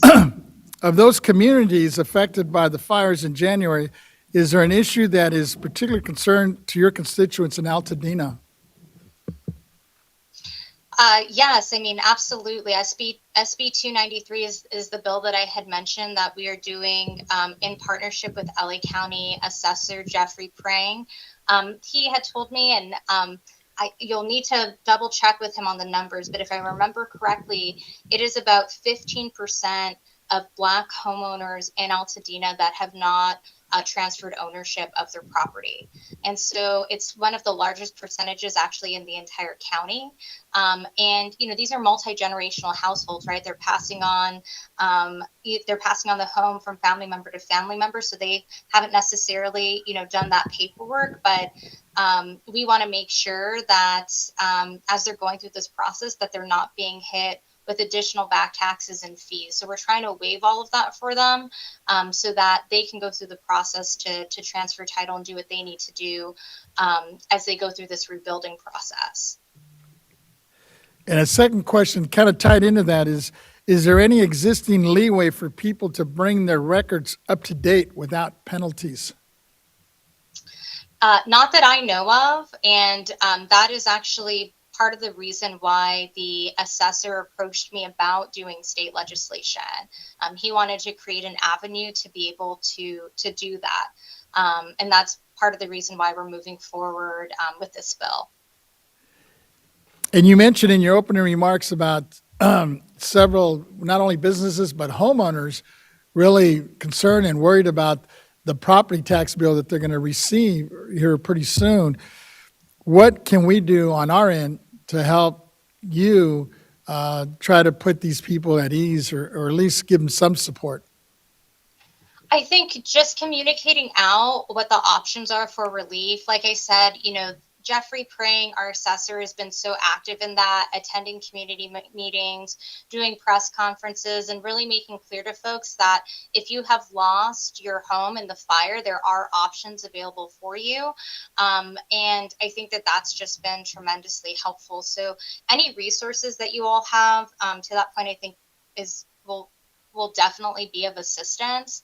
And I will say I know you mentioned this, business community as well and small business community. And as I mentioned, Altadena, its entire commercial corridor has been wiped out. And their commercial corridor was mostly small businesses. These folks need a lot of support. They've all made very clear to me. I haven't talked to a single business owner who hasn't told me that they want to rebuild. They all want to rebuild. They all want to get back to business. They're very committed to the community. And I want to make sure that we're helping them every step in the way. We're doing legislation to make sure that we're extending the moratorium that exists that the insurance commissioner, Ricardo Laura, created for homeowners, that 1-year moratorium on cancellations, that we're extending that to commercial properties as well and commercial owners. So commercial insurance will also have a moratorium as well. Thank you. Let me turn to my colleagues. Chair Gaines has a question for you. Yeah, thank you so much, Senator. I appreciate your concern and you're moving forward with this great bill, which I think will address part of the challenge of rebuilding. My concern is the speed. It's so important, I think, for people to be able to move through that process as quickly as possible. So I hope the Senate, I hope you and other affected legislators are taking a look at the speed process, applying the pressure that I think needs to happen at the local level to make sure that individuals can get those permits as quickly as they need. My concern is that you have desire for people to rebuild, but I think that desire may wane over time if they can't get through the process in a timely manner. And I'm concerned about your base, your business base, and the ability to retain that over time. And of course, with homeowners, I think you'll have the same scenario that some folks may just be older and they're going to cash out. But for those that want to stay in the community and help rebuild it, that speed is so critical. Absolutely. I mean, this has been a top concern, I think, for all of us at every level of government, you know, state, city, county, and federal, right? So the governor has made really clear that he is going to cut through as much bureaucratic tape as possible to streamline this process. The County of Los Angeles Supervisor Catherine Barger has set up a one-stop shop for folks to get through all of their permitting all in one place, and has staff there and present so that there are people in person to assist you with that process. And that is open. There's a physical place you can go to in Altadena to get that done. And I know Mayor Karen Bass is doing the same thing for the city of Los Angeles. You know, in addition to that too, I would also say, you know, this is an area I think we're going to have to continue to coordinate around, right? New issues come up, new challenges come up. You know, we've talked with, for example, private schools that are moving students on their campus to another campus temporarily because the school burnt down. And then there's delays with the permitting issues because they have to expand their campus. So we're troubleshooting as these things are coming up. And, you know, as I mentioned before, just working together with every level of government to make sure that this is making sense for people and they're not getting lost and stuck in this overly complicated process. Yeah, thank you so much. And I think as a former mayor, you have kind of an inside track in terms of how local government operates. So I think that's helpful. Yeah, thank you. Thank you. We have a question here for my deputy controller here. Thank you, Member Vasquez. Senator, welcome. My heart goes out to you in this time in your entire district. We're celebrating Black History Month in the month of February, and Altadena is known for being a place of Black excellence.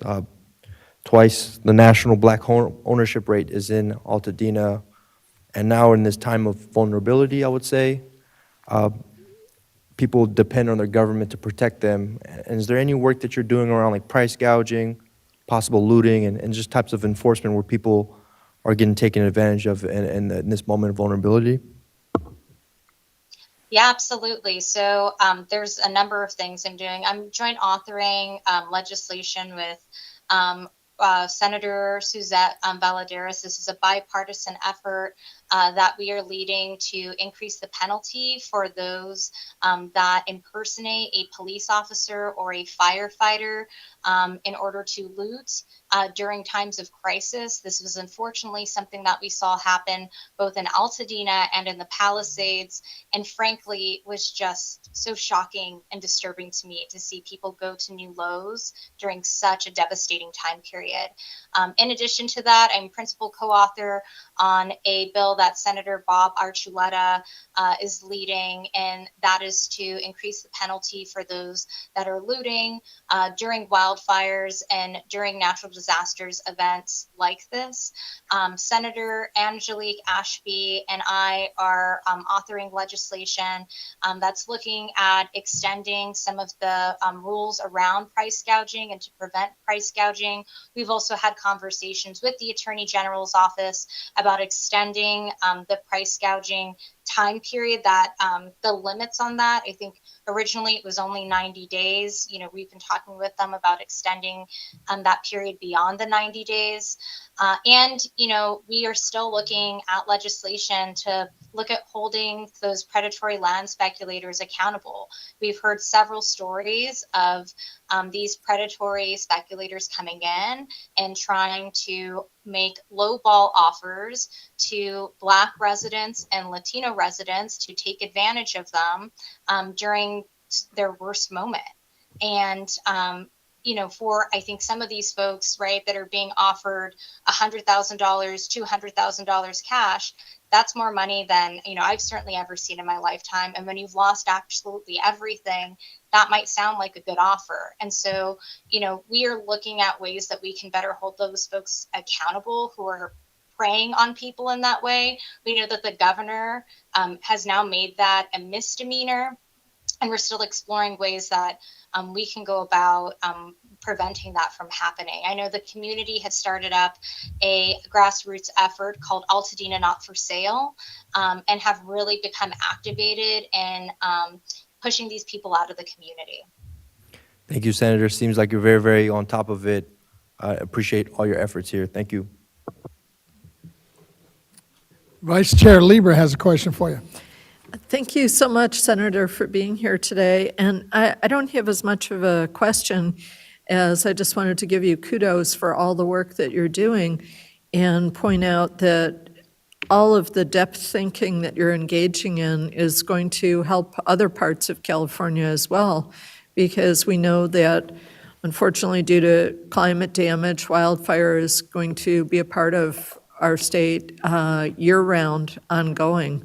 And I think before this catastrophe, it was pretty unheard of to have these types of wildfires in the height of the winter. But I think the work that you're engaging in and the co-authorship of the number of measures that you mentioned are really going to be very helpful for our state in the future, because you're creating a mold that other communities will be able to use. So thank you so much for all your work.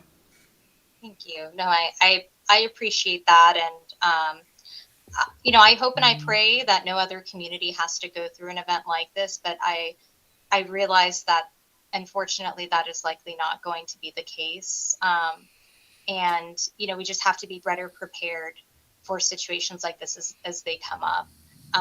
You know, another bill that I'm going to be leading is going to be on creating a statewide response system so that we are better prepared for situations like this.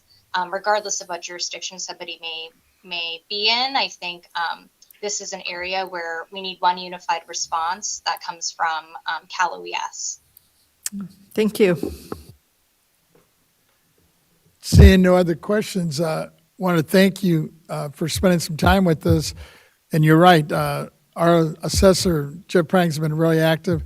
And actually, your Senate Pro Temp, McGuire, I've run across him a couple times at some of those hearings and community meetings in your district. So give him a shout out and thank him as well. Thank you. No, I absolutely will do that. And thank you so much, Board Member Vasquez. I just appreciate all of your leadership as well. You've been a great partner. Thank you. With that, Ms. Cicchetti, I think we have another speaker coming on. We are waiting for Senator Allen to get on the line. I'm not so sure if we know if he's coming. So that's who we're waiting for. Unless you want to, we could go to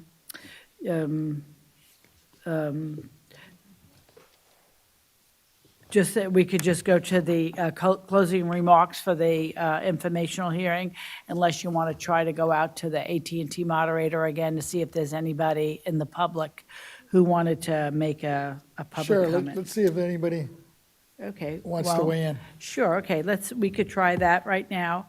So this is a public comment on the informational hearing. AT&T moderator, is there anyone on the line who'd like to make a public comment regarding this item? And if you would like to make a public comment at this time, please press 1 followed by 0 on your phone. And again, on the phones, if you would like to make a public comment on this item, it is 1, then 0.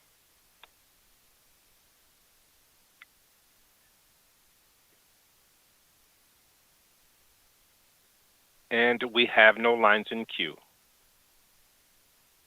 Thank you, moderator. All right, let's see if I could find out any status on Senator Allen.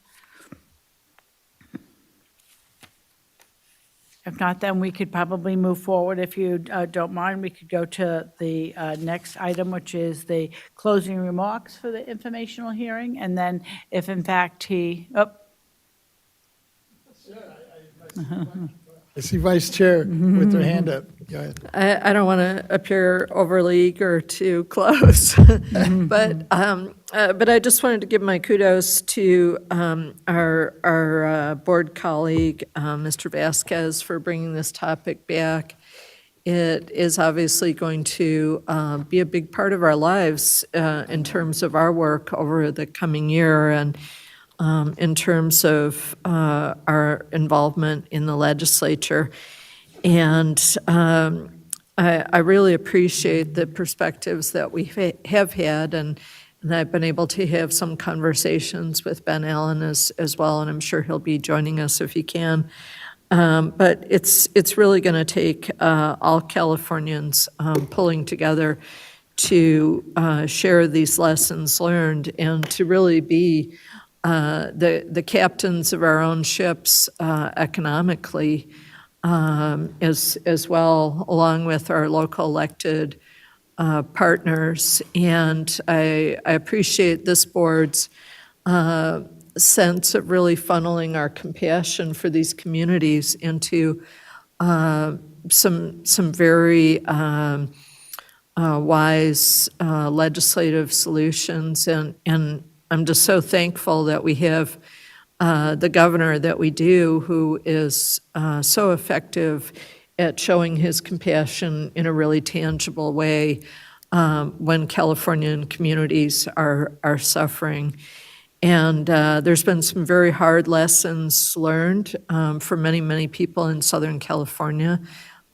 These losses, the loss of life there, the loss of important possessions in people's lives, even the loss of the natural environment and of family pets are just really irreplaceable. But I think we're demonstrating to all of our country and all of the world the way that we come together as Californians to take care of our own. And it really kind of chokes me up, and but makes me tremendously proud that we are the preeminent state that recognizes the value of our diversity and puts that into concrete terms in terms of acting with compassion and inclusion and making sure that we have an equitable approach to every person's needs and opportunities and fundamental value going forward. So I think this is a topic that calls on us to think very deeply about who we are as a state, and I'm just so pleased with this legislature and this governor at this very impactful time. And having been a Californian now for 33 years, I can't say that I've personally ever seen a time when we were as vulnerable as we are right now. And we're not coming apart at the seams, we're coming together at the seams. And it's very, very inspiring and makes me really proud to be a Californian.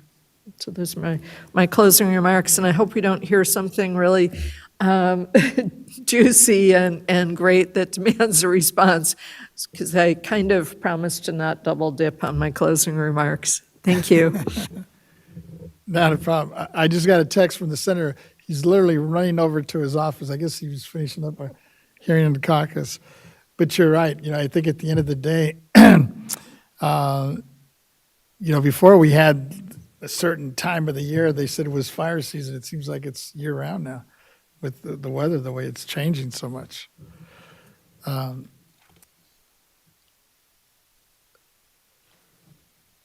don't know if anybody, I'll go on with the chair. Go ahead, Member I'll Gaines. make some closing Go ahead. remarks. So I just want to thank you, Member Vasquez, for bringing this issue forward. And again, your accommodation for me to come down and see the real damage of the fires. And I think this is exactly how we ought to be engaged as members of the BOE. So if it's property related, tax related, we ought to be, you know, seeking out ways, opportunities, solutions for the challenges that lie ahead. And the engagement with the legislature, I just think, is critical. And I see that relationship growing and getting stronger and clearer lines of communication. So I see that as very hopeful for the future. And these bills that I'm hearing about, I think are going down the right path in terms of trying to provide some relief. So thank you very much. Deputy Controller, go ahead. Thank you, Member Vasquez. I want to thank you for your leadership in putting this together in quick order as well. Something's been at the top of, I'll hold my comments if the senator is on.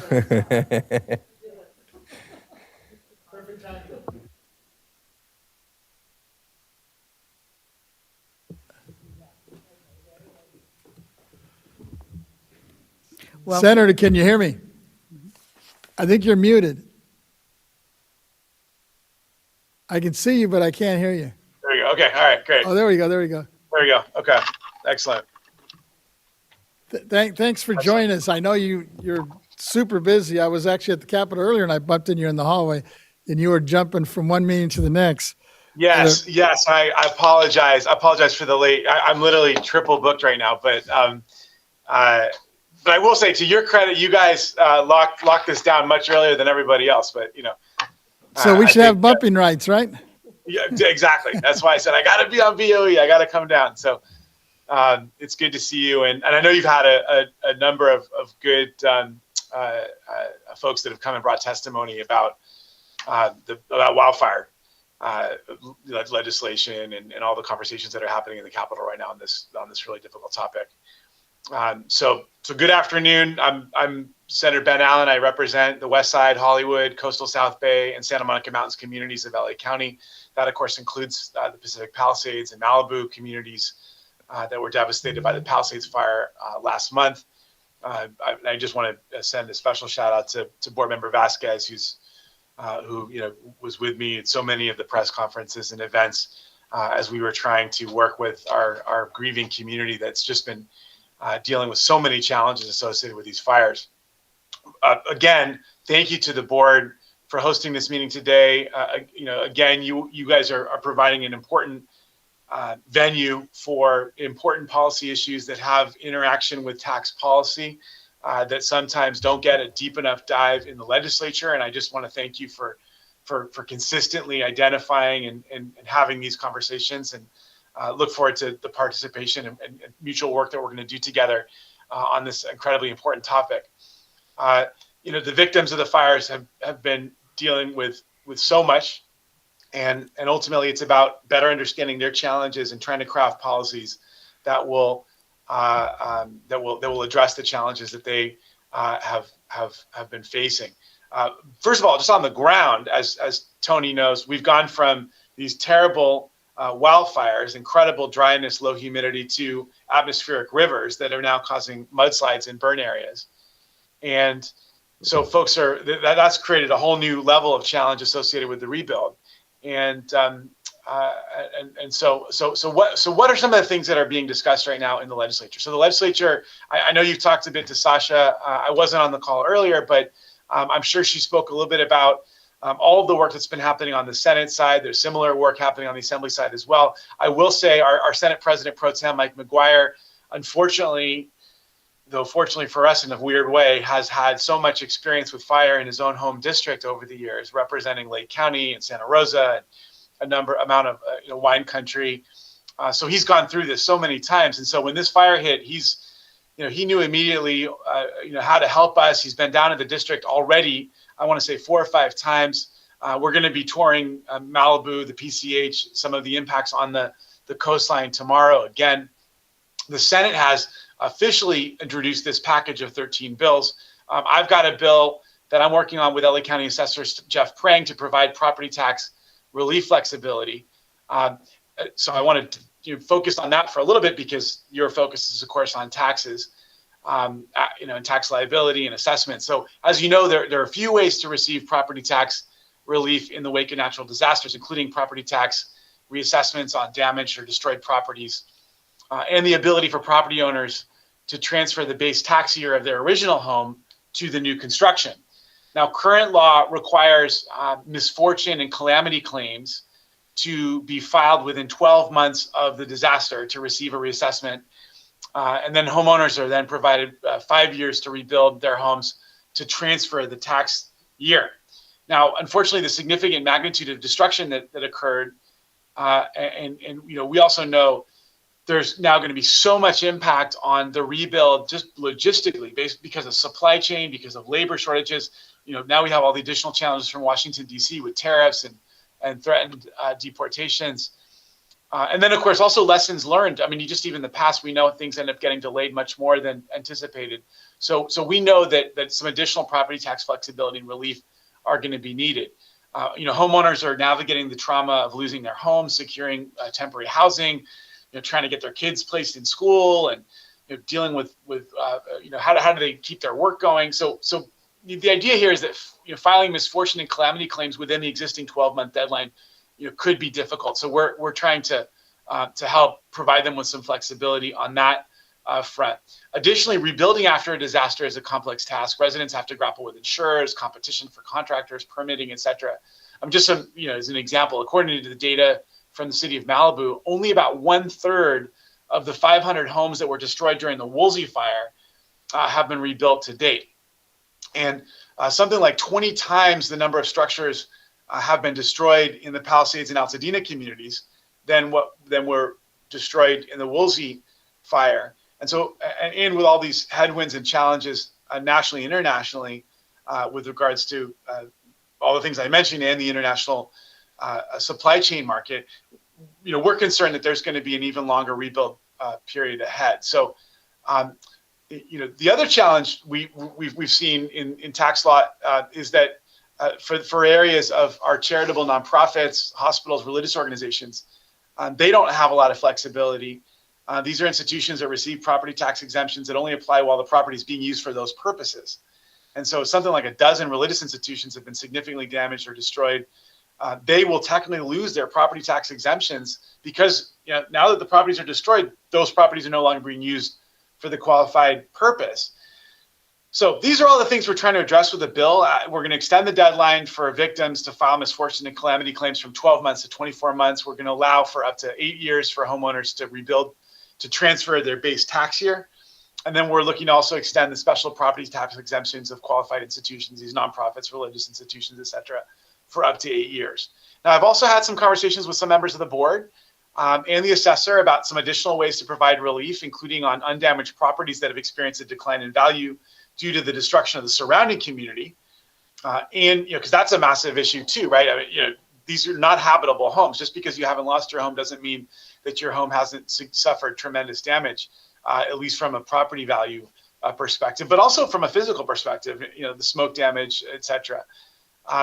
We're looking to provide some relief to seniors who are unable to complete property tax base year transfers prior to the fire. So I'm looking forward to continuing conversations to maximize the relief we can provide to victims. But this is a big bill that we're working on right now together. And I really, it has a lot to do with your jurisdiction. And I welcome the board's input and engagement and cooperation and hopefully sponsorship as we move forward. We'll present that more formally to you when it's all ready and tied up in a bow for your consideration for sponsorship later if you want, or earlier now if you want to as well. I'm also joint authoring a bill that I'm sure Senator Perez mentioned to expand protections for homeowners and tenants, mobile home residents in the wake of emergencies. I'm sure she talked about that. We've also got the Bipartisan Fight for Firefighters Act, which is led by our President Pro Tem, Senator McGuire, which, as you probably have heard, transitions the nearly 3,000 seasonal firefighters under CAL FIRE to year-round permanent positions. There's a bunch of other bills that are in the package, speeding up residential rebuilds following a state of emergency. That's a Wahab bill. There's a Rubio bill to create an insurance community hardening commission to create data-driven statewide minimum fire standards for mitigation. There's a Perez bill, I'm sure she spoke about, that seeks to create a commercial insurance non-renewal moratorium expansion. Limon's got a bill that extends CEQA streamlining for LA fires and other disasters. I know Stern's got a bill that creates more flexible licensing for nursing homes and assisted living facilities that have been destroyed or damaged in the fires. And then by the way, that's the official Senate package. It's actually limited, believe it or not. Many members are stepping forward with additional bills on a lot of topics that, quite frankly, are not being addressed adequately by the official Senate package. So there's gonna be a lot, and I think it's just gonna take. Maybe we ought to get together again at your next meeting to just do an update on all the additional bills that have been introduced. But I think I have 6 or 7 additional bills beyond the official package. And I know that a lot of my colleagues are introducing similar additional bills as well. Now, what are some of the other the other discussions that are happening around this space? I mean, I think that there's an opportunity for us to reevaluate the ways that we are planning housing and communities in places with high fire risk. And we're certainly, one of the things that we're looking at is proposals to account for the dangers of climate change and the need for increased resiliency to fires in these areas. I know the Senate's exploring additional funding opportunities in this year's budget to directly help families. So supporting displaced K through 12 students in school districts, impacted community colleges.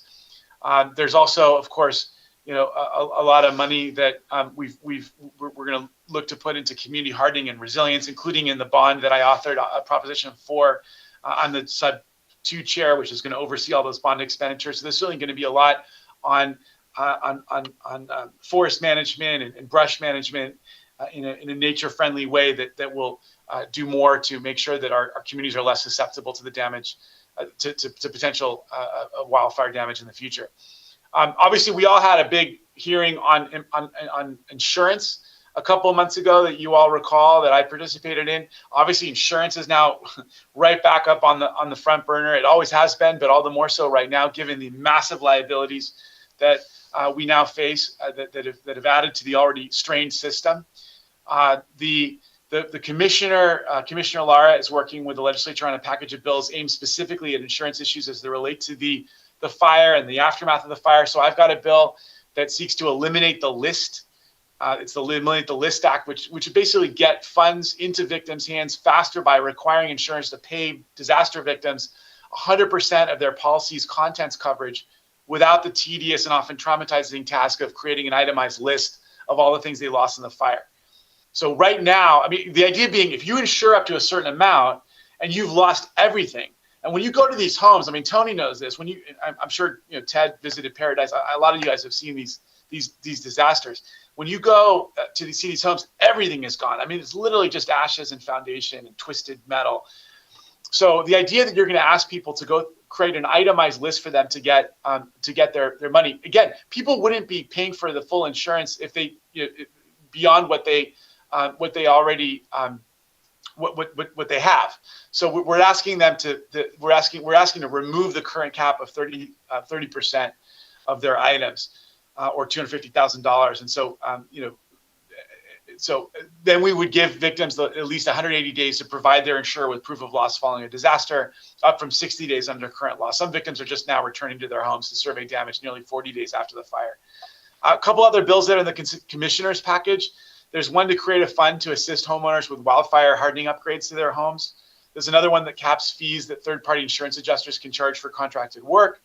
There's another one that creates an office in the Department of Insurance with the expertise to inspect properties for home hardening best practices. That's where we're going to put a lot of focus, encouraging people to really learn the lessons from this fire. A lot of homes did survive the ferocity of the fire, including areas where every other home was destroyed, and almost always it was because those homeowners had engaged in aggressive home hardening best practices as they built or remodeled their homes. There's another bill to provide disclosures that would provide disclosures on misleading advertisements following disasters. You see a lot of opportunists in this space. Another one that would allow the FAIR Plan to access emergency bonds through the Infrastructure and Economic Development Bank, the IBank. And then finally, one that would create tax-exempt savings accounts for homeowners to set aside funds for home hardening measures and insurance deductibles. Again, I just want to mention again the importance of Prop 4, our climate bond, which is going to provide $1.5 billion for wildfire resilience and also water infrastructure strengthening. So that's going to be an important source of funding. It seems the governor's eager to get some of this money moving as quickly as possible. And I'm as I mentioned, chair of the budget subcommittee that oversees environmental protection and natural resources and the bond expenditures. And I'm certainly going to be very involved in the conversations that outline how these dollars are going to be spent. So anyway, it was a rapid fire description of all the things that are happening. But again, I just want to thank the board for hosting this hearing, for your continual interest in all these very relevant policy conversations that are happening in the Capitol. And I really do welcome your input and engagement as we seek to hone these measures. And you guys are going to be playing a really important role in tax policy moving forward. And tax policy is going to play an important role in and the extent to which we are responsive to the realities on the ground of these homeowners will make a big difference in whether they are able to rebuild in a quick and efficacious manner. And so thank you in advance for the partnership that I know that we will have together as we seek to do right by all the victims of these terrible wildfires. Thank you, Senator. And let me start with a couple of questions, and I'll turn to my colleagues because I know they have questions for you as well. As you mentioned, our assessor, Jeff Prang, has been very proactive on this issue. And I know you're working on several bills with him. My question is that there are a number of aspects to the bill that address some of the needs that the assessor discussed earlier, including extending deadlines for applications under the RTC 170 and for construction under RTC 70.5. Do you believe that extending the RTC 170 application deadline for disaster relief for additional time, say 3 years instead of 2, would be helpful to the victims of these disasters? Of course. And I think for folks who are not as close to the ground as you and I might be, I would just, first of all, I encourage all the board members to come down. I'm happy to personally, I know a couple of you have been down, happy to personally tour you around the site. But I think you will get a window into what a massive disaster this was, how widespread it was. And then there are just so many follow-on impacts associated with such a widespread disaster. It just makes it harder for people. There's just fewer contractors to go around, fewer, all of that infrastructure that is in place to help people rebuild is going to be so stretched. The LA Times has done some extensive reporting on this. And so, giving some additional time flexibility to people will be so helpful. Appreciate it. Let me turn to my colleagues here. I'll start with the chair, Member Gaines. I know he has some questions for you. Oh, yeah. Thank you so much, Senator Allen. Appreciate your continued participation in dealings with the BOE and certainly with the Southern California wildfires right in your district. But I was just curious as to whether there's been any conversations with home builders in California that might be able to come in into that devastated area. I'm thinking Palisades, where I saw, block after block after block of homes, where you might be able to get some economy of scale, working with maybe a few home builders that might be able to fast track certain home designs for folks and try to get those homes rebuilt as fast as possible. My concern is that, and I expressed this earlier with Senator Perez, is that as each day passes, I think more and more people are going to kind of fall out of line in terms of their ability to rebuild. And some of those folks may be older anyway. Maybe that's just maybe that's a new chapter in their life where they move on. But I think there's a lot of people committed to staying in their communities. And so I'm just trying to think of ways to streamline that process, certainly at the local level. I don't know if there's anything being done at the state level. Certainly your bill with an 8-year exemption is good, but I'd like to see those, can we get them to build those homes more quickly? And can we provide them any sort of exemption or tax credit? If someone's intending to rebuild their home, my concern is if it takes several years for the rebuilding to occur, which we don't want to happen, but maybe that will turn out to be the reality, you'll have some pent-up taxes that are due. And so my thought is a tax credit for someone remaining in the community and rebuilding, this might be a little bit more incentive for them to stay. Yeah, I think we're all looking for fair, reasonable ways to provide people with relief and incentive. So, absolutely, it sounds like you're fleshing out the idea. I'm happy to chat with you about it, Ted, and we can incorporate something reasonable on those lines into the bill, because I agree that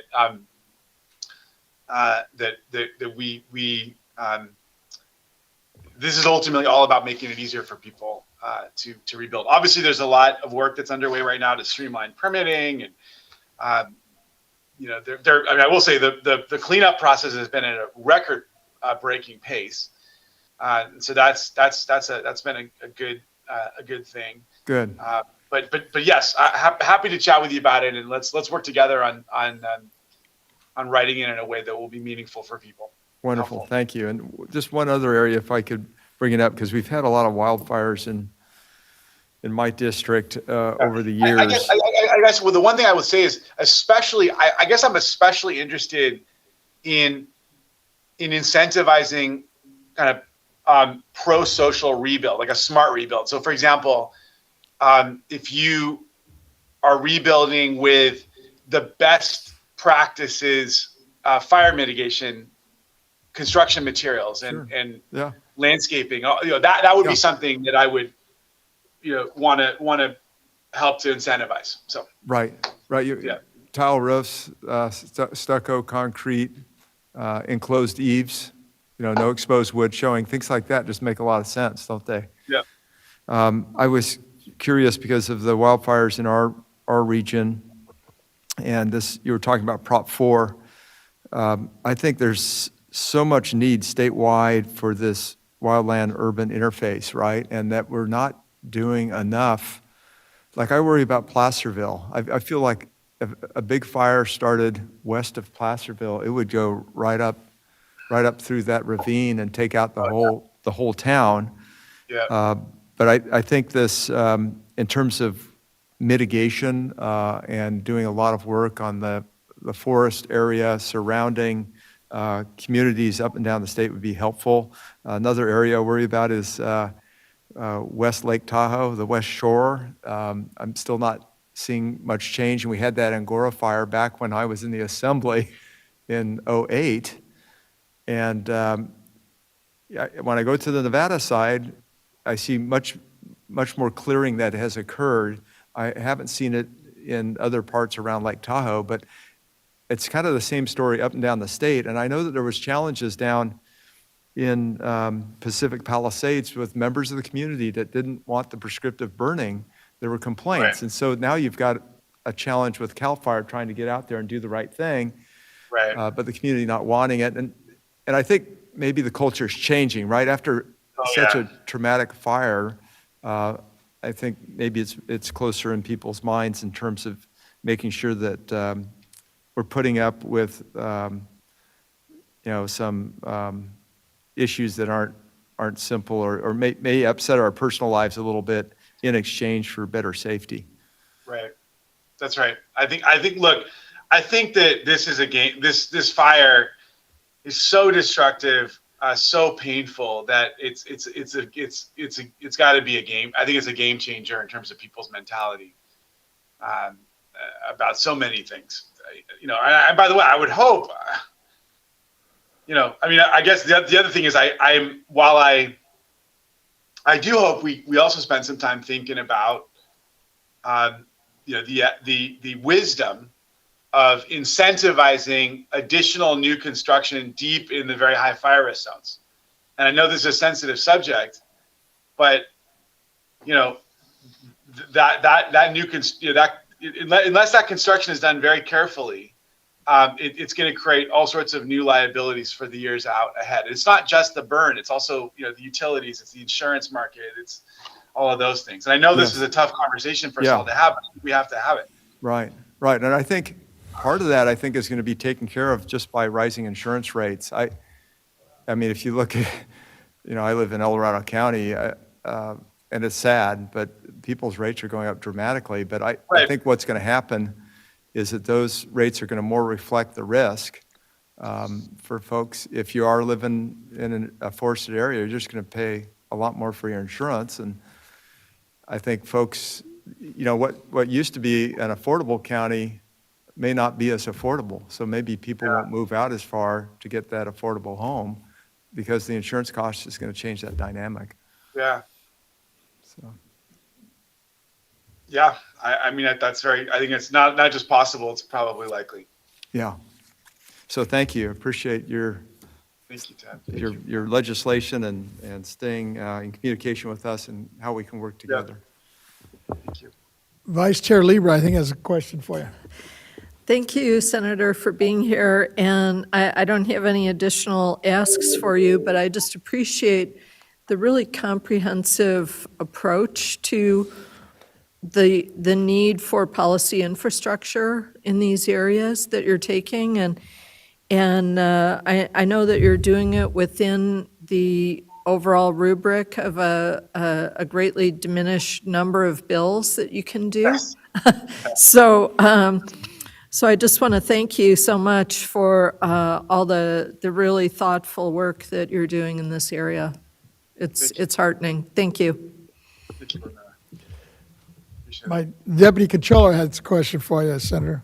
Thank you, Mr. Vasquez. Thank you, Senator Allen. Always nice to see you and appreciate you always being a partner to this board, even in the most precarious of times. I wanted to talk my question on firefighting capabilities and this idea that, hey, you know what, I can come back to my home or my area, my property, rebuild, but what's stopping the next fire from coming and wiping my neighborhood out again? And something Senator Perez and we heard from the Department of Finance earlier, they were talking about CAL FIRE and the state's investment in CAL FIRE, and I think it's at $2 billion now. They've doubled the number of positions since 2018. It's a 47% increase. We now have the largest aerial fleet. I know we're using C-130s, we're using specific helicopters, even night vision technology, because my understanding is beforehand they were not making drops in the nighttime before this technology came immersive. So can you talk to us a little bit about these investments in firefighting capabilities in CAL FIRE and LA County Fire Department and LA City Fire Department as well, and how we can continue to invest in our firefighters? You talked a little bit about the Firefighters Act with Senator Pro Tem McGuire as well. Yeah, no, I just met with the leadership of CAL FIRE yesterday, in fact, to talk about their budget asks, and you know, they're obviously looking to expand. I mean, it's all the technologies you just mentioned and more. You know, I think everyone's also interested in more smart brush clearance. You know, and that's expensive, but I think important around where structures where people live. One thing to mention, by the way, I've learned something that I wasn't even aware of myself, that apparently landowners are able to pay for brush clearance on public lands up to 200 feet away from their properties. And it's a relatively easy process for most of the conservancies, for example. You know, so I want to throw that out there as an interesting thing that's happening as people have kind of taken it upon themselves to pay for some of this additional brush clearance. But look, we're clearly having to shift to this new normal, which is that the fire season is now to some extent year round. We can't. Here was this massive fire happening in the middle of the winter in January. Not something we were ever used to before. So we're just going to have to be better prepared for this new normal. It's everything from greater investments in our firefighting capacity, but it's also, again, being smarter about the way we manage land, the way we develop, the way we build. I mean, I'd like to see us, quite frankly, grow and address our housing challenges in a way that also takes into account the very real climate risks that are out there with regards to fire or floods or sea level rise or anything else. But it's not what I will say. I do hope that in the future, as we consider our housing bills, that we differentiate between incentivizing and pushing for new housing construction in infill, transit oriented development, et cetera, versus in the very high fire risk zones, because it's ultimately out there that we're going to continue to need more and more firefighting resources. There's more risk associated with starting a fire because you have to send utility lines out there, et cetera. So, but look, firefighting infrastructure and investment is going to be a big part of the focus of the sub-2 committee, the budget sub-2 committee this year. And I very much welcome the controller, and deputy controller, your input, the board's input on things that we can do. We're going to be looking very carefully at all the asks from CAL FIRE. I mean, obviously there's some budget constraints that we have this year as a state, but certainly, smart fire management investments are going to be a priority of our budget sub. Understood. Thank you, Senator, and good luck. Thank you. Yeah, and thank you, Senator. As you were talking about meeting with CAL FIRE, actually when Chair Gaines and myself were with CAL FIRE's, I remember we asked them that question, what could you do to clear the brush? Would that have saved some of these homes in the Palisades? And I was kind of shocked to hear from him. He says, these 100-mile winds that came through there, it would have been difficult, which kind of tells us, and I think you kind of raised it earlier, is that I think at the end of the day, these are high-risk areas that the insurance rates are going to start reflecting that. Yeah, I think that's right. I will say, I mean, the other comment that Board Member Gaines just made about controlled burns is a good one. It is. That same ferocious fire was stopped dead in its tracks when it was sweeping west toward Malibu because of the burn scar from the Franklin fire a month earlier. And as bad as that fire was, I remember I toured that fire. That was the fire that saved Malibu. At least that was the fire that saved the center and west of Malibu, because it was as bad a fire as it was certainly nowhere near as destructive as the Palisades fire, and it took away all the fuel that the Palisades fire would have used during those special high wind conditions and low humidity conditions to just keep sweeping west, and maybe it could have taken out the whole city. So. Yeah, there's only so much we can do here. I mean, that's one of the, I mean, that in the end of the day, when people ask, oh, what if, if we had the reservoir, filled, would that have made the difference? Or if we'd had a couple more fire trucks there, would that have made the difference? And most of the firefighters look you in the eye and say, I can't guarantee that. I mean, obviously all those things would have helped, could have mitigated, but those conditions were so extreme and so difficult that most of the firefighters involved, you're absolutely right, Tony. They will say that that those conditions were so severe that it would have been hard to prevent even even if we'd had everything in place properly. So it's a scary lesson about the state of our climate right now and the risks that we are all bearing. Seeing no other questions, I just wanted to thank you, Senator, and I know you have several bills, and as soon as you have those ready to go, by all means, share them, because we will definitely take a look at them, and as much as we can support, we will. Appreciate your time on this one. Thank you. I very much, not only do I welcome the support, but in some respects, more importantly, the input, or just as important, the input and engagement from the board. You guys have so much expertise, both amongst the members and the staff on tax policy, and to the extent that all of these things are relating to various aspects of tax policy, we certainly welcome your input. But I appreciate your calling on me again, and look forward to working closely with you on these measures going forward. Appreciate it. Yeah, thanks you, Senator again. Allen. Thank you, everybody. Thank you. All righty. All right. With that, Mr. Kenny, I guess are we on closing remarks? I guess we're going back to closing Yeah, remarks. going back to the closing remarks. That's right. And I think we're with Member Emron. Did you want? Okay. He was, up to him, yes. Okay, thank you, everyone. I won't be long, trying to find my mid-sentence, but I just want to give a huge shout out to Member Vasquez again. It's one of the most beautiful areas in the world, Los Angeles and the whole Southern California, and it's something we should cherish, we should take care of. And unfortunately, some disasters struck, but sometimes in these moments of tragedy, you see these heroes, and I want to give a huge shout out to CAL FIRE, the Los Angeles Fire Department, CHP, the first responders, the National Guards, everyone that was on the ground, risking their lives running towards the fire while there's evacuations occurring. And now this idea, as people try to look to rebuild property taxes and taxes in general and incentives and credits that Chair Gaines was talking about, it's at the top of people's minds. And this elected tax board is in a prime position to step up and disseminate this information, work with members of the legislature or assessors, and really help with this rebuild. It doesn't have to be a 5-10 year process. It can happen relatively quickly if we all put our collective minds together. I'm really confident in that.